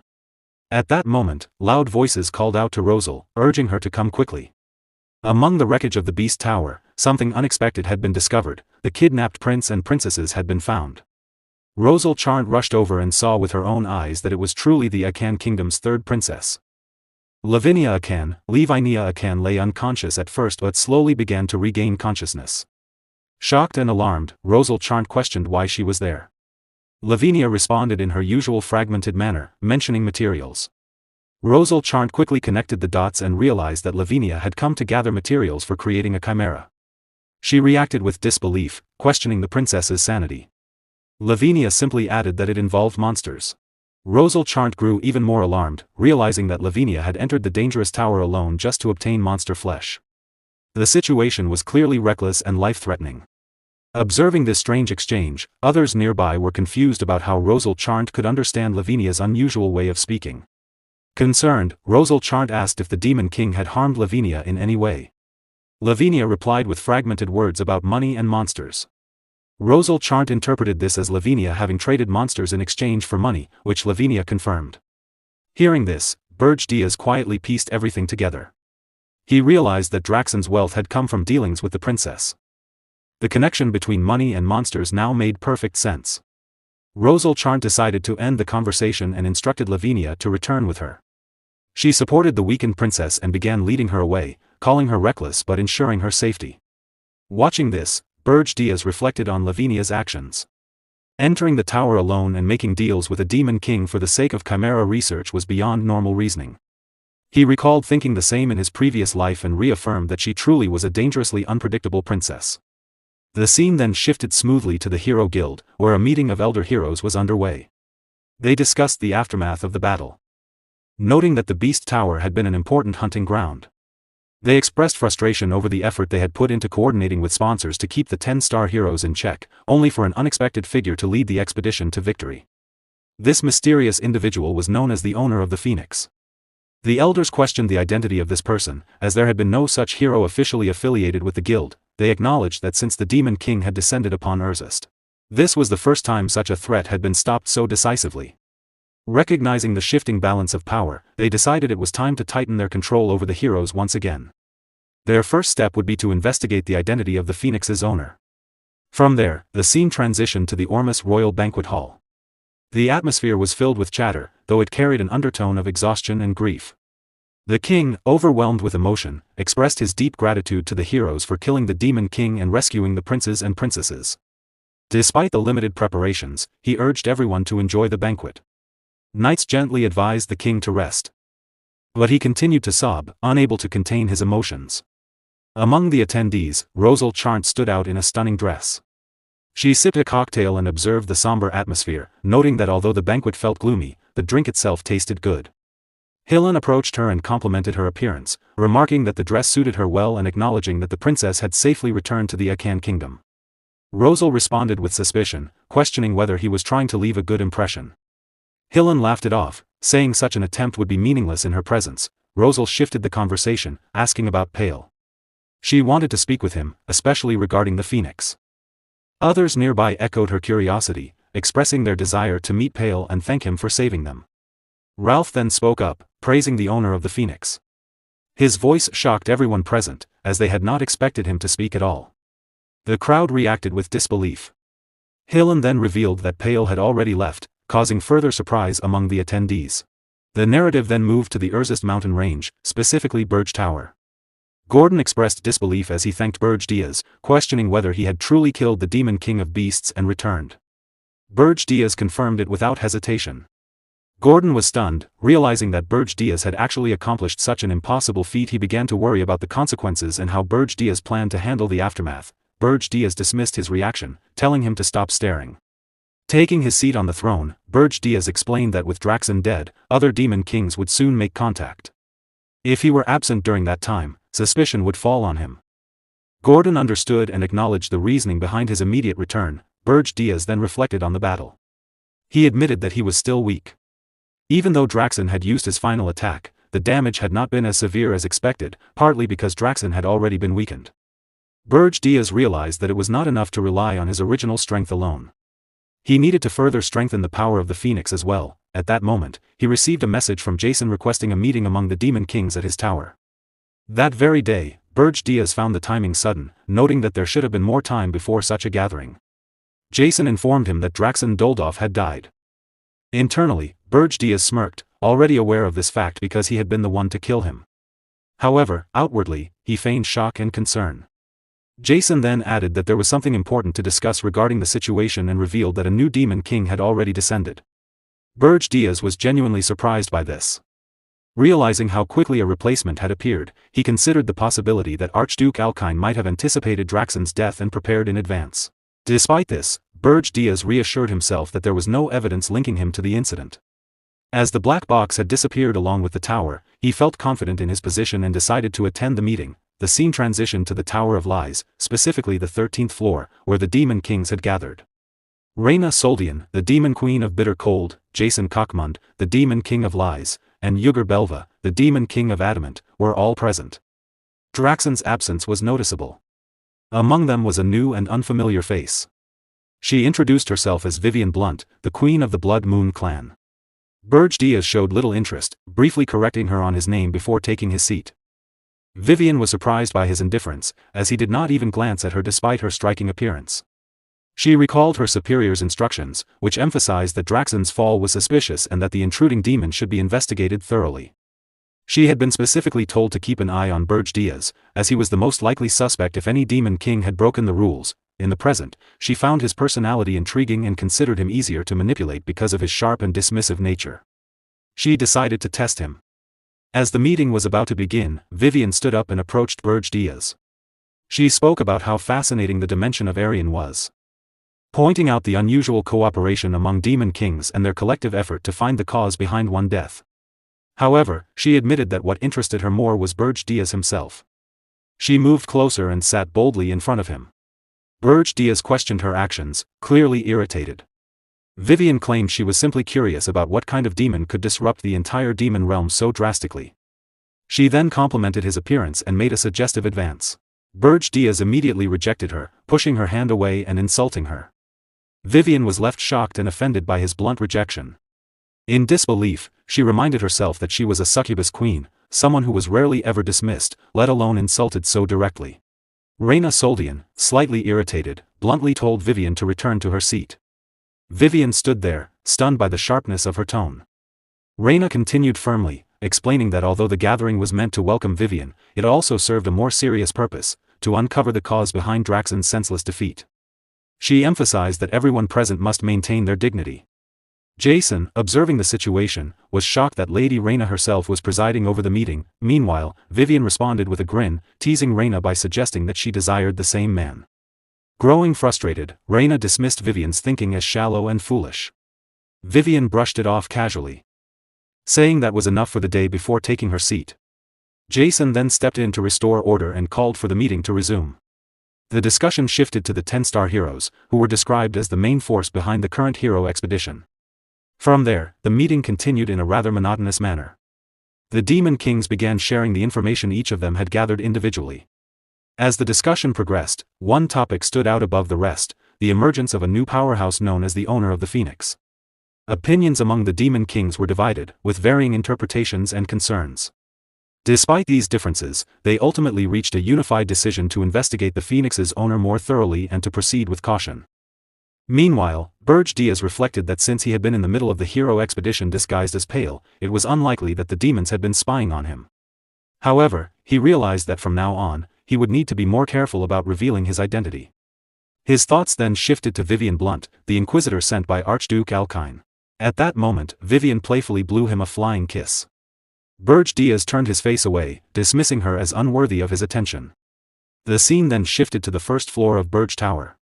Princess Keed noticed that the surveillance around her had become less strict. She cautiously observed that no demons seemed to be nearby, and Princess Ernan was nowhere in sight. Seeing this as an opportunity, Keed decided to escape. Fixing her eyes on the exit, she believed that once she crossed the door, she would finally be free. With determination, she began running toward it. However, just as she approached, Ernan suddenly appeared along with her spirits. Ernan confronted Keed, stating that for the sake of the tower's peace and Keed's own safety, she would stop her escape. Realizing the danger, Keed drew her sword and warned that staying any longer could lead to unpredictable consequences. She admitted that she had not wanted to fight, but now she had no choice. The two locked eyes as tension rose between them. Before the situation could escalate, Gordon arrived. He told Keed that she could leave if she wished, claiming that he did not care what happened to her, and made a dismissive remark about humans. Keed was left shocked and confused. She could not understand why they had kidnapped her only to act indifferent now. Despite her confusion, she suspected that there was some hidden scheme behind their behavior. Nevertheless, she decided to take advantage of the situation. She planned to escape the tower, survive in the Erzest mountain range somehow, and then head straight to Horton Walk to request reinforcements. Acting quickly, Keed dashed toward the door. However, the moment she touched it, a powerful aura burst forth, throwing her backward and sending her crashing to the ground. Everyone present was shocked.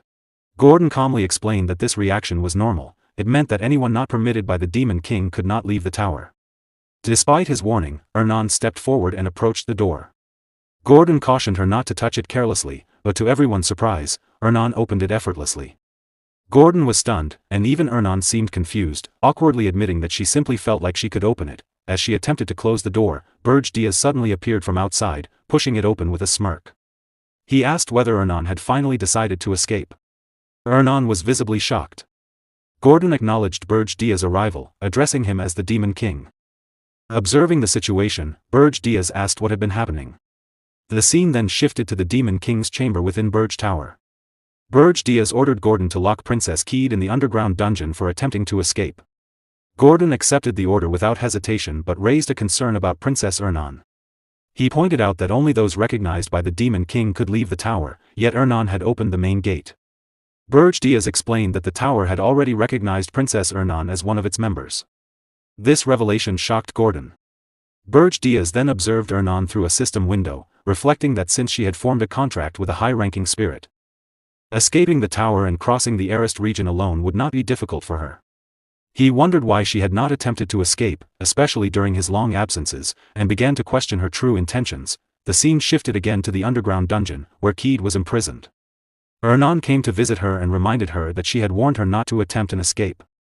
Keed responded with suspicion, stating that kindness without motive did not exist. She believed the Demon King had a hidden agenda and tried to warn Ernan. At that moment, Ernan looked upward, as if she were aware that Berge Diaz was watching her. She calmly stated that she had come to the tower of her own will. Keed was shocked by this revelation. Watching this unfold, Berge Diaz was equally surprised, realizing that Ernan seemed to be aware of his observation. Ernan then revealed the truth. She explained that she had run away because she hated the royal palace, the royal family, and even her own father. She admitted that although she had initially been kidnapped, she later chose not to return.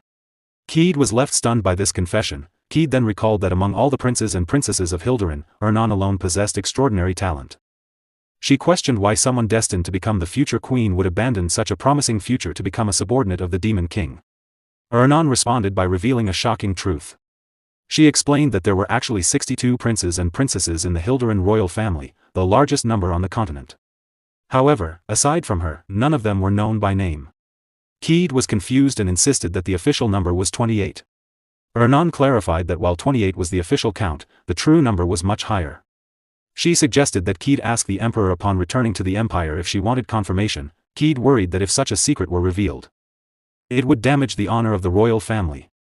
Ernan simply giggled and teased her, pointing out that a princess who had run away to avoid marriage should not be making such statements. Embarrassed, Keed blushed. As Ernan left, she casually remarked that she had been joking and that they would meet again the next day. Reflecting on everything, Berge Diaz realized that this was a secret known only to high-ranking royals, the hidden truth of the Hilderin royal family.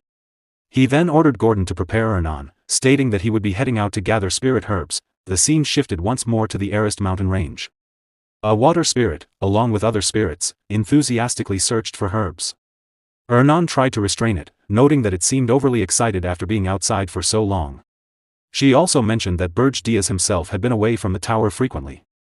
At that moment, Berge Diaz called Ernan by name. She was visibly startled. With a dark expression, Berge Diaz said, "I don't believe that everything you said is the truth." Then he formed an aura of flame in his hand and demanded that she reveal what she had been hiding. Ernan stood frozen, shocked by the intensity of his presence. Berge Diaz still staring her and waiting for the truth. As they both standing there muttering to each other, while they are still on deep conversation. Meanwhile, from a distance, someone observed Berge Diaz through a telescope, finally recognizing him as the Demon King of Erzist. Princess Ernan looked at Berge Diaz nervously. Berge slowly opened his eyes, his expression sharp and serious. "There's no helping it," then, he said. He released the dark energy he had been holding in his hand. It surged forward, cutting through the distance before striking a far-off point. A massive explosion followed. "I'll hear you out after I deal with this nuisance," Berge added calmly. Princess Ernan frowned in confusion. Meanwhile, the hidden figure in the distance, holding a telescope, froze in fear. "That. He noticed me from this far away. I'm using concealment arts." Before he could react, the dark energy engulfed him. Flames consumed his form as he screamed, "My clone." Berge, still watching from afar, spoke coldly, "Pretty tricks." Princess Ernan hesitated before asking, "Was that a hero?" "Yes," Berge replied. "He's been irritating me for a while." "A hero who came all the way to the Ergist Mountains and uses concealment," she muttered. "He must be one of the 10 stars, Dapnet Filion. He's a mercenary who specializes in intelligence gathering, mainly reconnaissance. I've heard his concealment arts and clone techniques are exceptional." Hearing that, Berge thought to himself, "Dapnet. I've heard that name in my previous life. A lot of my information was leaked to him, or so I was told. This is my first time seeing him this close." Princess Ernan looked uneasy. Will the tower be okay? Berge glanced toward the distant tower. Not a problem. She looked even more confused. At the Berge Tower in the Urgest Mountains, Dapnet Fillion's clone stood, scanning the surroundings in disbelief. There was supposed to be a Demon King here. So there should definitely be a tower nearby. But why can't I see anything? A system notification appeared, Mana's Phantom remote control activated. The tower is now invisible. Consumption, 10 demonic energy points per second. Back with Berge, a blue screen hovered before him. I've made the tower invisible, he said. Since that man realized I was here, this function will help me avoid the hero's pursuit. He thought silently, the cost is 10 points per second. The tower will remain hidden until my demonic energy is completely depleted. Then he turned back to Princess Ernan. In the meantime, let's continue our conversation. Tell me everything you're hiding. If you don't, I won't allow you into the tower anymore. Princess Ernan stiffened. After a moment, she bowed her head, her voice trembling. I'll tell you the truth about me. She raised her eyes to meet his. Do you know of a spell called the World Tree's Child? Berge Diaz had never heard of it. Back to Dapnet Fillion, he continued moving forward, still unaware of the Demon King's tower location. From a distance, a group of ogre subordinates watched him carefully. They followed him quietly, tracking his movements until he finally left the Urgest Mountains. Once he was gone, one of the ogres confirmed it and immediately contacted Berge Diaz through a blue system window. Demon King, the hero has left the Urgest Mountains without using concealment. Just as you said, it appears to have been a clone. Well done, Berge replied. Find the remaining clones and tail them all. Yes, Demon King. The ogre responded before ending the transmission. The system screen flickered again. Mana's Phantom remote control active. The tower remains invisible, remaining demonic energy, 65,220 points. 65,210 points. 65,200 points. After seeing this, Berge fell into thought. The tower's location was almost exposed. That was dangerous. It's stronger than before, but still vulnerable against a hero's full assault. I need to deal with Dapnet Fillion. Princess Ernan, who had been standing quietly, suddenly spoke. He must have been sent by my father to find me. Berge glanced at her. I suppose that makes sense. As the first princess, he won't give up easily. Or could this be connected to what you mentioned earlier, the World Tree's Child? She hesitated. It's a long story. I have time, Berge said calmly. After a brief pause, she began. Long ago, the kingdom of Hilderan was a powerful empire. But after countless wars, its strength declined. And it was reduced to a mere kingdom. Her voice grew heavier. My father wishes to restore those glorious imperial days. To achieve that, instead of an army of 10,000 soldiers, a single, truly powerful mage, one who could dominate the battlefield, is far more valuable. Berge narrowed his eyes. Don't tell me. She nodded. Yes. But geniuses aren't created through education alone, and naturally gifted individuals are rare, Princess Ernan said quietly. Berge Diaz looked at her in shock. No way. She continued, her voice steady but heavy. Yes. The World Tree's Child is a spell that creates. She pointed to herself. Enhanced humans, like me. Berge's expression hardened in disbelief as he processed her words. Princess Ernan went on, from the fetal stage, massive amounts of mana are forcibly injected to create a genius in magic with extraordinary mana sensitivity. Berge frowned slightly. Humans are doing the same things as demons, it seems. He paused before adding, but even so, the fetus and the mother couldn't withstand it. Could they? She lowered her gaze. No, many died. There was a trace of sadness in her voice as she continued, and even those who survived often lived with deformities. Or didn't live very long. Berge remained silent, absorbing the weight of her words. Only the successful cases are ever revealed to the public, she added bitterly. At that moment, Berge suddenly noticed something. His eyes snapped toward a distant point. Princess Ernan was still speaking, but both of their gazes shifted at the same time, toward a massive, one-eyed creature slowly approaching them. Berge Diaz raised his hand, gathering dark energy into his palm, preparing to release it. It must have sensed the mana she released just now and came this way. He thought. Seems like a top-tier monster. Step aside, princess, but before he could act, Princess Ernan suddenly stepped forward, placing herself in front of him and stopping his attack. "I've cast it successfully," she thought. "I was created to be an overwhelmingly exceptional genius," the one-eyed creature responded immediately. Its massive eye glowed as a large, red magic circle formed before it. With a roar, the creature unleashed its spell and charged forward. At the same moment, Princess Ernan cast her own magic, forming a large blue circle in front of her. Her mana sprite appeared and used ice magic to reinforce her spell, blocking the incoming attack. Blue energy flowed around her, surging with power. A massive wave of ice burst forward from her spell and rushed toward the creature, then struck the giant one-eyed monster head-on. The ice spell struck the one-eyed creature, spreading across its body. The freezing force crushed its eye, and shards of ice tore through its flesh as blood splattered outward. Berge stepped forward, observing the fallen monster. "A human defeating a top-tier monster in a single blow?" he said. "No wonder the king refuses to give up on you." Princess Ernan steadied herself, her gaze cold. "This is blood-stained power." Berge looked at her carefully. "With strength like that, and being closest to the throne, you still don't want to return to the kingdom?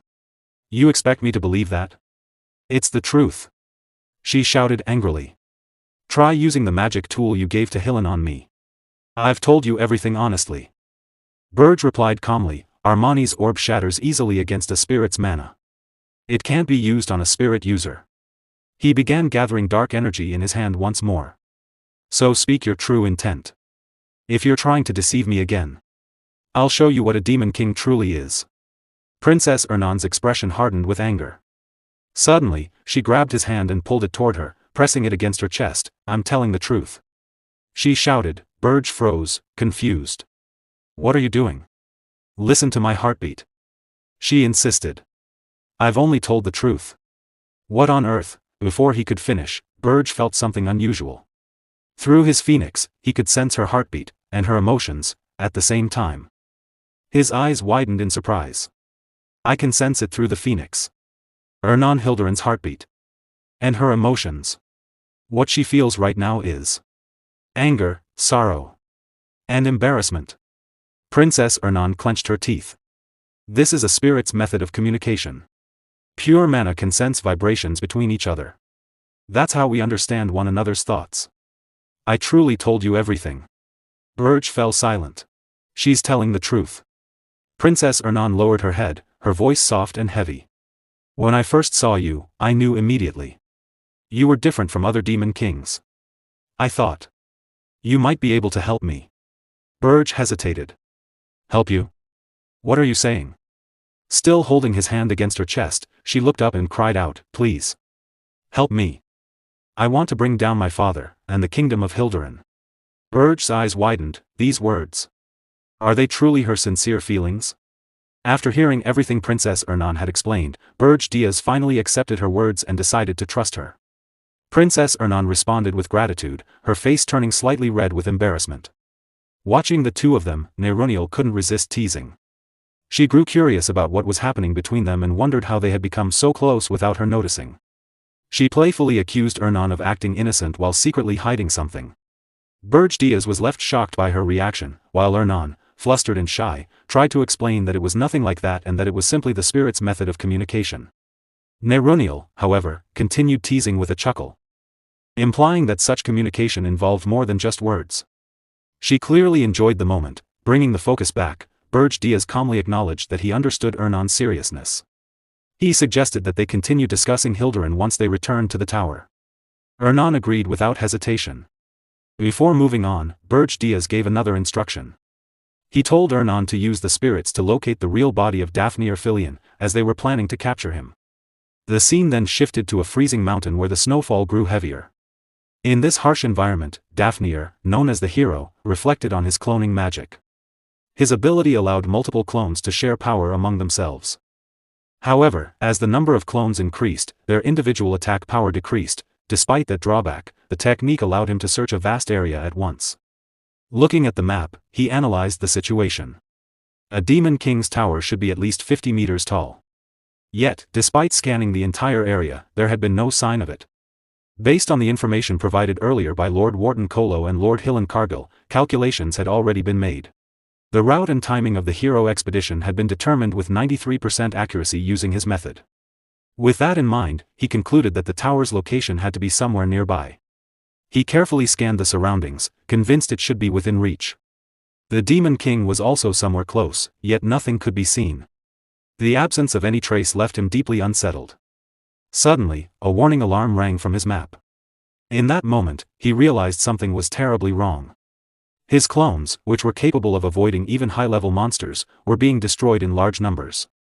As the situation escalated, Berge Diaz's demons moved swiftly across the battlefield and began eliminating the hero's clones one after another.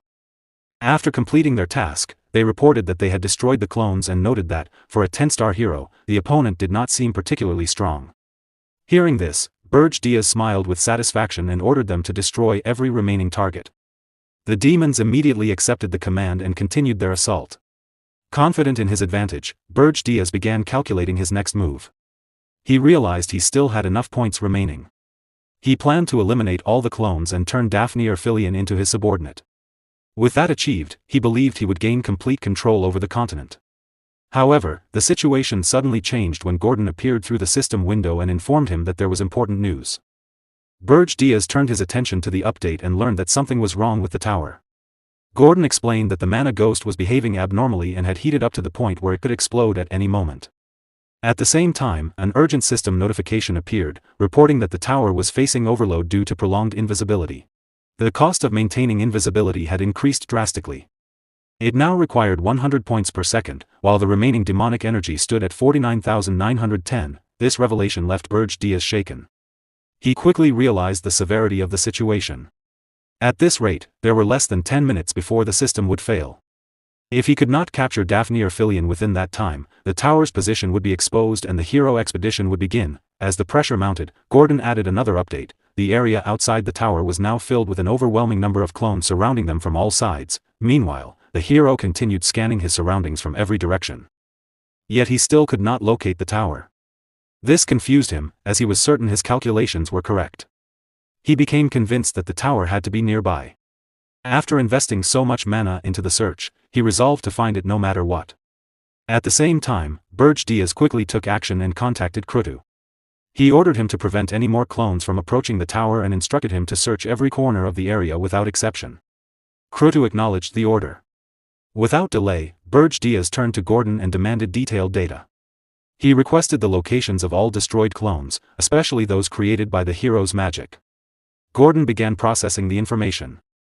As the data came together, Diaz analyzed the pattern. He realized that the clones could not move far from the real body. This meant the search would naturally center around the original source. From this, he deduced that the real body must be located at the center of the destroyed clones cluster. Elsewhere, the hero noticed something unusual. The presence of the Demon King confirmed his suspicion that the tower was nearby. He prepared to return and report the discovery. However, before he could act, Neruniel located him first. Their eyes met in surprise before she immediately formed a mana circle. With certainty, she confirmed that the real body had been found. The hero attempted to flee. Neruniel quickly noticed and informed Diaz and Ernan. Diaz immediately demanded the location. Ernan responded at once, confirming the exact position. Together, they transmitted the coordinates to Diaz. With the location in hand, Diaz moved instantly and appeared before the fleeing hero. At the same time, he activated his Phoenix power, intensifying his presence. Facing him, Diaz identified Daphne Erphilion and offered him a choice: survival in exchange for obedience. Daphne was overwhelmed with shock. He recognized the Demon King, but what unsettled him more was the presence of a Phoenix. He questioned how there could be two Phoenix users. According to his knowledge, the Phoenix wielder was Fa, someone closely associated with Lord Hillen Cargill. This led him to suspect that Fa might actually be the Demon King, with Hillen Cargill serving as his subordinate. He also recalled seeing a spirit earlier, which made the situation even more confusing. The idea of a spirit assisting a Demon King seemed impossible. As his thoughts spiraled, he began to believe that even the princess was involved. Instead of surrendering, he saw an opportunity. If he exposed such a massive secret, he could secure a comfortable life. He decided to escape and use the information later. Driven by fear, he attempted to flee again, but Diaz instantly blocked his path. With overwhelming pressure, he made it clear that the choice had already been given. At that moment, the power gap became undeniable. Daphne, a 10-star hero, was completely stunned. He realized the Demon King's strength far exceeded his expectations. Regret consumed him.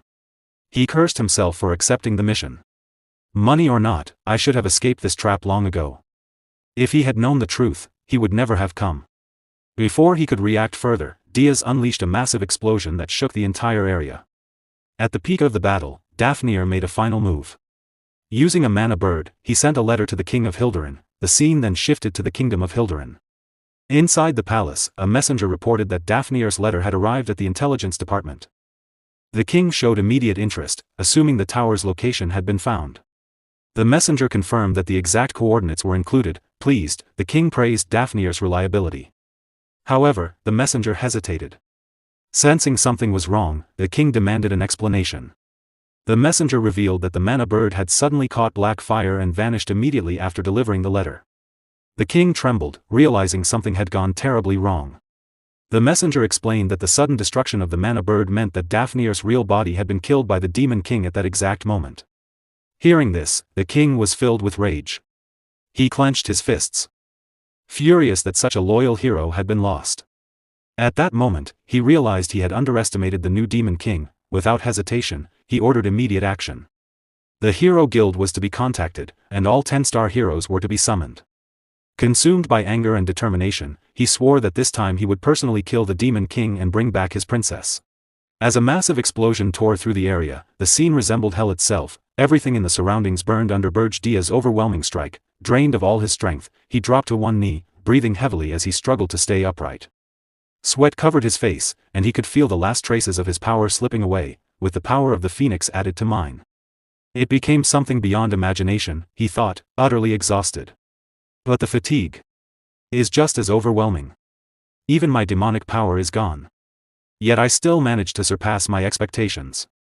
His vision began to blur, and just as he was about to collapse, Princess Ernan rushed forward and caught him, dropping to her knees to support him.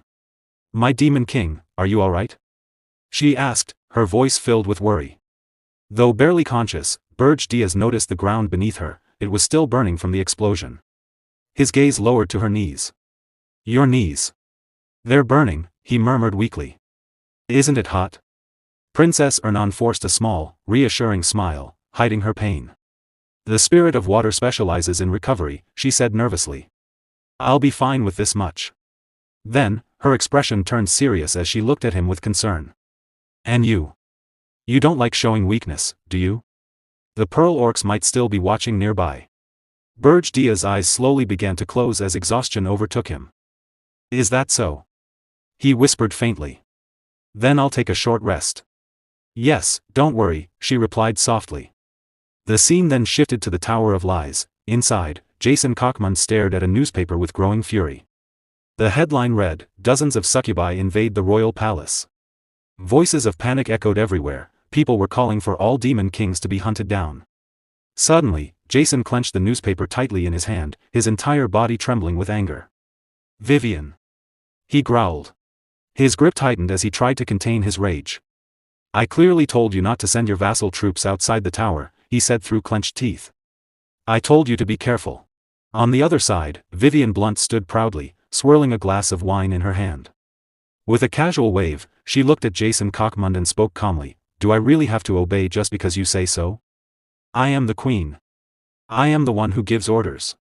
Did you call me here just for this? Jason frowned, his expression tense. Because of your actions, the humans' wariness has increased. This is exactly the situation I wanted to avoid. Vivian tilted her head slightly, unfazed. Aren't you worrying too much? They're just heroes, after all. Jason blinked in confusion. What? Taking a sip of her wine, Vivian smiled confidently. Heroes are prey to us Demon Kings. The fact that my subordinates encountered one in the royal palace was simply bad luck. Jason stared at her for a moment, clearly troubled. He ran a hand over his face and let out a deep sigh. Archduke. Why did you send down such a scatterbrain nympho? Vivian's eyes widened in outrage. What? Did you just call me a scatterbrain nympho?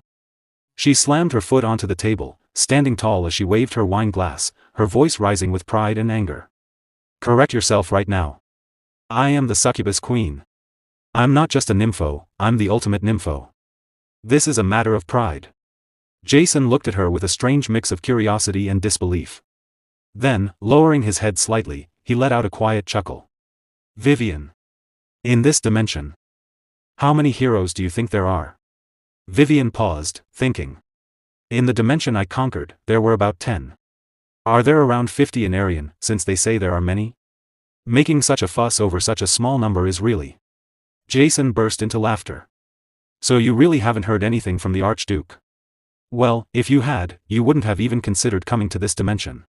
Vivian frowned, confused. There are 4,732 heroes, Jason continued calmly. That's the current number registered in the Hero Guild. Vivian's confident expression shattered. She nervously played with her hair, forcing a laugh. Why, you're joking, right?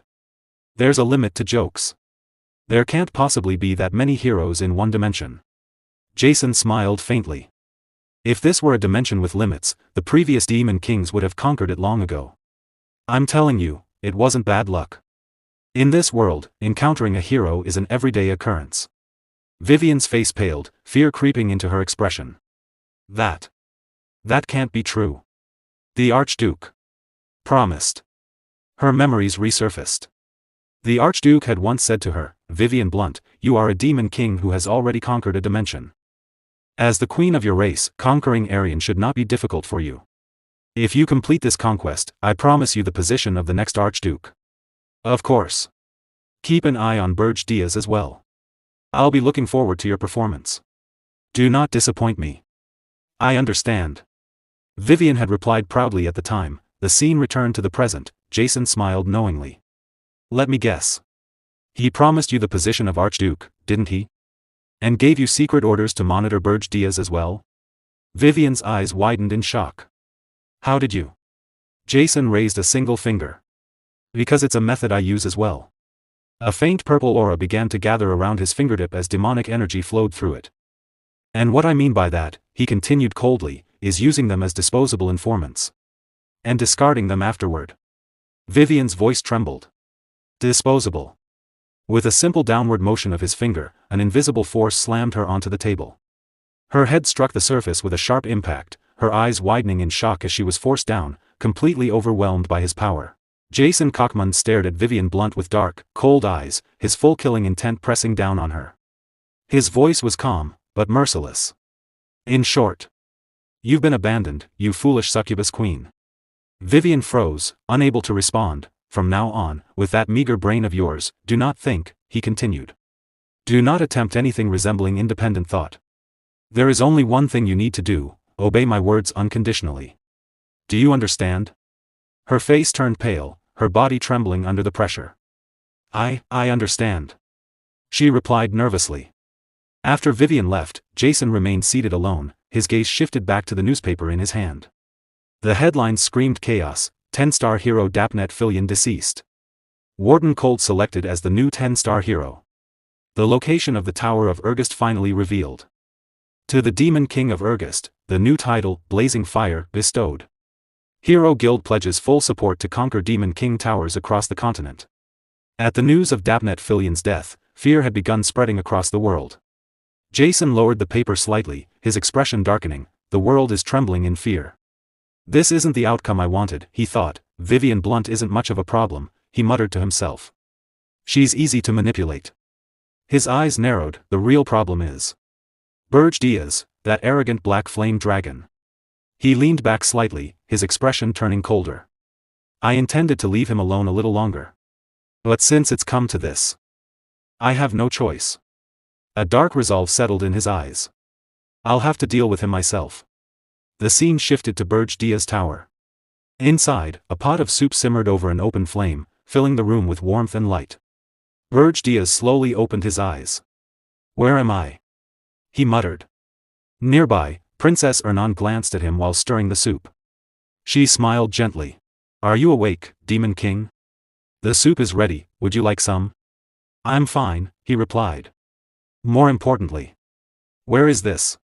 He looked around, then asked with slight relief, is this inside my tower? Ernan laughed softly. That's right. This is the 4th floor, my room. I decorated it nicely, didn't I? Berge Diaz sat up slowly. How much time has passed? And how did we get back into the tower? Don't worry, she said cheerfully. No one saw us. While Gordon was away, I snuck in through a fifth-floor window. It hasn't even been 10 minutes since we returned. Well done, he replied. Hernan smiled shyly, her cheeks slightly flushed, as Berge Diaz tried to gather his strength.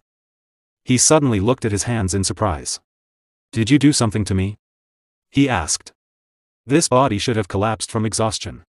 But instead, I feel power surging through me. A calm voice echoed nearby, Nerunial. Of course, she said. I shared my mana with you. Berge Diaz frowned slightly. A spirit. Used mana to restore me? A demon king? Nerunial chuckled. You absorbed a summoned beast, didn't you?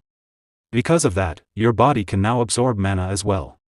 I've never seen anything like it before. That's also why you were able to use the spirit's communication method. Hernan listened curiously, her eyes moving between them. Nerunial suddenly laughed teasingly. Not only that, you even touched her chest and hugged her. Honestly.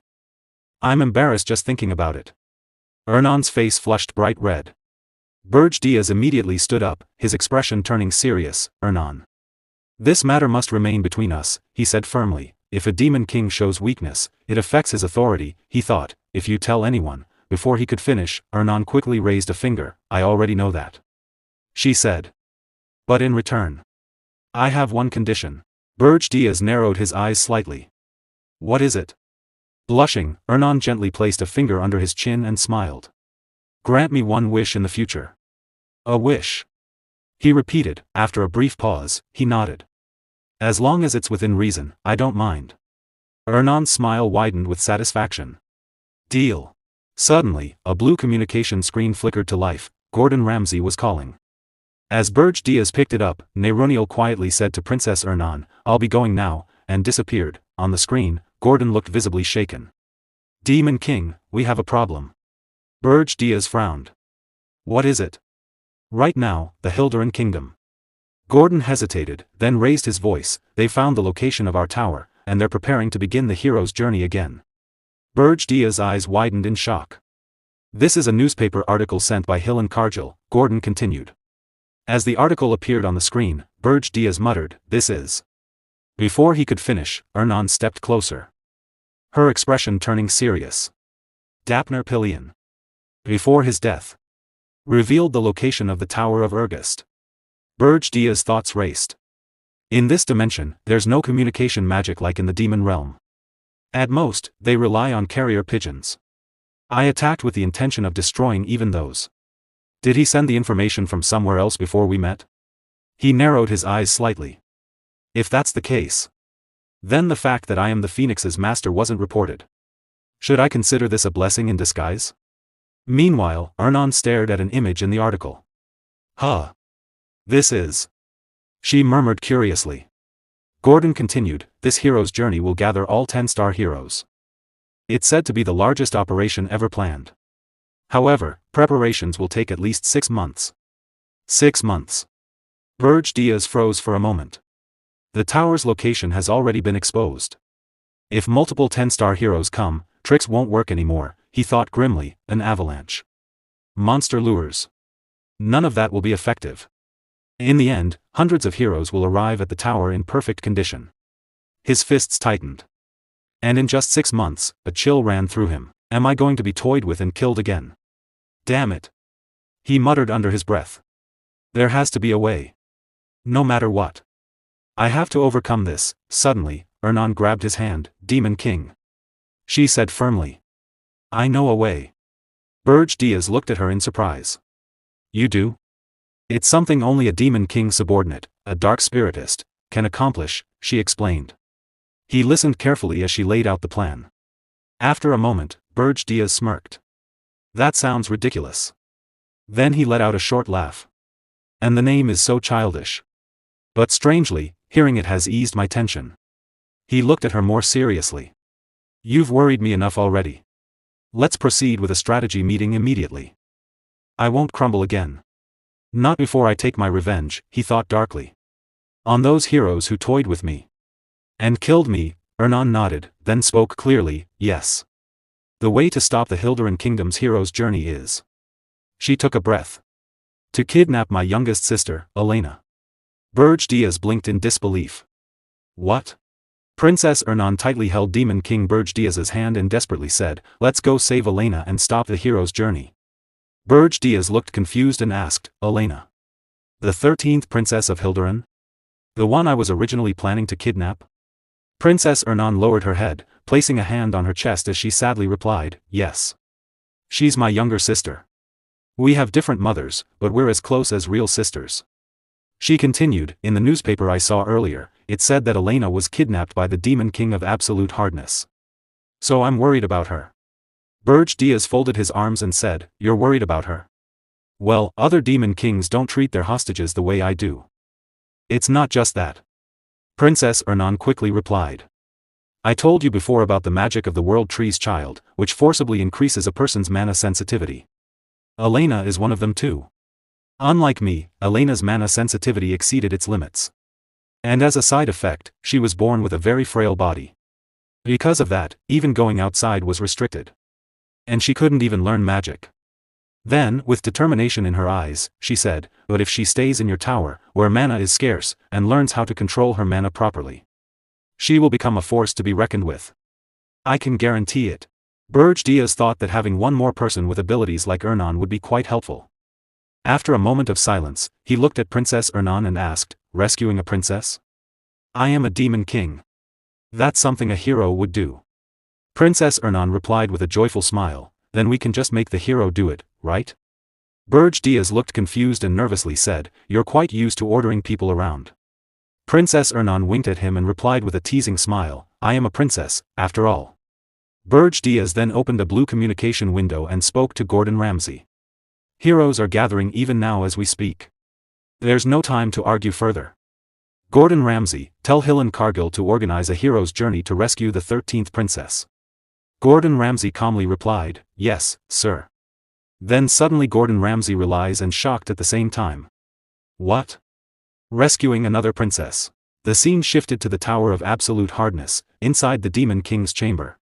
The Demon King of Absolute Hardness, Yugur Belva, stood in front of Berge Diaz and said, I heard the news, Berge Diaz. I heard that a hero's journey is going to invade your tower again. Then he shouted, did you come here asking for help? Tell me, why should I help an idiot who insulted the standards? Berge Diaz released his demonic power and calmly replied, how foolish. His demonic aura surged throughout the room as he looked directly at Yugur. I didn't come here to ask for a favor, he said. I came to help you. Yugur Belva nervously stepped back in shock. What? Berge Diaz continued. A hero's journey is targeting this tower. Yugur Belva once again asked in disbelief, what? Berge Diaz sighed before speaking. Move the 13th princess you kidnapped to the first floor. Then the hero's journey will simply rescue the princess and leave. Yugur Belva angrily shouted, nonsense. I haven't heard any news about a new hero's journey. Berge Diaz replied coldly, I suppose that's the limit of a Titan's intelligence network. Yugur narrowed his eyes in anger. Why you? Just because I'm listening to you. Suddenly, he activated Titan magic, Gigantification level 3. His massive fist swung toward Berge Diaz as he roared, you're getting far too cocky, you piece of trash who insulted the standards. But Berge Diaz remained calm. Standing still with his arms folded. The 3rd Prince of Gianna, the 7th Princess of the Velos Dukedom, the 4th Prince of Machiel, and the 6th Princess of Candaria. At those words, Yugur Belva's fist stopped midair. Berge Diaz calmly continued, they were all pushed out of the line of succession or lacked the resources to launch a hero's journey. Even if you kidnapped them, no heroes would come. Sweat formed on Yugur's face. I was considering targeting them too. But I wasn't certain, he thought nervously. Then, filled with curiosity, he asked, how do you know all that? Berge Diaz thought to himself, because those are the princes and princesses you kidnapped in your previous life, but instead, he simply smiled and replied, does it matter how I know? Isn't the safety of your tower what's truly important? Yugur Belva stared at him suspiciously. If the information about a hero's journey coming for the 13th princess is false. Berge Diaz turned around with a smirk. It doesn't matter. Keeping one hostage on the first floor won't cause you any harm. Yugur fell silent for a moment before asking. Why are you trying to help me? What do you want? Berge Diaz smirked inwardly. He took the bait. What do I want? He muttered. Then he thought to himself, in this dimension, Aryan, you can't survive against endless heroes through brute force alone. Yuger must already realize that deep down. He knows he isn't smart enough to stop the heroes here. That's why he lives in fear, only kidnapping people who won't trigger a hero's journey. It's no different from before my regression. Berge Diaz smiled faintly before speaking aloud. What I want is simple. Berge Diaz thought to himself, Yuger, that big foolish coward, will soon try to cling to that man in order to survive in this dimension. The one who will become Yuger Belva's guiding light, Jason Kochmund. Then, while stepping forward, Berge Diaz calmly said, I don't want anything. It's just. I believe a great demon king deserves to live longer. Yuger Belva looked at him in confusion but said nothing. As Berge Diaz walked away alongside Gordon Ramsay, he thought to himself, I'll take on that role instead. I'll bring Yuger to my side. And neutralize one of Jason's future pieces. The scene shifted to the base of the Golden Moon Merchant Guild. At the teleportation circle station, Berge Diaz appeared in his pale-haired hero form. Helen and Cargill were already waiting for him alongside the other heroes. Yuger's side has been settled, Berge Diaz thought. So next is. Then he spoke, are the preparations for the hero's journey complete? Helen Cargill smiled and replied, yes, just as you ordered. We can depart at any time. Archmage Rosal coldly added, I only took charge of the Tower Raid map because Helen and Cargill asked me to. I've climbed the Tower of Absolute Hardness several times before. Suddenly, the leader of the Scarlet Hawk Mercenary Guild shouted excitedly. The Scarlet Hawk Mercenary Guild is fully assembled. We'll show you the true power of our guild. Some of the mercenaries whispered among themselves. The benefactor is here. He'll give us another reward too, right? Berge Diaz glanced around and thought, this should be enough. We're only going to the first floor anyway. Then he spoke again. Granada. Amon Katrashu. What happened to the elf slaves? The Black Knight, Amon, smiled and replied, there are 33 elf slaves rescued from across the continent. Granada added, every one of them swore loyalty to me of their own free will. Merchant Jettison smirked and said, they wouldn't have even been able to negotiate properly without me. I wonder if there'll be a bonus? Berge Diaz tossed a bag of gold coins toward Jettison. Good work. I'll see you all shortly. Jettison caught the bag with a grin. Thank you very much. The surrounding mercenaries watched with shining eyes, clearly tempted by the sight of the gold. Berge Diaz then declared, the hero's journey departs now. We will rescue the 13th princess of Hilderan. The other heroes shouted in unison, yes, sir. The scene then shifted to the underground warehouse of the Golden Moon Merchant Guild. Berge Diaz stood beside Granada while a group of elves stood before them. He looked at Granada and asked, you said they swore loyalty to you? Granada nodded, yes. They swore it upon the World Tree. One of the elf girls smiled gently and said, since you saved us from a lifetime of disgrace. The only way we can feel at ease is by expressing our gratitude like this. Another elf replied with a smile, besides, if it's for the great Granada, then it's an honor for us as well. Berge Diaz smirked. Very good. Congratulations. Then he released his demonic energy, transforming back into his Demon King form.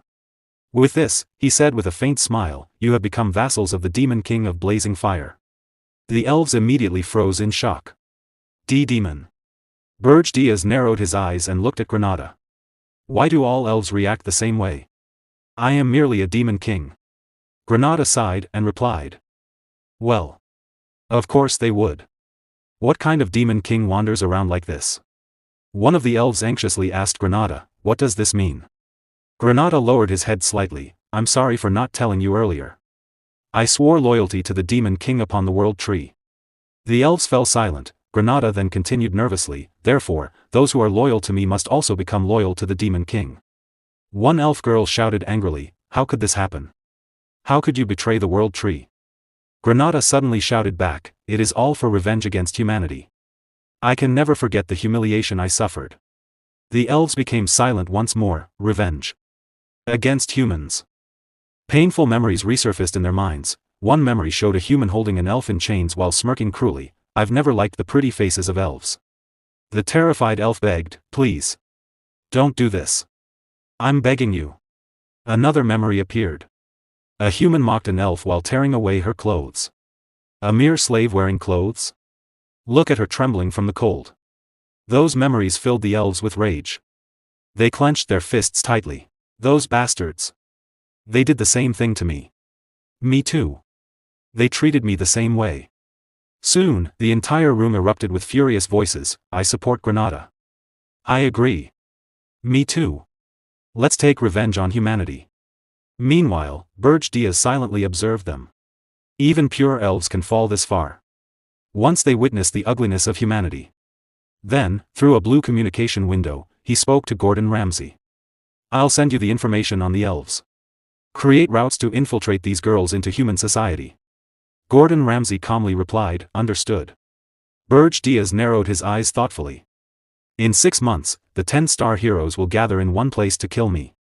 Before that happens, I must recruit new talent to strengthen my tower. And expand my influence so I can secure more allies. Creating chaos within human society to delay the heroes' journeys is also an important task. There are only 6 months left until all the 10-star heroes gather. A cold smile appeared on his face. No matter what, I will survive.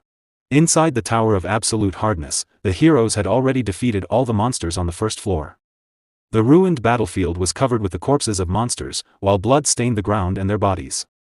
After killing the last monster, Hillen Cargill sheathed his sword while the others followed behind him. The mercenary guild leader looked around and muttered, the Tower of Absolute Hardness isn't much after all, is it? Maybe I should quit being a mercenary and just climb towers instead. Granada silently stepped forward while Rosal Charnt carefully observed the surroundings. She calmly said, the first floor only has weak monsters. Hillen Cargill replied, still. You must not let your guard down. Suddenly, one of the heroes shouted, Hillen Cargill. We found her. Hearing that, Hillen quickly turned toward the voice. Inside a small iron prison, Elena Hildurin lay unconscious. She was the 13th princess of the Kingdom of Hildurin. Granada immediately carried Elena in his arms. Hillen Cargill then said, now that we found the princess, let's head back. I'll stay at the rear, so please take the princess and leave first. Granada nodded. Understood. As Granada and the others prepared to leave the tower, Rosal Charnt suddenly spoke while walking beside them. It's strange. Why would the Demon King of Absolute Hardness leave a hostage on the first floor? It's almost as if he wanted us to take her without causing any trouble. Hearing those words, Hillen Cargill felt nervous. He let out a small laugh and replied, like the others said, maybe the Demon King is afraid of you. Fortunately, our members barely suffered any injuries. We rescued the princess, so let's return for now. Rosal Charnt stared at him silently for a moment before speaking again, Hillen Cargill. You've changed a little. Hillen nervously smiled. What? How have I changed? Rosal Charnt answered coldly, you seem calmer now. Back when you were part of my assault unit. Hillen suddenly remembered the past, when he used to argue fiercely with Rosal Charnt.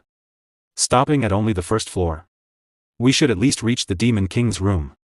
Rosal continued, the old Hillen Cargill would have insisted on climbing all the way to the Demon King's chamber, even if it meant risking everything, all for the sake of fame and popularity. But now.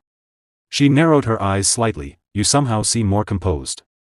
Hillen looked at her with confusion before laughing nervously again, it must be your imagination. Did I seem too relaxed because the Demon King already told me the whole plan? Rosal Charnt smiled faintly. Whether I'm overthinking it or not, it's not a bad change. The scene shifted to the Kingdom of Hildurin, where the sounds of celebration echoed through the silent night inside the royal castle. After the successful rescue of Princess Elena, the Kingdom of Hildurin arranged a magnificent banquet to celebrate the heroes' victory. Inside the grand banquet hall, nobles and heroes gathered together under the dazzling lights of the palace. At the highest seat of the royal hall sat the King of Hildurin alongside Hillen Cargill and Rosal Charnt. The king proudly spoke, if the prestige of the Hildurin royal family had been tarnished, the morale of the heroes' future journey could have fallen as well. He then looked directly at Hillen Cargill and continued. You, who prevented such a disaster, have earned my highest praise. In the name of the King of Hildurin, I commend your hard work. Truly, you are the hero of Hildurin. Hillen Cargill smiled joyfully and bowed his head. You flatter me, your majesty. He then gestured toward Rosal Charnt. This mission was completed successfully thanks to Rosal Charnt's support. With her assistance, I was able to finish everything without difficulty. Rosal Charnt looked slightly surprised by his words. The King of Hildurin nodded with satisfaction, you are humble as well. You set an example for everyone here. Hillen bowed once again. I am overwhelmed by your majesty's praise.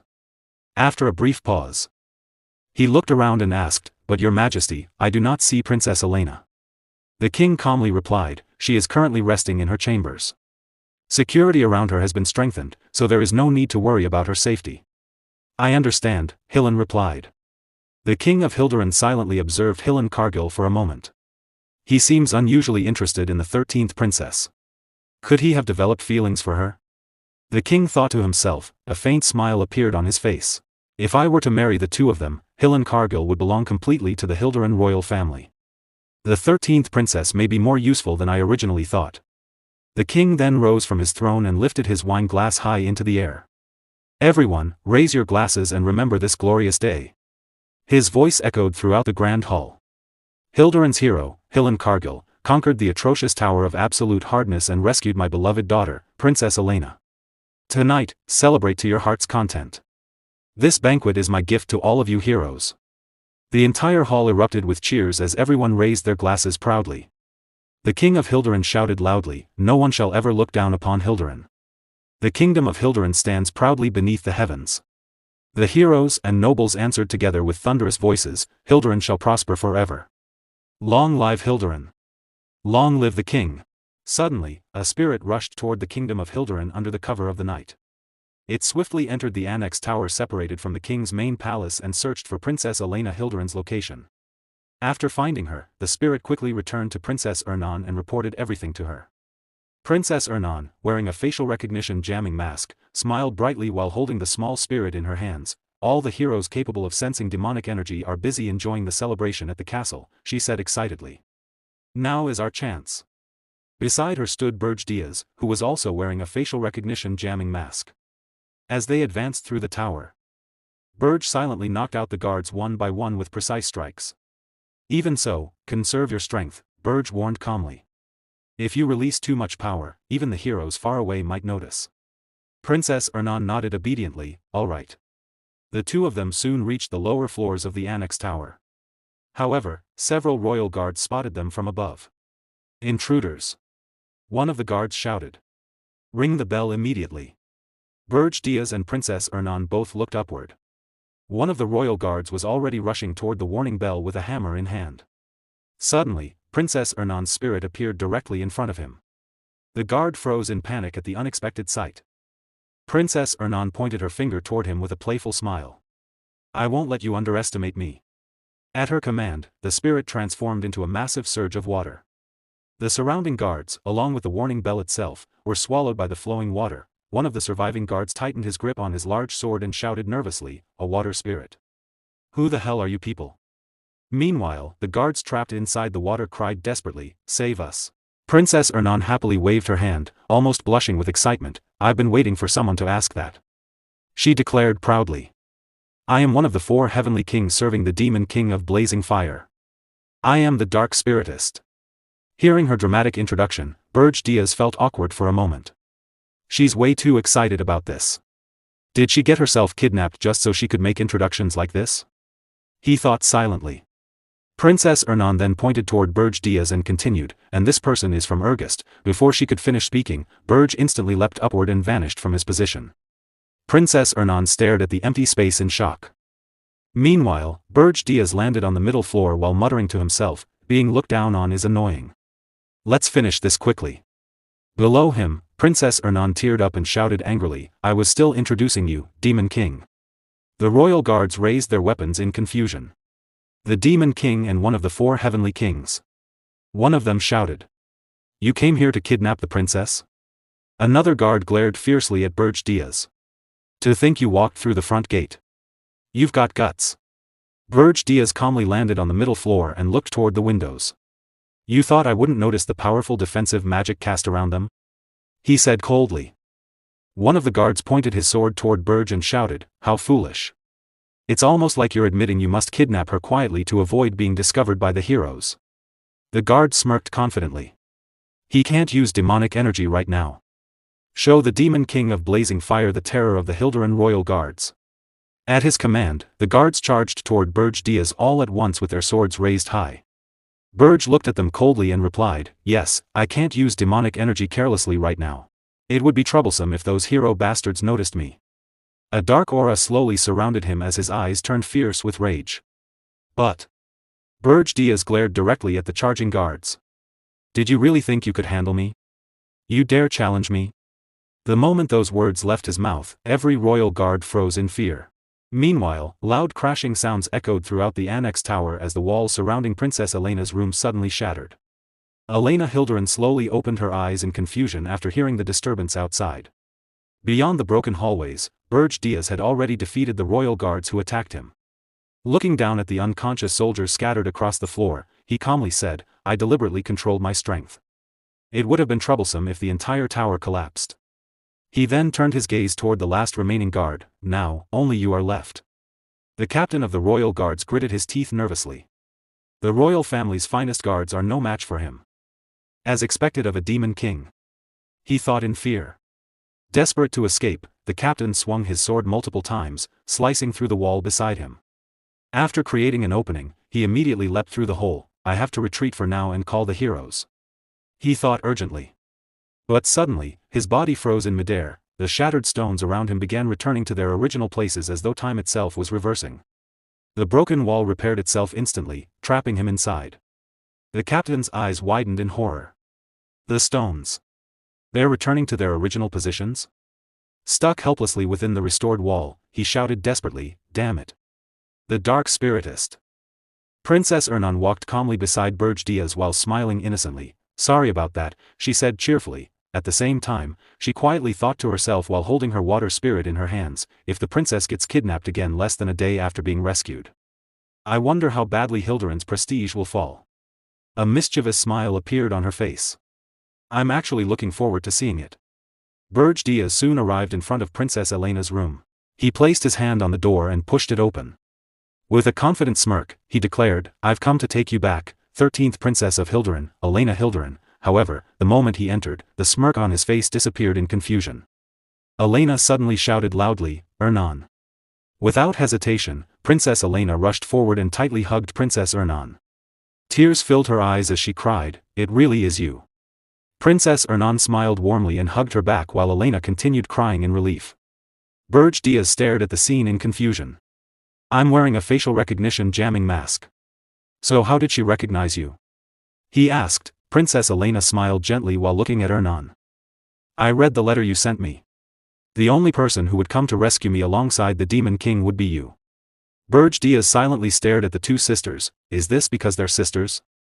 Do all members of the Hilderin royal family think alike? He wondered.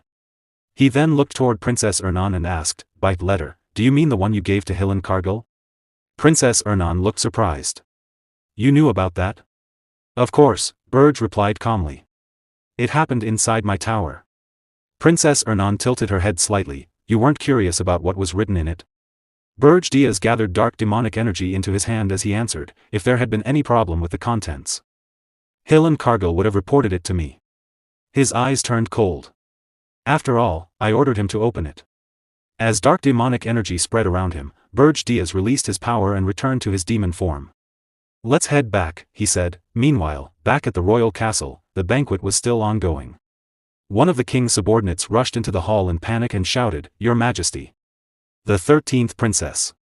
The black flames. Before he could finish, the wine glass slipped from the king of Hilderin's hand and shattered onto the floor. The king's face twisted with fury. You idiots. He roared. She's been kidnapped again already? The entire banquet hall fell silent. The banquet is cancelled. The king shouted furiously. How dare that demon king mock Hilderin like this? His voice thundered across the hall. Just how much does the demon king of blazing fire look down on the kingdom of Hilderin? Far away from the castle, Berge Diaz calmly answered to himself, quite a lot. Scene shifted to the Tower of Flames. On the first floor, Lozier Friedrich was busy repairing his mana cannon machine. Meanwhile, Princess Elena Hilderin looked at it with sparkling eyes and exclaimed, Whoa! It's my first time seeing such a large and uniquely shaped mana cannon. Did you make this yourself? Hearing her excitement, Lozier Friedrich proudly folded his arms and replied, Since the Demon King brought you here, you must be a princess from somewhere. You certainly have an eye for weapons. That's right, I am the blacksmith of the first floor. This masterpiece was created by me, the great Lozier Friedrich. Princess Elena smiled brightly. Wow. That's amazing. Could I try making one later too? Lozier Friedrich burst into laughter. How bold. Very well then. I shall appoint you as my assistant any time. Princess Elena looked overjoyed after hearing that. At that moment, Princess Keat arrived and spoke calmly, Lozier, please repair the practice scarecrow. However, she stopped after noticing Elena. And who is this? Princess Elena stared at her in surprise before blushing slightly. Why is the knight here so pretty? I can even tell you have a strong body through the armor. Hearing such direct praise, Princess Keat immediately blushed. She grabbed Princess Ernan by the shoulder and whispered nervously, what is this? This child is way too good at socializing. She's dangerous. Princess Ernan laughed awkwardly before replying, she's my younger sister, Elena. Princess Keat's eyes widened in shock. What? Your sister? Ernan nodded calmly. And Elena is always sincere. Ever since she was born, she spent most of her life lying in bed inside her room. The world she knew only came from books, so she's finally experiencing everything in person. Even then, she's not the kind of child who lies just to impress others. Princess Keat turned even redder and quietly muttered, then. Am I really that pretty? Nearby, Gordon Ramsay shouted in frustration toward Berge Diaz, this isn't right. Dwarves, elves, heroes, and princess knights are already one thing. But now even a child is living in the Demon King's tower.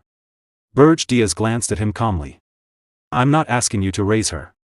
That's not the problem here. Gordon Ramsay snapped back.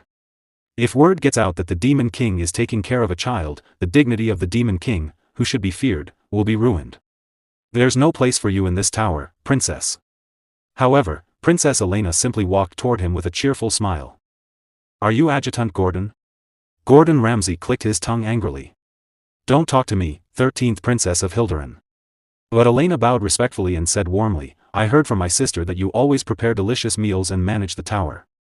She said you're the one who works the hardest behind the scenes. Thank you for always taking care of my sister. For a brief moment, Gordon Ramsay froze completely. His body trembled slightly as he struggled to maintain his composure. It's nothing, he muttered awkwardly. Watching the scene unfold, both Lozier Friedrich and Princess Keat quietly blushed in amusement. Princess Elena then happily ran back toward Princess Ernan and exclaimed. I think the Demon King's tower suits me perfectly. There are no scary monsters, it's clean, and everyone here is so kind. My body doesn't even hurt anymore. Princess Ernan laughed softly. Right? Meanwhile, Berge Diaz watched everything in silence before muttering to himself, everyone already likes her. A faint smirk appeared on his face, she'd better be at least this useful. Now I wonder what kind of sweet words she'll use to charm me. Hearing that, Princess Ernan shouted from nearby, I told you she genuinely means everything she says. Berge Diaz ignored the comment and asked instead, what exactly did your sister write about me in her letters? The moment he asked that question, Princess Ernan instantly blushed and fell silent. Even Elena became nervous, in the letters. Elena whispered, she looked toward Ernan, only to see her face turning even redder. Elena quickly hid behind her sister and nervously said, I don't know anything. The Demon King stared at them in confusion. What's with that reaction? After a brief pause, he folded his arms and continued, by the way, didn't you say the 13th princess was so sick she couldn't even get out of bed? Princess Ernan smiled gently while looking at Elena. It's thanks to the Demon King's tower. Berge Diaz narrowed his eyes slightly. What do you mean? Elena's illness is mana overload, Ernan explained. Her innate mana is just as massive as mine, but her body is too weak to handle it. However, demonic energy naturally depletes mana, just like how a spirit blossom loses its mana when contaminated by demon energy. She gently held Elena's hand as she continued, that's why she constantly coughed blood back in the kingdom. Her mana was being depleted inside Yugur's tower. Berge Diaz nodded in understanding. So if she stays here, she can fully recover? That's right. In the distance. Elena happily ran toward Princess Keat again while laughing joyfully. The Demon King then spoke seriously, the hero's party will arrive in 6 months. Can you prepare her by then? Princess Ernan thought for a moment before replying, reaching the level of a full archmage may be difficult. But becoming an upper-level mage should be possible. That will be enough, Berge Diaz answered while stepping forward. I'll station the 13th princess on the 3rd floor. Ernan, take good care of her. All right, Princess Ernan replied. Then her expression softened slightly. But I do have one request. Berge stopped and looked back at her. Please don't let Elena participate directly in combat, Ernan said quietly. She's still too young to witness bloodshed. The Demon King narrowed his eyes as a thought crossed his mind. Was the reason she wanted to destroy Hilderin because of that child? After a moment of silence, he finally spoke. Raise her well, so I can grant that wish. Princess Ernan smiled gently. Okay. At the 5th floor of the Tower of Flames, inside the strategy meeting room, Gordon Ramsay and Berge arrived together. Gordon Ramsay looked around the room in curiosity and asked, Demon King, this place is. Before he could finish speaking, Berge calmly replied, I expanded it using the points gained from kidnapping the 13th princess. Until now, I didn't have the luxury to create something like this, so I handled all business directly from the throne room. As he placed his hand on the magical control system he had created, a large blue projection screen appeared above them. But if we are going to face the heroes of the 10 stars in the future, we'll need a far more organized system. He then sat down in his chair and looked toward Gordon Ramsay. I'll delegate the management authority of this room to you. If more facilities or rooms are needed in the future, feel free to expand them at your own discretion. Gordon Ramsay immediately placed a hand over his chest and responded respectfully, Yes, sir.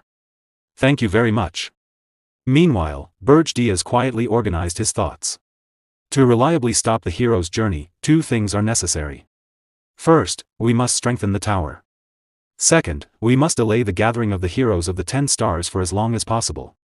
He then turned toward Gordon Ramsay and asked, How is the plan to spread the elves progressing? While checking the information displayed on the system screen, Gordon Ramsay replied, It's proceeding smoothly. Through the Golden Moon Merchant Guild, the elves are being distributed to clients all across the continent. Suddenly, a blue communication screen flickered to life. Pearl Orcs appeared on the screen with a serious expression. Demon King, there's a problem. Hearing those words, both Berge and Gordon Ramsay immediately became alert. Scene shifted to the Akan Kingdom. Inside the royal palace, voices echoed throughout the halls. The princess has disappeared again. Was she kidnapped? That's impossible. One of the king's subordinates hurried into the throne room while holding a letter in his hands. He immediately presented it to the king and said, A letter like this was found in the princess's room. As the king read the letter, his hands began to tremble. Our Princess Lavinia has once again. His expression darkened as he continued reading silently. She went to gather chimera ingredients. But if she's heading toward a cold mountain she has never visited before, then there's only one place she could have gone. Suddenly, the king rose from his throne and shouted, Send a search party to the Regressed Mountains immediately. Bring Lavinia back safely at all costs. Yes, sire. The subordinate answered loudly before rushing out. The scene then shifted to the Regressed Mountains. Countless chimera monsters rampaged through the snowy mountains, slaughtering every creature that crossed their path. One enormous chimera carried a freshly hunted beast in its jaws while the others continued hunting across the region. Atop one of the giant chimeras sat Lavinia Akan. Her body was covered in a layer of frost as she quietly muttered, Orcs. Ingredients. Meanwhile, Kruta stood atop a distant cliff, observing the scene carefully with his forces surrounding the area. Looking around at the overwhelming number of monsters, Lavinia calmly said, So many of them. At the same time, Kruta reported through a magical blue communication screen, Demon King, there's a problem. A human mage leading monsters has invaded our tribe's territory. She's approaching the tower. We've surrounded her, but it's difficult to stop her. The moment Berge saw Lavinia's face appear on the screen, his eyes widened in shock. That's Lavinia Akan? Nearby, Gordon Ramsay spoke seriously, I investigated her before. Lavinia is Arian's only chimera creator. But aren't chimera creators fairly common even in the demonic realm? Berge immediately grew tense. No, she's completely different from the chimera creators of the demonic realm. A dark expression appeared on his face as memories from before the regression resurfaced in his mind. I witnessed her power with my own eyes before the regression. She single-handedly led an entire chimera army during an invasion and kidnapped almost all of my vassals. The tower nearly collapsed because of her. That's how Lavinia Akan earned the title of the Solo Hero's Journeyer. His expression became even more serious. But her period of full-scale activity shouldn't begin for another 3 years. Did killing Draxon cause Lavinia to be released early and start moving sooner than expected? Berge suddenly stood up from his seat. Lavinia will never stop until she obtains the ingredients she wants. She's the type of princess who would even target the Demon King's flesh if she isn't satisfied. Gordon Ramsay frowned deeply. Even so, why come to Ergust of all places? Lavinia Aachen is the third princess of Aachen and one of the highest-ranked successors to the throne. If we kill or kidnap her, the Aachen kingdom will mobilize its entire army against us. Facing Hildebrand's hero's journey alone is already overwhelming. If the Aachen kingdom joins the war as well, we'll never win. Berge Diaz clenched his fist tightly and fell silent for a moment before speaking in a tense voice, Krutu, I'll handle this personally. Lure her as far away from the tower as possible. Under no circumstances are you to engage in a full-scale battle. Yes, sir, Krutu replied immediately. Berge Diaz then turned toward Gordon Ramsay. You will assist from here. Understood, Gordon answered. As Berge Diaz stepped forward to leave, a disturbing thought suddenly crossed his mind. An untouchable princess invading the Demon King's territory. His footsteps slowly came to a stop. It's exactly like what happened right before Draxon died. A look of fear spread across his face as his eyes widened in realization.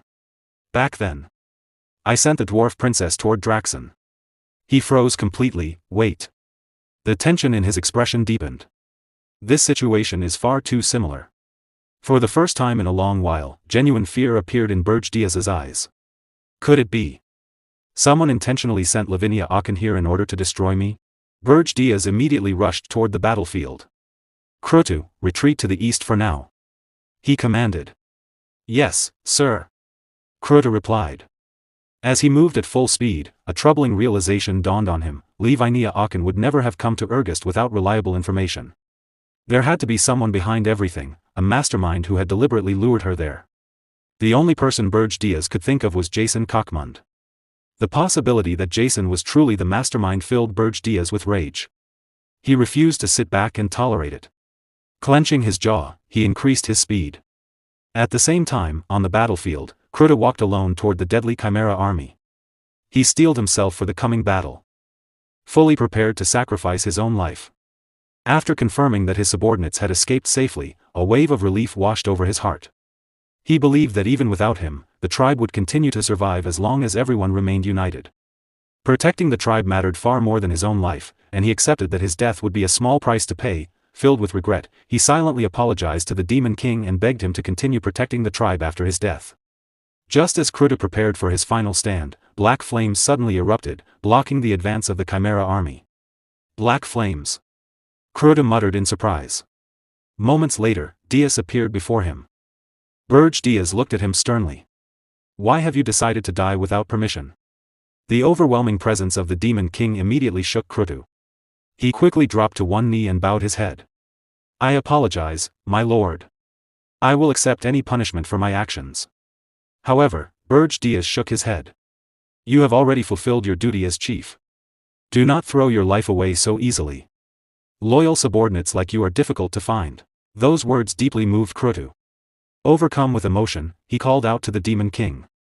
Hearing Krutu openly address Berge Diaz as the Demon King left Lavinia Aachen completely shocked. As Lavinia Aachen watched in disbelief, the black flames that had been blocking the Chimera army slowly disappeared. Berge Diaz declared that the situation had worked out well, since the Chimera army was extremely dangerous. He calmly created flames in his hands. Reducing their numbers, even slightly, would benefit them in the future. Soon afterward, a voice echoed from afar. Sister. Princess Lavinia Aachen turned toward the sound. In the distance, she saw the fifth prince of the Aachen kingdom, Cain Aachen, arriving alongside a group of knights. The entire group desperately called out to Lavinia and urged her to return home immediately. At the same time, Berge Diaz turned his attention toward the Chimera army. He noticed the approaching knights and muttered, did they come to find Lavinia? As the fifth prince Cain Aachen pointed toward the blizzard, he shouted, I see chimeras. Sister must be there. Berge Diaz made it clear that he had no intention of becoming an enemy of the Aachen kingdom. However, he warned them that if they crossed paths with him again, none of them would survive. Immediately afterward, he unleashed his flames and drove the Chimera army away from the battlefield. Even after the battle ended, Berge Diaz disappeared from the field. Lavinia Aachen continued staring at the spot where the Demon King had stood, her eyes filled with shock and curiosity. The truth she had discovered only deepened her obsession. Meanwhile, Cain Aachen instructed the knights to follow the source of the mysterious light, believing his sister would be there. However, when they arrived at the location, they found only a doll lying on the ground. A message written on the doll warned them not to search for her. The sight instantly frustrated Cain. He complained that his sister always disappeared without warning. One of the knights reminded him that they had already ventured too deeply into the dangerous lands of Ergust and advised that they should return immediately. Cain accepted the advice and reasoned that there was no way his sister could have been defeated by ordinary monsters. He also confirmed that the Demon King of Blazing Fire had not kidnapped her. As the situation in Ergust calmed slightly, the scene shifted toward the tower. Livinia Aachen stood in front of the tower with her chimera. While reflecting on everything, Berge Diaz thought about Livinia Aachen once again. He understood that she would never return home until she obtained what she truly desired. He remembered that even before the regression, Livinia had been obsessed with chimera materials, to the point that she had once targeted the Demon King's flesh itself. While Berge Diaz remained lost in thought, Gordon approached him with a report. The Aachen scouts have already left, he informed him. Berge Diaz immediately began analyzing the situation. He concluded that Livinia Aachen had not descended the mountain separately after meeting the search party. Instead, her obsession with chimera materials had likely driven her to intentionally avoid them. He further reasoned that if the Aachen kingdom discovered the princess was heading toward the tower, the entire search force would eventually arrive there as well. Understanding the implications, Gordon calmly pointed out that if the chimera princess disappeared forever within the dangerous lands of Ergust, nobody would ever know the truth. A faint smirk appeared on Berge Diaz's face as he agreed with Gordon's conclusion. He explained that if such an event occurred, the Aachen kingdom would have no justification to invade by blaming him. Hearing this, Gordon revealed a cold smile. Believing the opportunity had finally arrived, he suggested launching an all-out attack immediately. Berge Diaz realized that this was truly the only chance to deal with Livinia Aachen once and for all. Even so, an uneasy feeling continued to linger deep inside him. Despite the discomfort, he decided to handle the matter personally. Without hesitation, Berge Diaz stepped out of the tower alone. The moment he emerged, he found Livinia Aachen waiting calmly atop a chimera. However, the chimera itself was abnormal. Every one of its eyes was connected to Jason's vision, allowing him to observe the entire situation from afar. Watching everything unfold through the chimera's eyes, Jason Kochman smirked. He immediately realized that Berge Diaz had personally come outside to prevent anyone from discovering what existed inside the tower. Jason acknowledged that Berge Diaz was far more cautious than he had originally expected. Standing before Livinia Aachen, Berge Diaz directly called out Jason Kochman's name. He revealed that he already knew Jason was listening through the chimera. From the creature, Berge Diaz could sense a faint trace of Jason's demonic energy. Now that he had seen the chimera up close, he became certain of his suspicion. He concluded that Jason had personally provided a body infused with his own demonic energy to create this chimera. Jason admitted that Berge Diaz's observation skills were impressive. However, he mockingly questioned what Berge Diaz could possibly do while surrounded by an entire chimera army. As Berge Diaz looked around, he saw countless chimeras filling the battlefield. Every single one possessed strength equal to that of a high-ranking monster. Even while facing overwhelming numbers, Berge Diaz remained focused on capturing Livinia Aachen. However, his attention soon shifted toward the chimera beneath her. He suddenly sensed something strange. The creature did not contain only Jason's energy, another powerful presence was hidden within it as well. At that exact moment, Gordon arrived with urgent information received from Hillen Cargill. Gordon reported that the corpse of the deceased beast Demon King, Draxon, which had originally been recovered by the 10-star hero Rosal Chant, had somehow fallen into Livinia Aachen's possession. As Berge Diaz noticed the chimera's eyes, rage filled him. The revelation immediately shocked him. He realized that even Draxon's corpse had been used as material for the chimera. Seeing Berge Diaz's reaction, Jason grinned with satisfaction. He confirmed that Diaz's assumption was correct. Although only temporary, the chimera could replicate the incredible speed Draxon had possessed while alive. Jason then explained the deeper problem. Demon Kings normally strengthened themselves using demonic energy points. However, Berge Diaz had converted most of those points into money instead of using them to increase his own strength. Because of that decision, the current Berge Diaz had barely grown stronger at all. Under such conditions, defeating both the chimera and Princess Livinia Aachen would not be easy. Jason's confidence only continued to grow. He revealed that he had also planted eyes and ears on several other chimeras. While Berge Diaz remained distracted playing this dangerous game with Livinia, even a single chimera successfully entering the tower would allow Jason to completely understand its internal layout. With that information, Jason would be able to create the perfect strategy to conquer the tower. Just as heroes normally prepare strategies to defeat demon kings, Jason, filled with arrogance, demanded to know what the Demon King of Blazing Fire, Berge Diaz, planned to do now. Surprisingly, Berge Diaz began to smirk. Internally, he admitted that Jason Kochman had completely outplayed him. For the first time, Berge Diaz realized that he had ended up in the same position Draxen once faced. Once the battle began, there would be no turning back. Accepting the situation fully, Berge Diaz decided that everything would now depend on an all-or-nothing gamble. With complete calmness, Diaz removed his jacket and stepped forward. He called out Lavinia Akin's name directly. The sight instantly terrified Gordon. He desperately shouted toward Diaz, warning him that revealing himself in front of the chimeras was far too dangerous, even for a demon king. At the same time, Jason grew suspicious of Diaz's actions. He began wondering what exactly Diaz was planning. Ignoring everyone else, Berge Diaz spoke directly to Lavinia Akin and proposed a deal. Curious, Lavinia asked what kind of deal he meant. Diaz offered her a shocking condition. He demanded that she cancel her deal with the Demon King of Lies. In exchange, he promised to give her one of his own horns. He even swore upon the standards of a demon king to prove that he was serious. The offer completely surprised Lavinia Akin. Unable to hide her shock and excitement, she immediately questioned whether he truly intended to give her one of his horns. Princess Lavinia Akin's expression immediately softened after hearing his proposal. She quickly presented the contract to Demon King Berge Diaz. Berge Diaz looked confused at first, but after reading the contract, he nervously replied, "Sure." Once the deal was finalized, all the eyes connected to Jason Cockmund were destroyed by Demon King Flam. Meanwhile, Princess Lavinia Akin sat atop her beast and stretched out her hand. "Give me the horn." Berge Diaz turned around and began walking forward. "I know," he replied. "But this place isn't very dignified.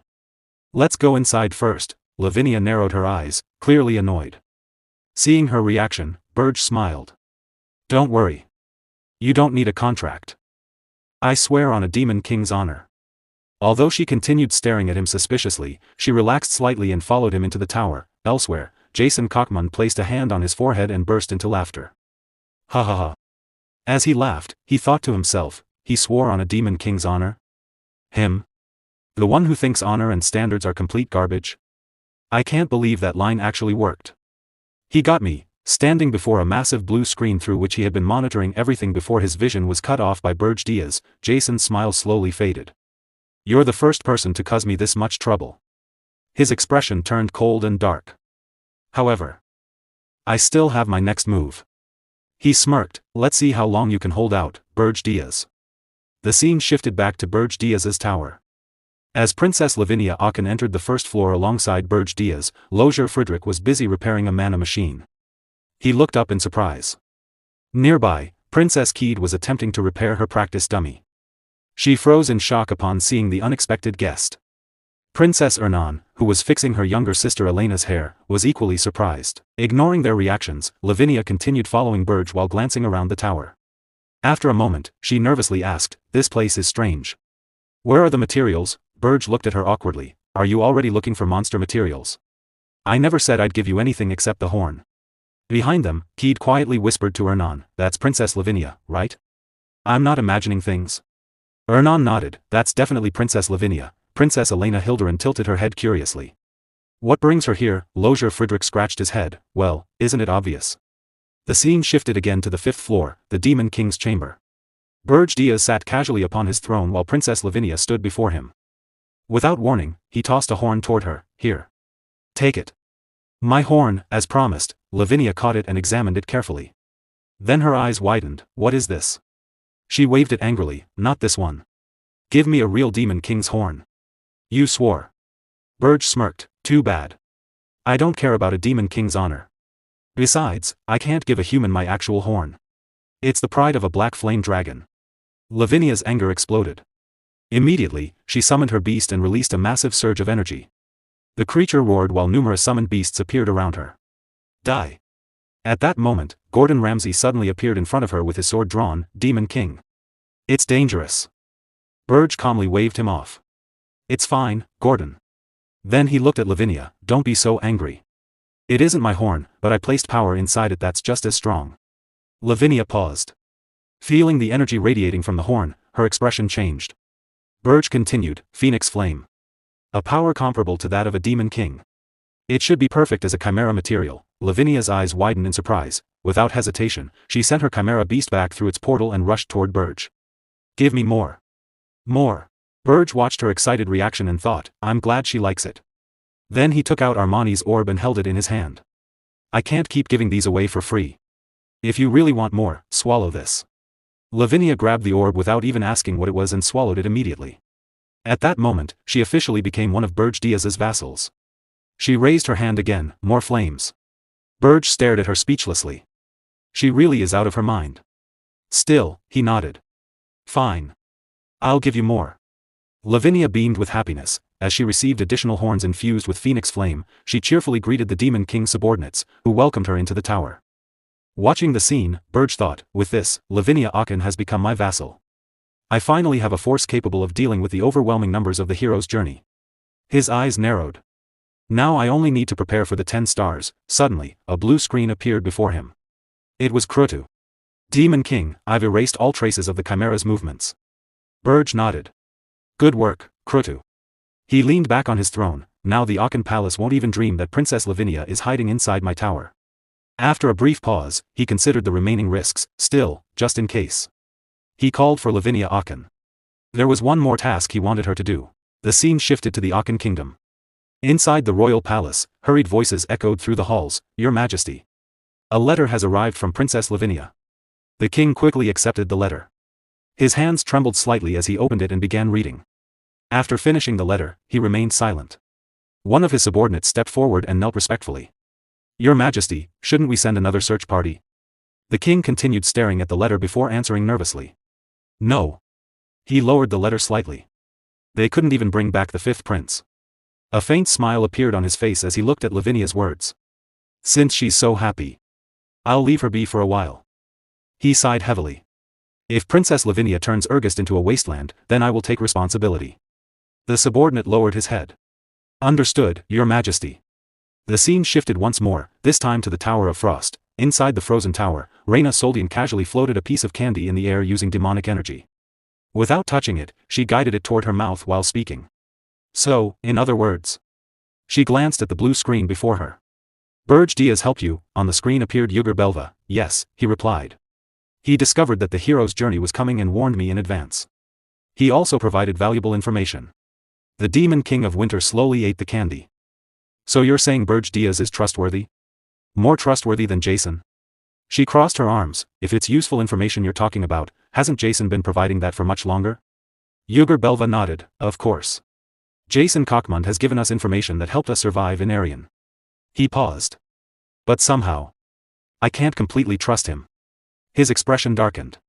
It's difficult to explain why. Reina raised an eyebrow. May I enlighten you? Yugur looked at her curiously. Reina continued, You, I, and Draxen Doldov have survived in Arian for decades with Jason's assistance. Her eyes narrowed. But every new Demon King falls to the hero's journey within 3 years. She leaned back in her chair. Take the Demon King of Lust, for example. He was defeated by the hero Hillen Cargill. A cold smile appeared on her face. Jason could have saved those new Demon Kings if he truly wanted to. Silence filled the room. After a moment, Yugur finally spoke. Does that mean? His voice grew heavier. Jason killed Draxen, he clenched his fists. Then what should we do now? Reina calmly replied, If you're a Demon King, think and judge for yourself. Yugur nodded slowly. You're right. Reina continued, but don't misunderstand me. She looked toward the icy window. I don't trust Berge Diaz either. Yugur remained silent for a few seconds before speaking again. Then the person who killed Draxen. Reina gritted her teeth. There is a way to find out. Her expression became unpleasant. I hate having to ask that vulgar woman for help. She sighed. But there is no other choice. The scene shifted to Brefet. High above the city, Vivian arrived using her demonic wings. Hovering over the bustling streets below, she smiled as she activated her invisibility. At the same time, she was speaking with Reina Soldian through a blue communication screen. So, you want me to kidnap the Dwarven princess? Vivian asked. Reina Soldian nodded. Draxen Doldov's death began with the Dwarven princess's invasion. We suspect that one of the Demon Kings was responsible for sending her to Ormouth. She folded her arms. You arrived after Draxen's death, so you're not among the suspects. Since you're uninvolved, you'll be able to uncover the truth without bias. Vivian placed a hand on her chest and smiled proudly. Of course. There's no one more suitable for the job than me. Then a mischievous grin appeared on her face. By the way, I still haven't heard those words from you yet. Reina's eye twitched. Although furious, she forced herself to remain calm. Grinding her teeth, she reluctantly said, Please do it. Vivian burst into cheerful laughter. Oh my, I wasn't even asking you to say that. Why are you making me sound like the bad guy? Reina's expression darkened even further. Without another word, she immediately cut off the communication. Vivian giggled as the blue screen vanished. Well then, she descended toward the city below while maintaining her invisibility. Shall I show off my skills a little? Carefully sneaking through the city, she slipped past the guards unnoticed, although I came here under Archduke Arcane's orders to investigate who killed Draxon. Her expression became slightly troubled. If I complete this mission successfully, Archduke Arcane will probably send me back. She glanced around the Dwarven Kingdom. This is Dwarven territory. She wouldn't seriously plan to turn the entire succubus race into her enemies, would she? Vivian chuckled. The last time I was discovered, it was because I only sent my subordinates. She confidently placed her hands on her hips. Foo-foo. You can't see me, right? A nearby guard walked directly past her without noticing a thing. Smiling proudly, she continued moving deeper into the palace. I'll never get caught if I handle things personally. Unless they're a top-tier hero, nobody will even notice me. She quietly slipped through another corridor. The Dwarven princess's room should be just around this corner. As she turned the corner, her body suddenly froze. Standing directly ahead was Hero Hillen Cargill. At the same moment, Hillen looked straight at her. Their eyes met. Vivian's face went pale. No way. She nervously pointed at herself. Can you actually see me? A smirk appeared on Hillen Cargill's face as he slowly drew his sword. Of course I can, Demon King of Lust. Crackling lightning instantly covered the blade. Without hesitation, Hillen swung his sword. A massive wave of lightning surged forward. Vivian quickly raised both hands and unleashed her demonic energy to block the attack. Boom! The impact shook the corridor. Grinding her teeth, she struggled against the overwhelming force. A top-tier hero can see through my stealth. Her eyes widened in disbelief. Why is a hero like this guarding a princess here? Tears began forming in her eyes. As the pressure continued to increase, Vivian finally screamed in frustration. I really can't stand this filthy dimension anymore. As Hillen Cargill prepared to attack again, he realized that everything was unfolding exactly as Demon King Berge had predicted. Vivian had truly come to kidnap Princess Louise. Earlier, during a communication through the blue window, Berge had warned him, Hillen Cargill, guard the Dwarven princess for the time being. The Demon King of Lust will definitely try to kidnap her. Trusting the Demon King's words completely, Hillen thought, if I continue believing in the Demon King, I will become even greater. Raising his sword high into the air, he channeled lightning through the blade. Thunder crackled around him as he shouted, I will defeat you and add another achievement to my name. Demon King of Lust. Vivian froze for a moment before quickly dodging Hillen's attack. Retreating at full speed, he gritted his teeth in frustration. You think I'd be defeated in a place like this? Using his incredible speed, Vivian rushed into Princess Louise's room and looked around frantically. Dwarven Princess. Where are you? Suddenly, a voice came from behind him. Why are you looking for me? Vivian's eyes widened in shock. Princess Louise stood behind him, holding a massive axe engulfed in flames. Before he could react, she swung it toward him. Startled, Vivian quickly created a barrier to block the attack. Boom! Princess Louise gritted her teeth and slammed her axe against the barrier with tremendous force. This is a princess. Vivian muttered in disbelief. Another voice echoed from behind him. Then what did you think she was? A prince? Hillen Cargill charged forward with his sword raised. This is your grave, Demon King of Lust. Vivian turned and saw the hero rushing toward him. Fear and frustration appeared on his face. With tears forming in his eyes, he raised two trembling fingers and shouted. A hero is guarding the princess, and the princess is charging at me with an axe. What is this? What is wrong with this dimension? Seeing no other option, Vivian unleashed a blinding flash of light. The brilliant light filled the room instantly. It's so annoying, he shouted. Even Princess Louise was forced to cover her face. Hillen gritted his teeth as he shielded his eyes. Suddenly, Hillen sensed a movement. Don't even think about escaping. He swung his sword toward the disturbance. A small spray of blood appeared in the air. The attack had wounded Vivian, but it wasn't enough to stop him. He had already shifted his position and escaped through the room gate. By the time the light faded, both Hillen and Princess Louise could only watch as he disappeared. Hillen calmly placed his sword on his back. She ran away. Princess Louise immediately turned toward him in anger. What? She ran away? Is that all you have to say right now? He came here to kidnap me. You should have caught him and killed him. Guards.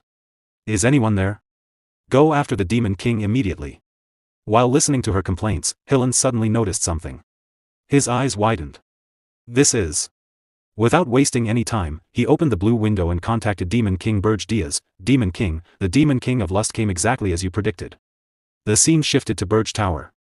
While speaking with Hillen, Berge thought, ever since I first met Vivian, I had a feeling this would happen. Then he asked, so, how did it go? Hillen replied, I wasn't able to eliminate the Demon King of Lust, but I did acquire a trophy. Berge Diaz raised an eyebrow. A trophy? Yes. Hillen smiled faintly. I'll send it to the tower. He held up the object he had found. It's the Demon King of Lust's tail. The scene shifted to the Eastern Triangle Strait, within the domain of the Sea King. Massive waves crashed violently across the ocean as thunder roared through the dark sky. Standing amidst the raging sea was the master of the Eastern Sea, the monstrous Crudalord, a calamity-grade monster. Facing him was a lone figure standing atop a massive rock rising from the ocean. Holding his sword casually in one hand was Pulav Didrod, one of the 10-star heroes. Waving his hand provocatively, Pulav shouted, Why are you already scared? You're supposed to be a calamity-grade monster. Put up more of a fight. We're only getting started. Suddenly, his expression changed. Wait. Oh no. Watch out. A gigantic fireball descended from the heavens. The Crudalord Master's eyes widened in panic as he looked up at the blazing sphere falling toward him. Before he could react, the enormous fireball crashed down upon him, engulfing him in flames and crushing him beneath its overwhelming force. At the center of the inferno appeared another figure, holding two massive spears. It was Rosal Charnt, another 10-star hero.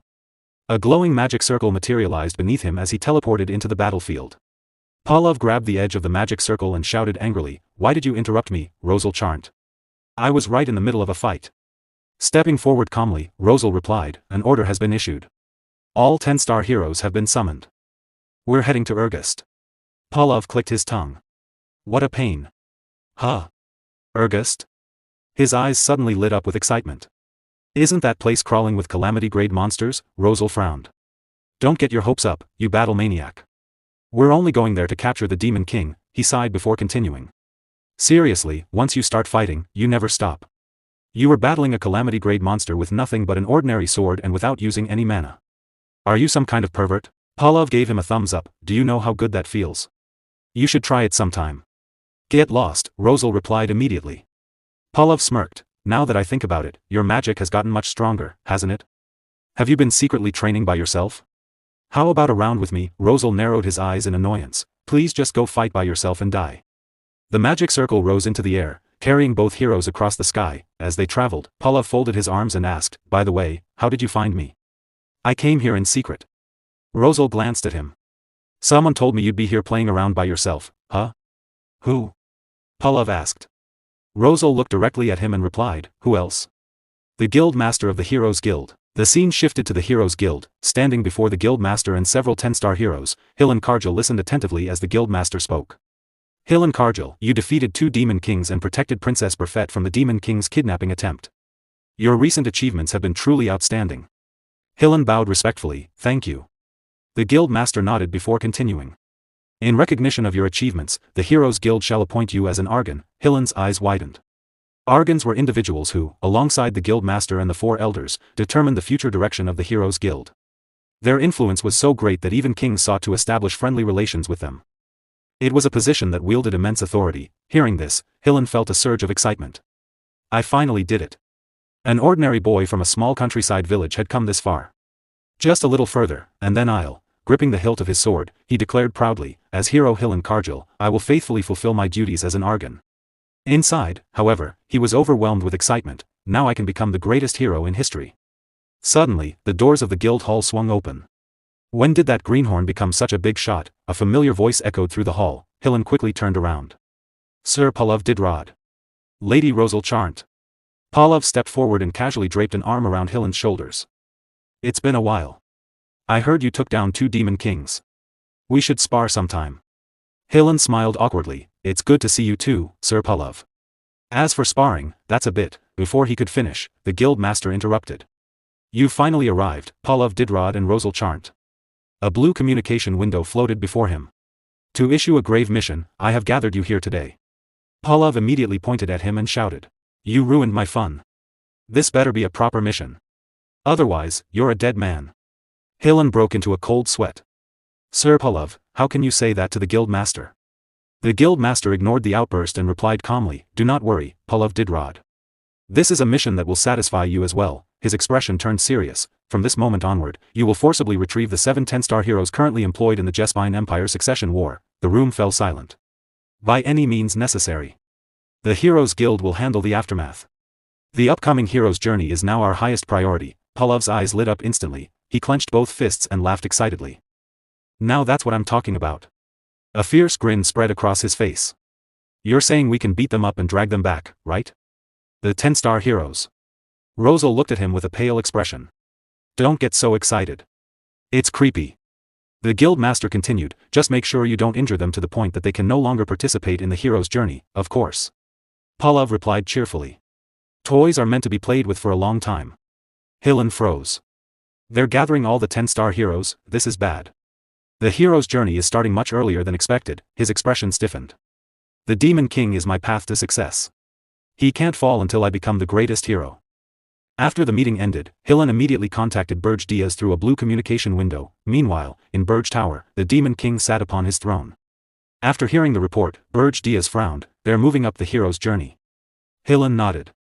If they successfully bring back the heroes participating in the Jespine Empire's succession war, the hero's journey will begin immediately. Berge Diaz looked puzzled. Why all of a sudden, the guild master didn't reveal the reason, Hillen replied. The Demon King fell silent. It's too sudden. Almost unnaturally sudden. Could it be? Did Jason interfere? After a moment, he asked, how exactly are they planning to accelerate the hero's journey? They intend to intervene in the Jespine Empire's succession war. Berge Diaz raised an eyebrow. The succession war, Hillen explained, the succession war is an ancient tradition of the Jespine imperial family. The position of the next emperor is decided through a deadly competition among the princes and princesses. He continued, when the emperor assigns important tasks for the empire, the princes and princesses recruit mercenaries and heroes to help complete them. The competition consists of 5 stages, and the entire succession war usually lasts around 6 months. Berge Diaz nodded slowly, 6 months. In that case, the 10-star heroes are currently involved in that war? Yes, Hillen answered. 7 of the 10-star heroes have been hired as mercenaries by the imperial candidates. His expression darkened. However, if Palav Didrod intervenes, everything could change. What normally takes months could end in a single month, perhaps even a few weeks. Hillen took a deep breath. If that happens, all of the 10-star heroes may gather much sooner than expected. Berge Diaz immediately rose from his throne. Whether Jason interfered or not. I don't have time to sit around and wonder. I need to make my move right now. Stepping forward, Berge Diaz opened a blue communication window and contacted Lozier Friedrich. Lozier, it's time to move to the next stage. Build a golem. Lozier's eyes widened in surprise. A golem? You mean one of the ancient weapons? Berge Diaz nodded. You said that Magitech is essential for creating a golem. As he spoke, memories from his previous life surfaced in his mind. I fought against them before. Without another word, Berge Diaz opened another communication window, this time connecting to Princess Lavinia Aachen. Lavinia, help Lozier with the construction of the golem. The princess blinked in confusion. Me? Why?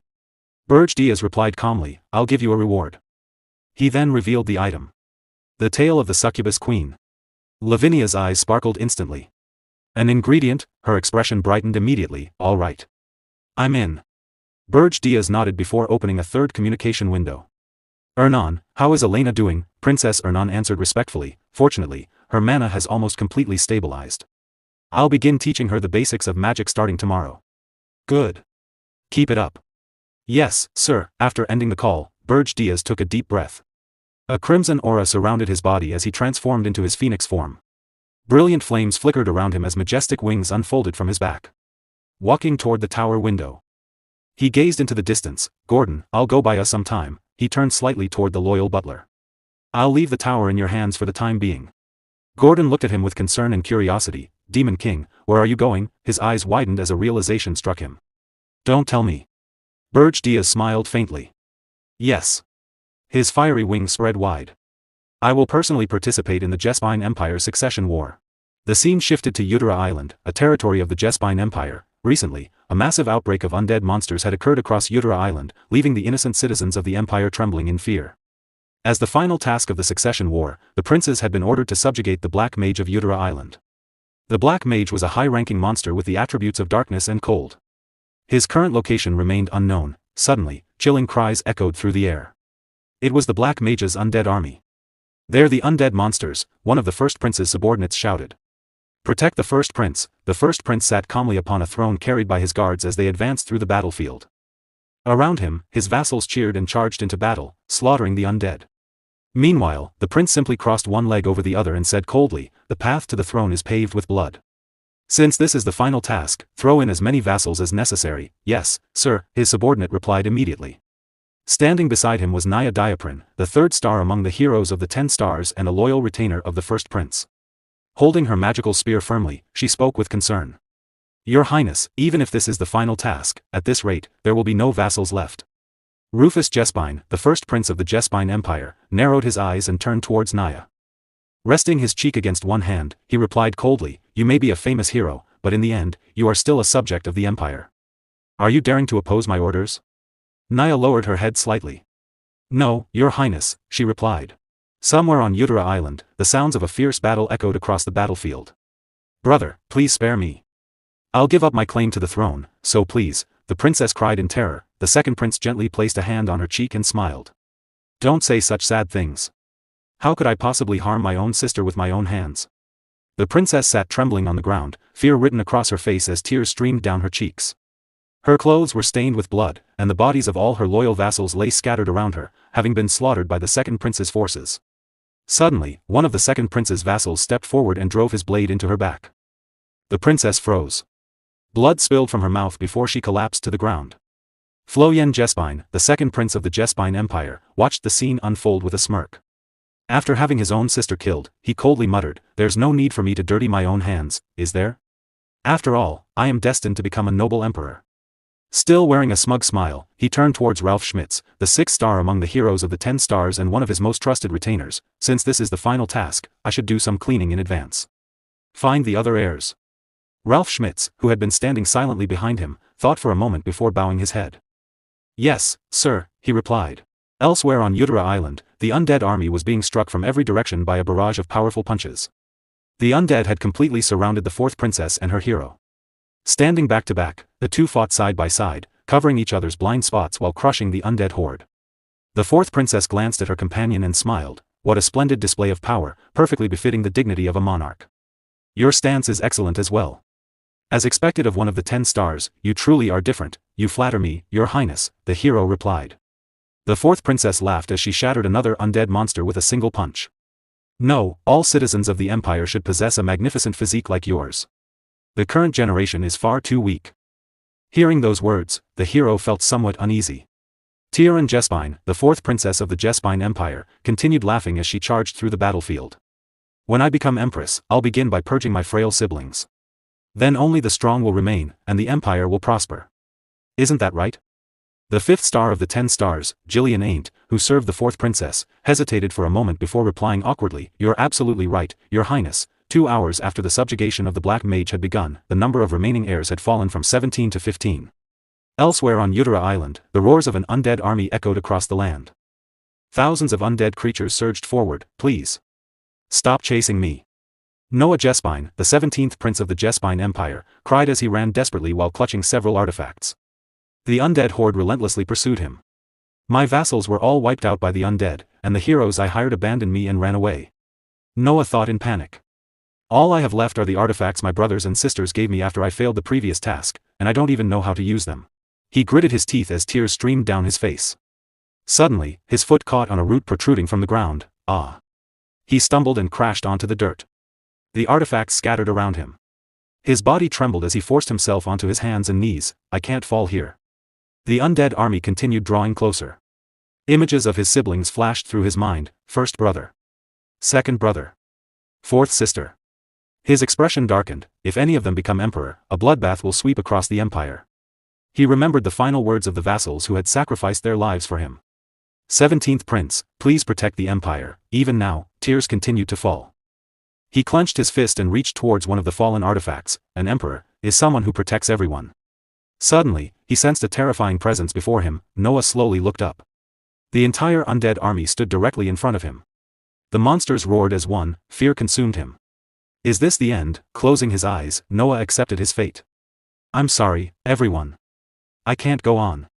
Suddenly, a bolt of heavenly lightning descended from the sky. Boom. The thunderous strike annihilated countless undead monsters. Thankfully, it seems I wasn't too late. Noah slowly opened his eyes. Standing before him was Hilan Karjal, one of the heroes of the 10 stars. Holding a blade crackling with lightning. Are you injured anywhere, Prince Noah? Hilan asked. Noah stared at him in disbelief. Why, you're one of the 10 stars. Sir Hilan Karjal? Then Noah felt another overwhelming presence.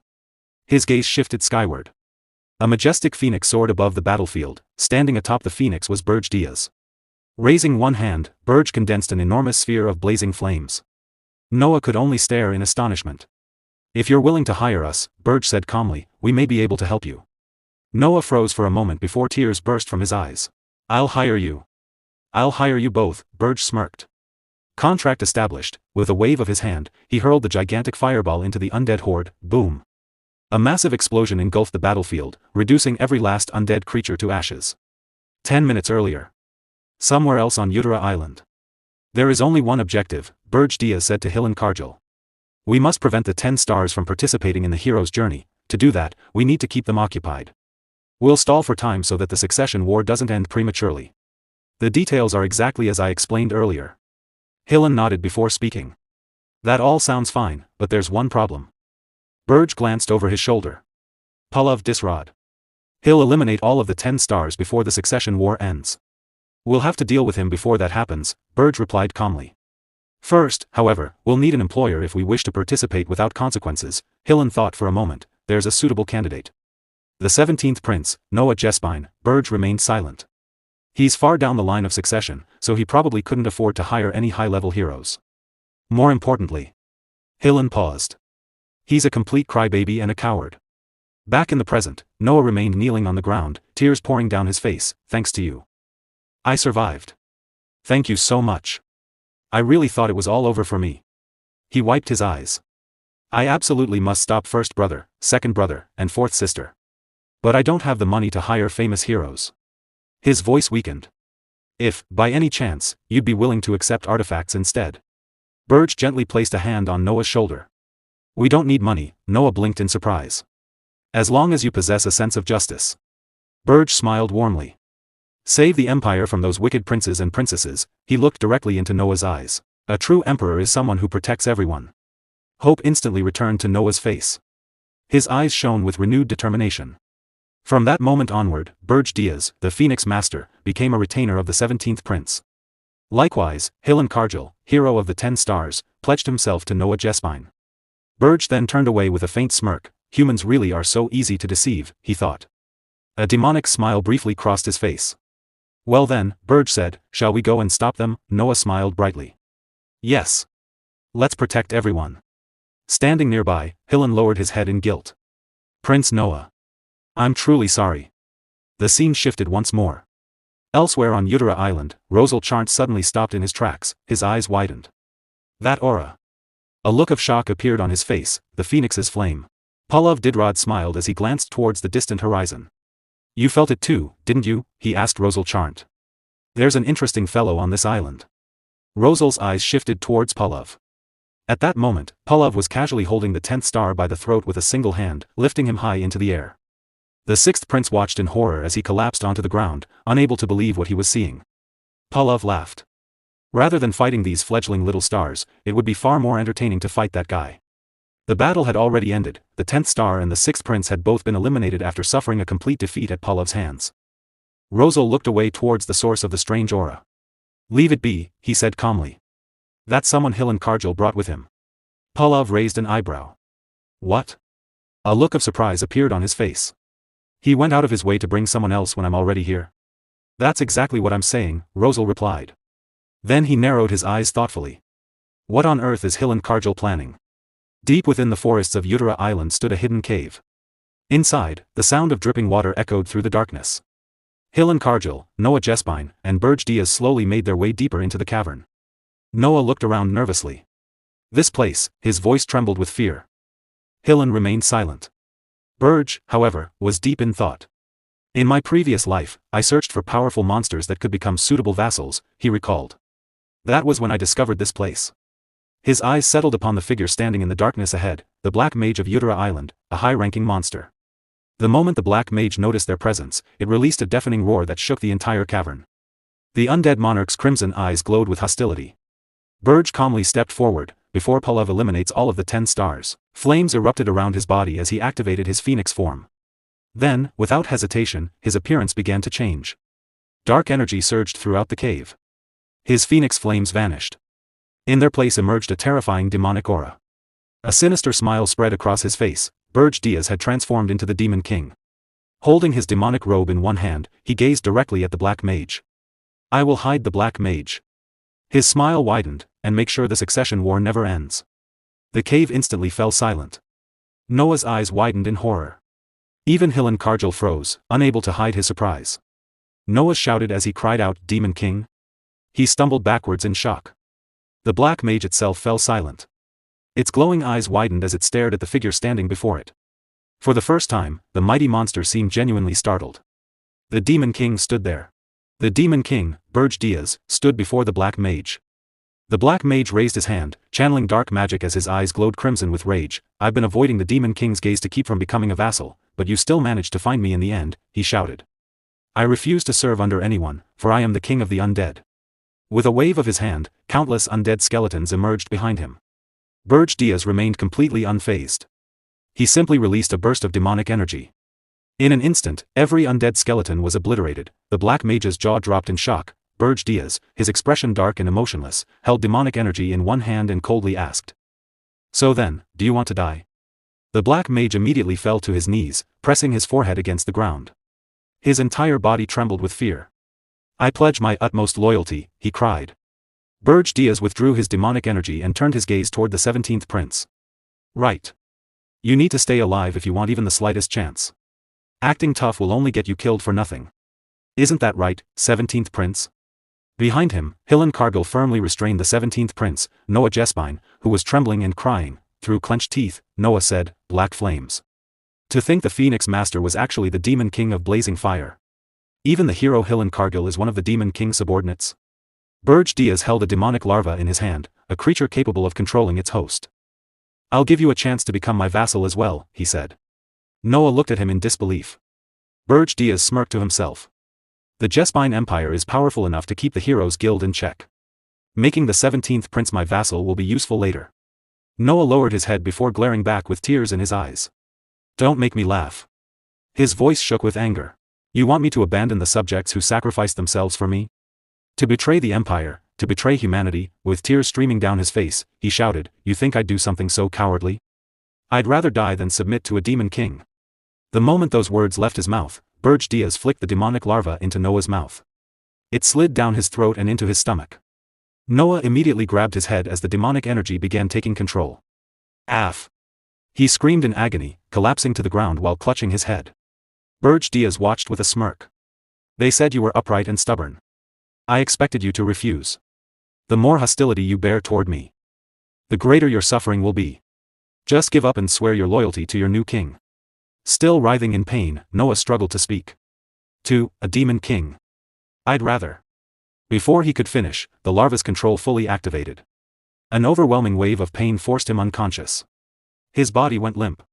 Watching the scene, Hilan Kargil nervously asked, Is he dead? Berge Diaz, revealing his demonic form, replied calmly, no. I made sure he stayed alive. He's far too valuable to kill. He then turned his gaze toward the Black Mage. How long are you planning to stay on the floor? Get up. The Black Mage instantly stood up. Yes, sir. It's time to work, Berge Diaz said. Prepare for the heroes. The Black Mage blinked in confusion, pointing at himself, me? As demonic energy leaked throughout the surrounding area, it began attracting nearby heroes. After sensing the overwhelming demonic energy, the twin heroes, Bing and Bong, laughed. One of them grinned and said, this is definitely the demonic energy of a Black Mage. Leaking it everywhere like this, it's like they're begging to be caught. The other laughed in agreement. That's right, brother. Elite heroes like us can track a Black Mage's lair with just this much demonic energy. Behind them stood the Jespine Empire's 11th princess, Sierra Jespine. After following the trail of demonic energy, they finally discovered the Black Mage's hideout. Princess Sierra calmly said, so this really is the Black Mage's lair. It's home to a powerful high-ranking monster, so don't let your guard down. We need to subjugate it before anyone else notices. Let's move in. The three entered the cave. Standing before them was the Black Mage. The twin heroes immediately drew their swords. One of them laughed confidently. This is nothing for us brothers, the ones closest to becoming heroes of the 10 stars. It'll be an absolute piece of cake. The other hero smirked. It's just a mob monster that's not even one of the Demon King's subordinates. We'll butcher you in 10 seconds flat. Before they could make another move, their bodies suddenly froze in place. The Black Mage had cast a powerful spell. Dark demonic energy flowed through his crimson eyes as he smiled. How do you like that? My power has been enhanced by the Demon King's demonic energy. Right now, I surpass even calamity-grade monsters. At that moment, Berge Diaz stepped out from behind him. Don't overdo it, he said calmly. Just move them to the freezer. The black mage immediately bowed his head. Yes, sir. Soon afterward, more heroes, princes, and princesses were lured into the cave, frozen by the black mage's sealing magic, and carried into the freezing chamber by the undead. Watching the growing number of captives, Berge Diaz thought, with this, we've frozen a total of 3 princes and princesses. None of the heroes of the 10 stars have fallen for it yet. With the black mage's sealing magic enhanced by my demonic energy, even a hero of the 10 stars won't be a problem. Folding his arms, Berge Diaz turned to Hillen Cargill. If I keep luring them here and freezing them one by one, the succession war won't end anytime soon. The 10 stars won't be able to return to the Heroes Guild either. Standing behind him, Hillen Cargill replied, but they won't go down that easily. Berge Diaz glanced at him, I've already planned for that. Anyway, what's the situation outside? Hillen's expression turned grim. It's not good. The 10th star, Warden Kolo, has already been defeated by Pallav Disrod. Now only 6 of the 10 stars remain. Berge Diaz's eyes widened in shock. What? He frowned in disbelief, it hasn't even been half a day yet. Calling all 10 stars to assemble was merely a formality. If the King of Hilderan changes his mind, even if only 7 or 8 of the 10 stars gather, there's a chance he'll begin the hero's journey. He clenched his fist. If that happens, it's all over. Without another word, Berge Diaz transformed into his phoenix form and prepared to leave. I need more time. I'll deal with Pallav Disrod myself. Hillen Cargill quickly raised his hand in alarm. What? You're going to face him yourself? That man is a monster. Even you couldn't possibly defeat him, Demon King. Berge Diaz turned and looked at him. You seem quite certain of that, Hillen answered without hesitation, yes. If it were him, he could have subjugated the Demon King of Beasts all by himself. I'm telling you, it's impossible to defeat Pallav, the 1st star, in a one-on-one fight. The scene shifted to another battlefield. A shattered shield fell to the ground, broken into pieces. Holding one half of the ruined shield, Ralph Schmidt struggled to block the blade of Pallav Disrod. The immense pressure radiating from Pallav's sword crushed everything around them. Laughing, Pallav Disrod poured his purple aura into his blade as it slowly sliced through the edge of Ralph's shield. The strongest shield master, Ralph Schmitz. I've always wanted to fight you, he said excitedly. I heard that even a broken door becomes the ultimate shield in your hands, right? His grin widened. Then show me what you can do. Ralph narrowed his eyes as he desperately held the shield in place. The blade continued cutting through it inch by inch. The golden aura surrounding the shield became unstable as it reached its limit. Then, boom, a massive explosion erupted, shaking the entire island. Smoke engulfed the battlefield and rose high into the sky. As the dust settled, Ralph slowly raised both of his hands. I surrender. Pallav stared at him in disbelief. What? Ralph looked over his shoulder at the second prince. I apologize, Your Highness, but this is as far as I can go. I hope you can manage the rest on your own. The second prince remained silent, simply staring back at him. Pallav Disrod waved both hands in frustration. Wait a minute. Your power enhances shields. If you switch to another shield, you can keep fighting. Don't just give up. Ralph turned away and lowered his head. You're right. My ability grants extraordinary power to shields, but no shield in this world could stop you. He let out a quiet sigh. You're simply too strong. Pallav's expression changed from excitement to disbelief. Heroes of the 10 stars eliminated. 2 remaining heroes of the 10 stars. 5. As Pallav Disrod left the battlefield, Berge Diaz watched everything from a distance. A nervous expression appeared on his face. So that's Pallav Disrod. Just as Hillen Cargill warned me. He shattered Ralph Schmitz's shield, the very shield that even Draxon couldn't break. He's absurdly strong. Berge suddenly recalled his earlier conversation with Hillen Cargill. If there's a hero that powerful, Berge had asked, then why are the Demon Kings still alive? Hillen lowered his head before answering. Because the Demon King's towers are valuable resources for humanity. They produce rare materials and contain vast treasures. He continued, because of that, a hero cannot kill a Demon King without the Heroes Guild's permission. It's one of the Guild's absolute rules. Berge had looked genuinely shocked. What an arrogant rule. After a brief pause, he asked, then how can someone that powerful even exist? What is his true identity? Hillen's expression grew uneasy. No one knows. Berge frowned in confusion. Hillen continued, one day, he suddenly appeared, and with a single sword, he subjugated a calamity-grade monster entirely by himself. That is the very first recorded feat of Pallav Disrod, where he was born, how he was raised, or how he obtained such transcendent power. He slowly shook his head. No one knows. Hillen looked directly at Berge Diaz. So it's best to avoid clashing with him as much as possible. Back in the present, Berge Diaz, in his phoenix form, appeared behind Pallav Disrod. Sensing his presence, Pallav turned around. With a serious expression, Berge Diaz narrowed his eyes and asked, "Who is your employer?" Pallav Disrod looked at him calmly. "What a remarkable aura. You must be the phoenix we're after," Rosal Chant entrapped and said to Berge Diaz, "File, you came here with Hillen, didn't you? Then you should already know everything." She shrugged, "So let's focus on our own missions." Berge Diaz continued, "Your employers aren't the princes or princesses, they're the Heroes Guild itself." His eyes sharpened. "Making the heir of your choosing the next emperor. Is that your plan to control the empire?" Pallav remained silent. Berge Diaz smirked, "If a scandal like this were exposed to the world, do you really think the empire and the countless kingdoms would simply let the Heroes Guild get away with it?" Hearing those words, Rosal Chant narrowed his eyes. "File, you didn't come here under the Heroes Guild's orders. What do you really want?" Berge Diaz answered without hesitation. "Stop interfering here and leave. If you don't." His smile grew colder. "I'll expose this entire scandal to the whole continent." Pallav glanced at Rosal Chant. "It looks like we've been cornered." Rosal gritted his teeth in fury, "That bastard, Hillen Cargill. When I see him again, I won't let him get away with this." Watching their reactions, Berge Diaz thought, "It doesn't matter if my opponent is a monster, or a hero capable of killing a demon king alone. When I returned to Arian, I abandoned the idea of solving everything through brute force." A faint smile crossed his face. "I'll use the order that humans have built for themselves, and bind them with their own rules." Suddenly, the second prince spoke from behind him, "If that's the issue, then it's not a problem." Smiling, he raised his hand. "Isn't that right, you two?" Berge Diaz's eyes widened. The second prince, wasn't he eliminated along with Ralph? The second prince continued calmly, "I came here knowing everything. Those accusations are nothing more than lies." Pallav Disrod and Rosal Chant exchanged confused glances. Then Rosal smiled, "That is correct, Your Highness. Everything we did was carried out under the prince's orders." Berge Diaz frowned inwardly. They adapted to the situation surprisingly fast.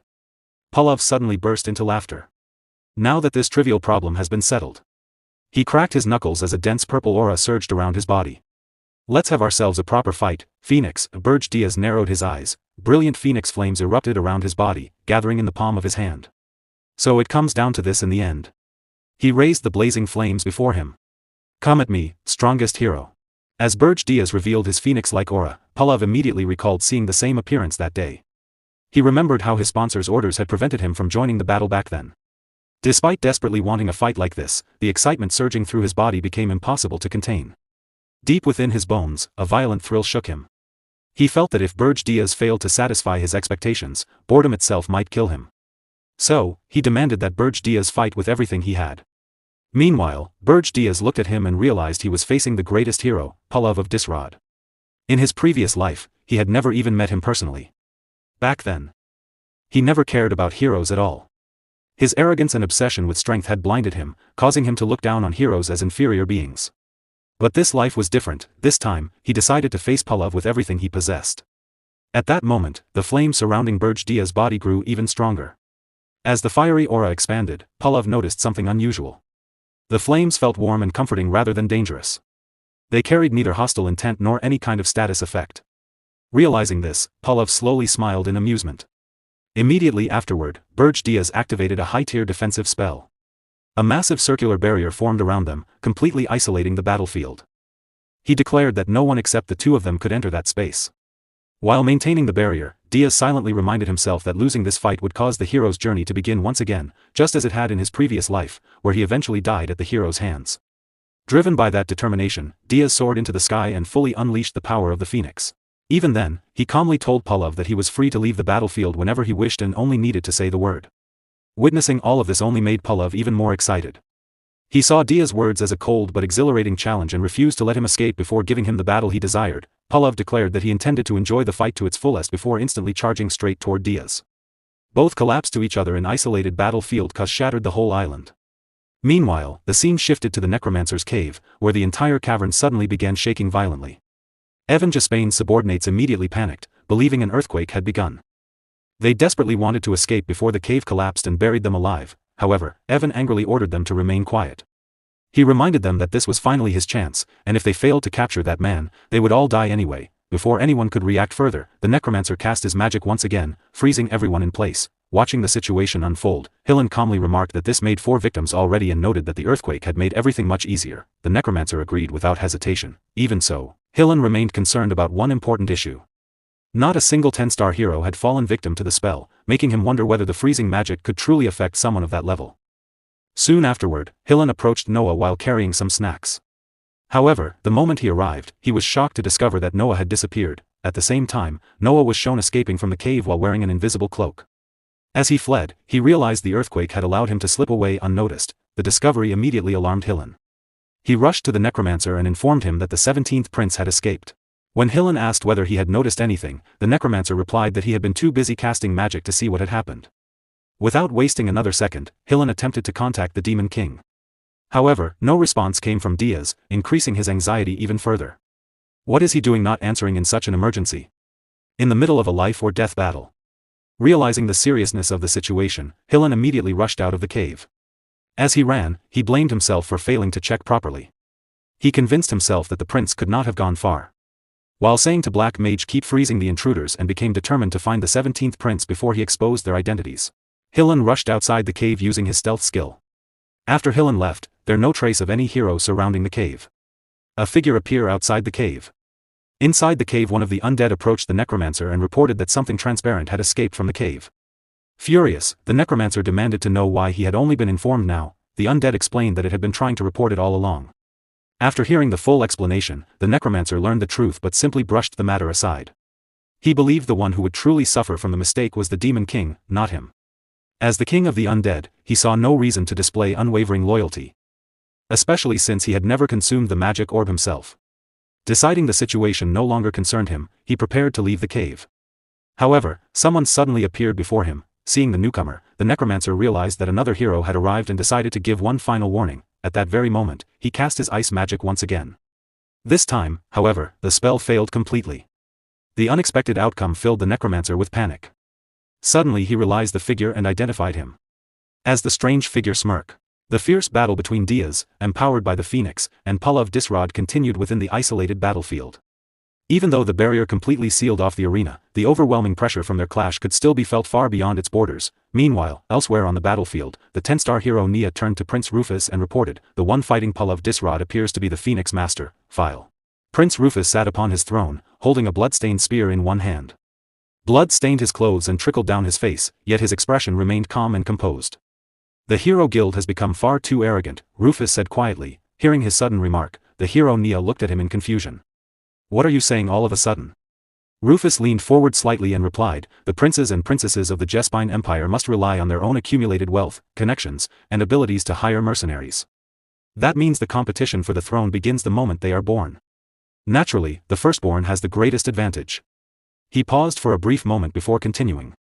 And yet, even I could only hire you, the 3rd star. That was the very best I could do. Meanwhile, Prince Rufus had already slain the 12th prince of the Jespine Empire along with all of his subordinates using nothing but his spear. His eyes burned with rage as he questioned, who exactly could have hired both Pallav and Rosal, the 1st and 2nd stars together? He narrowed his eyes before continuing, that should be impossible, unless the Hero Guild itself intervened. Elsewhere, as they sensed the overwhelming pressure coming from the isolated battlefield, the prince began to realize what was happening. The 5th prince of the Jespine Empire, Nikolai Jespine, placed a hand on his chin and muttered thoughtfully, the Heroes Guild really has intervened. Hired for such a cheap price. They must be trying to manipulate the succession war. At the same time, elsewhere, the 6th prince of the Jespine Empire, Grey Jespine, turned to his subordinate and ordered, we must capture the Black Mage immediately. Once this mission is complete, we will request an audience with His Majesty, the Emperor, and report the Heroes Guild's interference, on another part of the island. The 7th princess of the Jespine Empire, Marilla Jespine, quietly muttered, if we're recognized for this achievement, we might finally gain the upper hand over the other contenders. Meanwhile, on the opposite side of the island, the 4th prince of the Jespine Empire, Tyrion Jespine, sprinted forward with excitement alongside his hero. Come on. Let's crush that Black Mage already, he shouted eagerly. His hero grinned and replied with equal enthusiasm, yes, sir. Prince Rufus calmly muttered, my foolish siblings can only think this far. Resting his cheek against one hand, he gave his order without hesitation, fine. Find the one who hired Pallav and Rosal Charnt, and eliminate them first. I'll be the one to make use of those two. His commander immediately bowed, yes, sir. Prince Rufus fell into thought once more. The real problem is, who could that person be? Hero Nia answered calmly, they're probably hiding behind someone who's exceptionally skilled at concealing their presence. It won't be easy to find them. Suddenly, the sound of rustling leaves echoed through the forest. It was Noah. Although he was still using his artifact, he had accidentally exposed himself. The artifact failed to conceal him completely as he hung from a tree branch. Tears remained in his eyes as he stared directly at Prince Rufus. Everyone's attention immediately shifted toward him. Without the slightest hesitation, Prince Rufus gave a single command. Nia, kill him. As Hero Nia stepped toward Prince Noah, Noah cried out in fear, brother, please wait. Just listen to me. This isn't the time for us to be fighting among ourselves. Prince Rufus merely looked at him with an indifferent expression before giving another command. He's trying to buy time. Kill him. Tears streamed down Noah's face as terror filled his heart. Of all people. I had to run into my cruelest eldest brother. Meanwhile, on the other side of the island, Hilan Cargill raced through the forest at lightning speed. Frustration filled his heart as he clenched his teeth. Until I become the greatest hero, the Demon King must not die. Before the 17th prince makes contact with anyone else. I have to find him first.